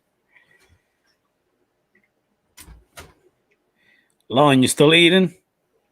Well, no, yeah, but I could talk. No, the bottom line is that, see, I'm in the middle. You know what I mean? I see both sides of it, because, like I said, I go to the airport at least 3 times a week and talk to the FAA people, and I talk to Homeland. So I understand their position too. And plus, I was overseas in the military. So I've seen some shit. I've seen the pictures of raids where they find somebody with 15, 20 Autel drones in boxes in an apartment, and with explosives and shit that they were getting ready to plant. They were planning some shit. Yeah, I've seen it. And people, seem to want to pretend like there's nothing to see. You know what I mean? There's something to see. You know what I mean? But on the other hand of it too, though, I'm a freedom person. You know what I mean? I want the government to leave me alone as much as possible. So that's where I'm at. So I'm in the middle. I have a hard time with both sides of this argument, but I can argue it either way, quite frankly. Yeah, the good, the bad, the ugly. Yeah, there's no, there's no clear path, no matter what side you're on. Well, some people think there is, and they get all right wing or left wing, so to speak, and they think that's the only way to think about it, and that's fine. But when it's your kids on that plane, okay, and somebody flies a like I said, a Mavic 2 Pro, with a half-pound P4 strapped to it into one of the engine bays, or just some idiot decides to fly his Phantom 4 or Inspire like at 3,000 feet instead of 400 feet or some shit. You know what I mean? Right. And it's it inspires enough definitely to do something to an aircraft, I would think. As far as engine wise or something. So I mean, just when that idiot, I'm above the law, and flies it above 1,000 feet because he doesn't have that control. He can do that. He doesn't have accountability. You know what I mean? And that's the main thing, is having the accountability. When you have accountability, idiots stop off. They're like, oh, wait, now I got to punch a button and like they got to know what's going on. No, I don't want to do that. You know what I mean? They stop doing stupid shit. So accountability is the biggest part of the remote ID. As far as how far it goes is going to be what I think is going to be the discrepancy as far as the people liking it or not liking it. There is good, there's bad, and there's an ugly part of it too. All new technology can be abused. Yep. Everything. My computer can be hacked at any time. I don't care what software I buy to use for antivirus or anti-hack or the third-party software. It can be hacked, dude. Somebody with the right knowledge can get into my shit no matter what. I'm not like NASA. I ain't got like the 64-bit encryption on my fucking computer. They can get in, dude. Same thing with your drone or anything else. There's people that can get in. If those hackers They can really get know in what they're now. doing, if those hackers really know what they're doing, they'll be able to hack in it. Right. It's just a matter of knowledge and time on, you know? So there's good, there's bad. And like I said, there's the ugly part, you know? I mean, yeah, the good part is it gives accountability. The bad part is it opens up for other things. The ugly part is the other things could be pretty extreme, you know? But I use a cellular phone on a daily basis. I haven't used a home phone in how many years? Shit, Dude, do you know how much tracking is on my phone? Alexa's talking to me right now. Shut up, Alexa. Anyway, you know what I mean? Yeah, Google sends me a report every month to tell me everywhere I've been. Yeah. Every time I drive past a fucking McDonald's, they ask me if I want anything. Let me go ahead and play a little bit more. To the FAA and to others in government that they don't want to see the FAA allow more expanded use of drones for authorized operators, such as routine flights over people, routine flights beyond line of sight, routine flights at night. They don't want to see that happen until there's a working remote ID system that will help them identify troublesome drones. So it's no exaggeration to say the lack of a mandatory remote ID system is really holding back the entire drone industry on a number of points. And it's like anything involving government regulation. Once the rules are established, companies know the expectations and can work towards compliance. But without any standards, there's really no reason for companies to act. Only those with the resources and a stake in the outcome, say like DJI, will develop alternatives. Other companies may not have the resources or incentives to put anything forward. Yeah, that's true. And we have indicated since we launched Aeroscope late in 2017 that we would be happy to work with other drone companies on coming up with ways to build on our technological approach. And it's not an offer that we've been taken up on yet, but the offer still stands. Now, in my notes, I've written the term AirSense. Is AirSense and Aeroscope two different things? Two different things, yes. We're starting to run out of catchy names for aerial safety technology, but we'll keep going. So AirSense is our latest technological safety innovation. We think it is really significant and has real potential for reducing the potential risks of drones in the airspace. And I'll tell you where we got to this point, which is as we were sitting back and saying, okay, what have we done on safety? You know, safety is obviously the top priority. What have we done so far? We came up with geofencing. Great. It's in place. We came up with... Now, that does make sense what he's talking about right there. You all agree? Mm-hmm. That's what I said. There's some good parts to it. I mean, it's gonna make some stipulations and give guidelines and make people accountable. And that's the biggest thing from it right there is accountability on what they're doing. It'll get rid of the people that just want to do whatever the fuck they want instead of following the guidelines that were the base guidelines, not even 107 or anything else, just the basic guidelines to follow them. I mean, when you go to Walmart and you buy a drone, there may be a questionnaire and a little, you know, quiz mark that you got to follow or something to even purchase it. That could be good. Yeah. You know, did you look at an FAA regulation? Do you know where you can fly? Can you fly here? Can you fly there? A multi-question, you know, 30 questions would be enough to probably give them a guideline to say if you've actually fucking read any regulations or not. Yeah. And let me play a little bit more. Hold on. Let me read. Nice, Mike. I was a big fan of a bit of software called Back Office. Super fun too. All right, let's go. We're coming up with obstacle avoidance sensors for our drones so that they can identify and maneuver around things in front of them. We've come up with all these other solutions. So what should we do next? We said, let's look and see how drones are, in fact, causing problems in the world in the rare cases when it happens, and see if we can identify some common causes or some common actions that we can take to try to prevent those. So we said, let's look at drone safety data that's publicly available.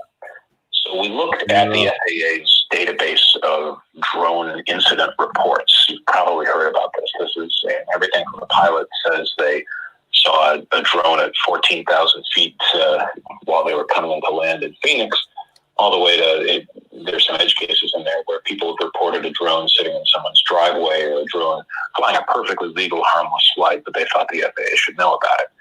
So 3 different organizations have gone through the FAA's drone incident database and concluded you can't make any conclusions from this, that it is just too unreliable. There's no vetting. There's no standards. You can't make any sense of this. So we said, all right, so much for the FAA database. What about in other countries? We've looked at data from the UK Air Prox Board, which investigates near misses in the air to try to find root causes. Their data also is unvetted, relies entirely on the word of pilots, and some of the incidents that they've put out, all the big media claims, have been just clearly implausible, all the way to ludicrous. The idea that an airline pilot flying at 9,000 feet is going to accurately identify something the size of a dinner plate going by them at 200, 300 miles an hour and can accurately report it as a drone instead of a bird or a plastic bag or a balloon that flew up into the atmosphere. That's exactly what I was talking about in the beginning, Mike, Lon, people, everybody in the chat that's here. That's exactly what I mean. Like, how the hell can a plane flying so goddamn fast will be able to see a freaking drone? You know what I mean? That small. So, X-Jet over in the UK, he's a big, like, drone fun guy and like activist and shit. So in order for a law in the United States to become a law, or for them to put up a proposal for a law, they have to do a risk assessment. So the risk assessment states how much risk is there in this activity to normal life. There's never been a risk assessment done for drones officially. When they put out remote ID proposals and all that shit, there was never a risk assessment done before that. So officially by law, and Tyler Brennan from Race Day Quads is a pilot, okay? And I don't mean a drone pilot. I mean he is a Air Force fighter pilot. Yeah. Okay. He is fighting for drones. He is fighting for our rights for quads and drones and FPV and all that shit right now. He is going against the FAA. There has never been a risk assessment done to state why we are having laws put against drones. Never. That has to be done in order for a law to come. So for Tyler to fight, because he's got money invested into this and he's getting backers, okay? He's almost got like 70,000, I think, raised or something like that so far for his lawsuit. Yeah. But his lawsuit's furthering and furthering and furthering. It's continuing, which means it's going through the proper areas of law and continuing on because he has a fight. Because by law, they can't take that away without doing the risk assessments and this and that. So in the end, in my opinion, if things go the way they should, and law is law, we won't have to worry about remote ID in the U.S. anyway, because they're not doing it properly. Yeah. So all the proposals that they're doing, they're going to have to re-proposal them. And then it's going to take another 5 years when they do that in order for them to get. So we're talking like 8.5 years more before we even have to worry about drones being taken out of the sky for hobby. That's the way I see it. Yeah. But you go with the hype train, you go with the media, and if you go by law, there's a lot of things that are still yet to come. So I'm not so worried about it myself. When it happens, and I'll follow the guidelines.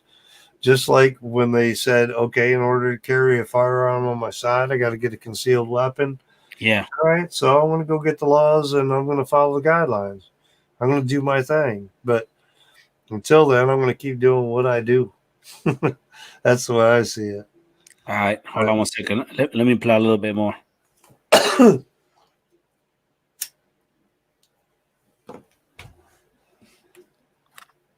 Come on. Close to it.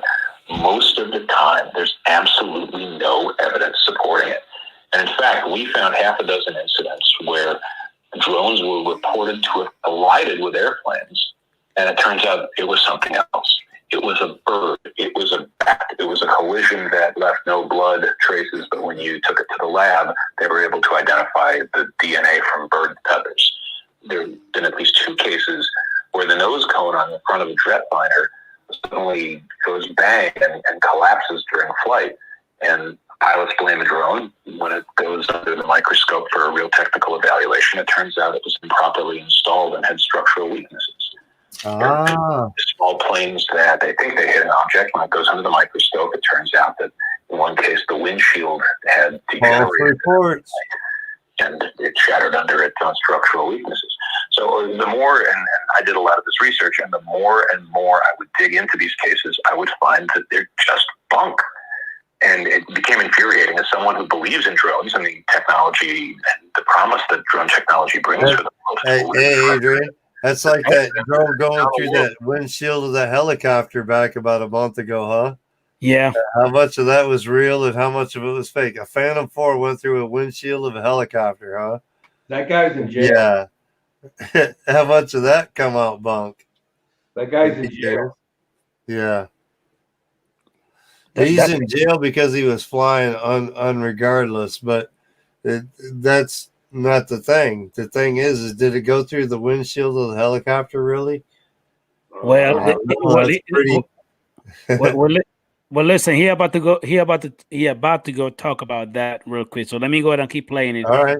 I think he's gonna talk about that. Hold on. We've seen restrictions on drones and proposals to ban drones and proposals to highly regulate drones based on incidents like this, because it's when lawmakers and rule makers who don't know any better decide that they need to address the problem of drones hitting airplanes at 9,000 feet, they put into place restrictions that don't need to be in place. But they're also ignoring other more common problems that ought to be addressed with that same kind of vigor instead. So at the end of all this research, what we realized was that most reports at high altitudes can be discounted. There's just no evidence they took place. Right. The only 2 incidents around the world where we've seen demonstrated proof that a drone hit an aircraft involved helicopters, low-flying helicopters that collided with drones. And we know this because there were pieces of the drone that were found in the helicopter when it landed. One happened off the coast of Brooklyn in New York. You probably heard about this one, where someone was flying a drone at the end of dusk, right before pure darkness, didn't update the geofencing zones on his controller, flew at 2 to 3 miles out farther than he could see, and collided with a low-flying Army helicopter. There's another case that is far less in Israel, where it's more interesting in some ways because neither pilot was doing anything wrong. There's a helicopter that was doing an agricultural spraying mission, registered certified pilot at the controls, following all the rules. Nearby, there was a drone pilot, again, registered, certified, following all the rules, who was doing a survey of a construction site. And, this is a scenario that you see in general aviation accidents all the time. They just weren't aware of each other, were not able to safely keep their traffic separated on the drone. And that's where remote ID would have its advantage. Unfortunately, in both of these cases, everybody was all right. Now, did you hear basically what he just said? Yep. But that's where remote ID could have its advantage. So we've got our aerial admission like on our Mavic Air 2, right? Yeah. Got one. So when you get close to a plane or a plane's coming in the area, it sends you an alert to the DJI remote, right? It tells you when there's aircraft in the area, right? Yeah. So that you can be more precautious. Then it's up to you as the pilot to make sure that you're doing things right, keeping your airspace, blah, blah, blah. So to have that advantage, remote ID, part of that is to have that advanced warning system. So that could be an advantage to us. You know what I mean? he said both pilots were in the right. Both the helicopter and the drone were doing what they were supposed to be doing, following all guidelines, but ended up in the air in the same airspace.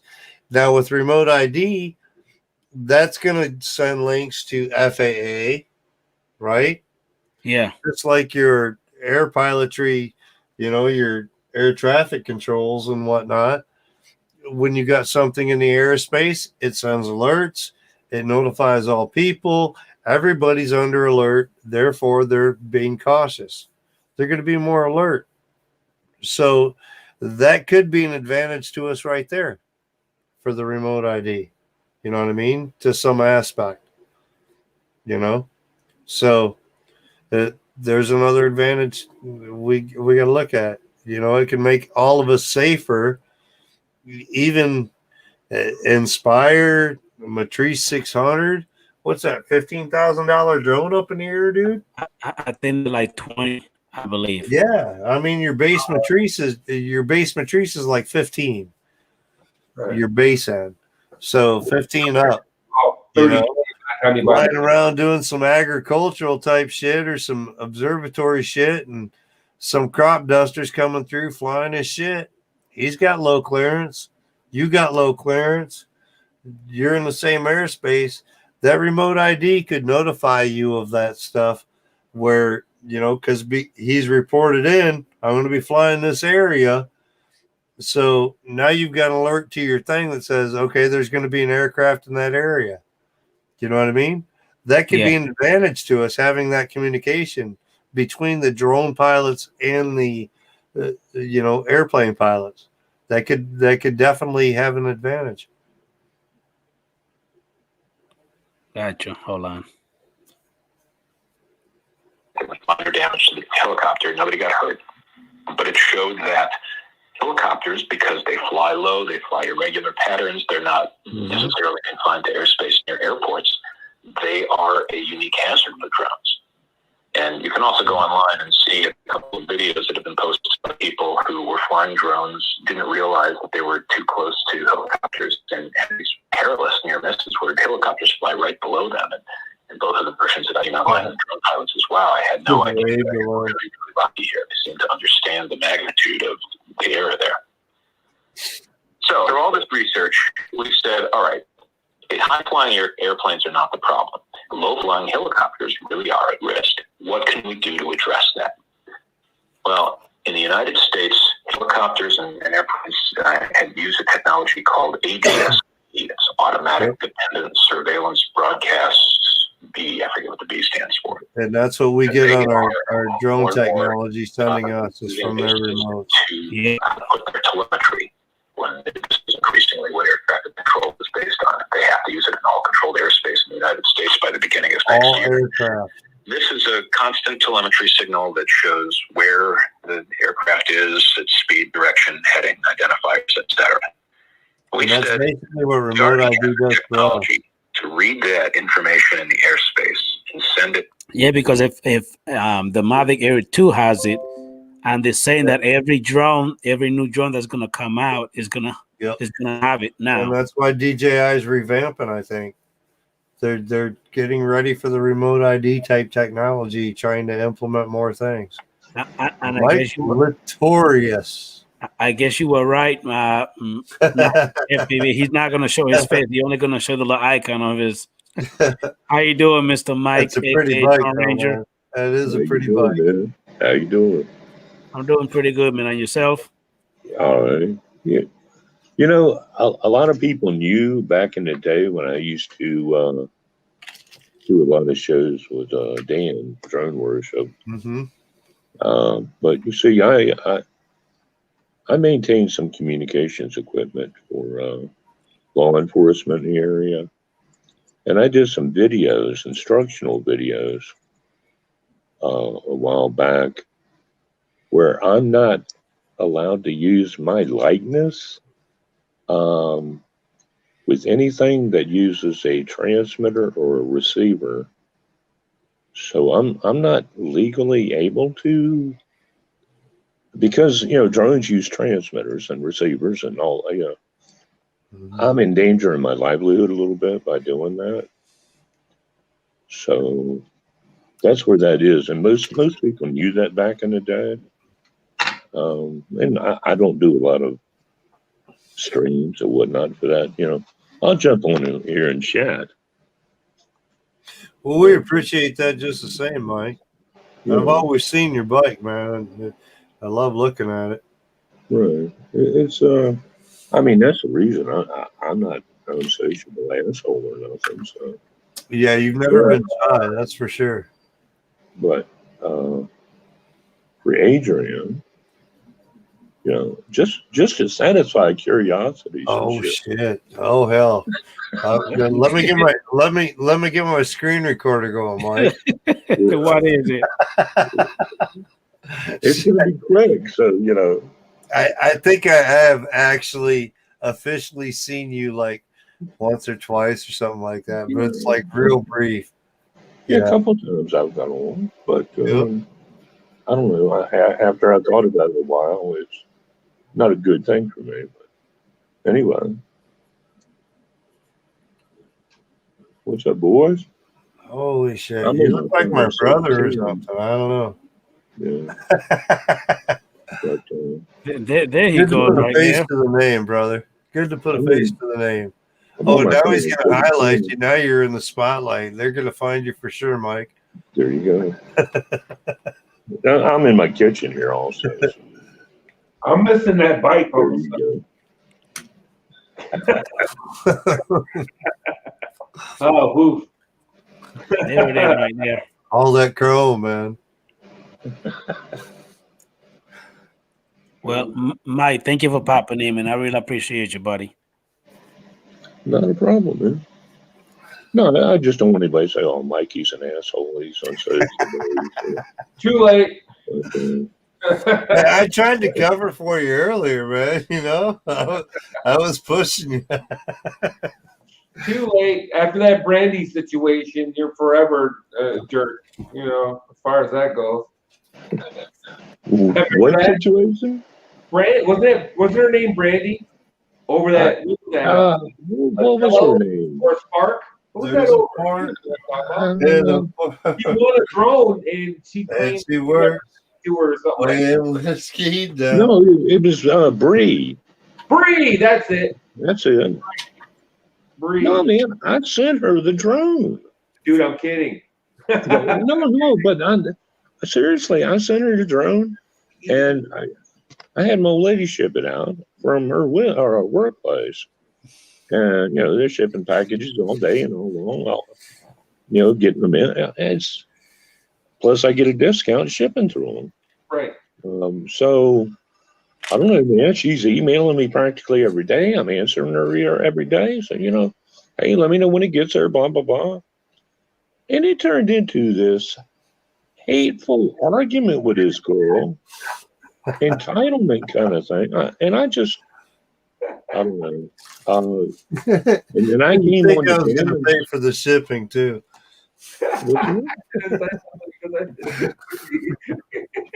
But I came on the Dan's show one morning. I had just woke up, hadn't had my first sip of coffee, and there she was bad-mouthing me in his stream, sitting there asking me all the same questions she already had the answers to. You know, I didn't care. I've got 3 of those drones. I didn't care. I was happy to send her one, especially if she was, you know, getting into it and everything. And plus, she didn't follow the rules. You know, I told her, I said, if you get on camera in the next 5 minutes, I'll send you a drone. And it was 25 minutes later after all this BS. Well, I'm not, my boyfriend won't like that and all this other crap. Anyway, I'm planning on giving that. I wasn't asking for your boyfriend to come over. I don't know, man. It was. Plus, when she did get on cam, she was like, you know, she was at least 10 years older than that picture. So, yeah. But, anyway, and I sent it to her. It got returned to me. It looked like it had been run over by a truck or something. I was like an Elvis song, man. Return to sender. Well, that's what happened, man. It got sent back, which I'm glad. She was a mega bitch, man. She really was. I know she probably wanted all your money. She's cute though. You know women like that, Adrian, just want their money. There's a whole bunch of them out there, that's for sure. Yeah. All of them, isn't it? I don't know about all of them, but there's a lot of them motherfuckers out there. You'd have to count the ones that didn't. You might as well just count those, because if you're gonna try to count the ones that do, you're gonna be counting.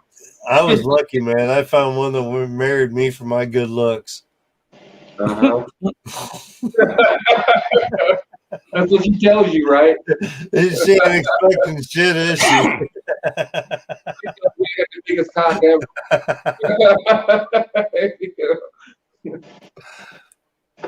I'll be damned. But yeah, but again, thank you for coming in, man. I didn't know you were gonna come in. Shit, Adrian, Mike. it says you've been streaming for 4 hours, bro. Yeah, dude. Man. What the hell, dude? You trying to break Tim Jackson's record? No, actually, I'm about to go ahead and get off now. I didn't even know it was that damn long. Holy crap. Dude, it's almost 1:30 over here. I'm like, holy shit. Anyway, He's been in bed for an hour and a half already. I do want to thank you, Mike, Night Train, Lon, everybody that came on the panel, everybody in the chat. Thank you so much for all the love and support. But I'm about to call it a night, man. Holy cow, we've been on for a while. I didn't even pay attention to that. My camera's locked up. Damn. Previously, Adrian, when you'd asked me to come on, like I say, I'm in the kitchen right here, and an old lady would be in the next room with a TV going, and the microphone on this phone would pick up the TV. Y'all wouldn't even be able to hear what I was saying. So, I wasn't just trying to blow you off in the past. I don't know, man. I understand, man. I felt so obligated to come on here that I couldn't pass it up tonight. So I hear you, man. I do want to, I don't have an answer for what Justin John A63 actually just went ahead and asked. I don't even know how to answer that, man. But it is a good question. How the hell is a helicopter allowed to do that? But you're making a big deal about me flying my damn drone. That's a good question. I don't know how to answer. I have an answer. Go ahead, Lon. About 2,000 hours. That's how long a helicopter pilot has to train to get a license to be able to do that. Just a fly. Go to Best Buy and bought a drone. I'm just saying. I'm not saying it's right, wrong, or whatever. I'm just saying you're asking why he can do it and you can't, because he spent 2,000 hours or more getting a license. And that's why a 107 pilot has more rights and restricted, bullshit. They spent that time, dude. Yeah, they put in the. I'm not saying it's right. I'm just saying that's the situation. Not only the time, but the $150 doesn't hurt. Yeah. Well, that's right. Just like pays for them laws, baby. I got my concealed carry. I paid the guy $50-$60. We're supposed to have a class that was rated. He goes, you know how to shoot, right? You're ex-military. I go, yeah. He goes, don't worry about it. He signed my certificate. I walked out the door. Firing a single bullet. Hey, I need to come visit you, man. I gotta pay a couple $100 for my concealed carry. You can have all the training in the world, and whether or not you're flying a helicopter or a drone or whatever, with all the experience that you've had flying over the beach at that kind of speed, you can have a mechanical failure with the helicopter or the drone and still be taking somebody out. With all the experience. Dude, I've been hit by a couple props, and that was a slow fucking motor spin. You know what I mean? I can't imagine a full motor spin hitting me in a prop off a 5-inch drone. You know what I mean? That hurt. But if somebody's flying over the beach like that, they should at least be over the water. Oh, you're talking about helicopters? Beach. And never at that kind of speed.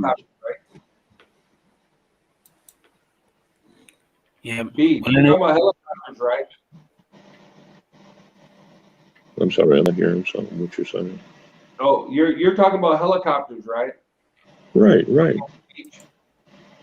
Helicopter or a drone, you shouldn't endanger people no matter where you're at, Oh, no matter how much experience you have. A helicopter pilot shouldn't fly 150 miles an hour over a populated beach. I don't give a shit how much experience he's got.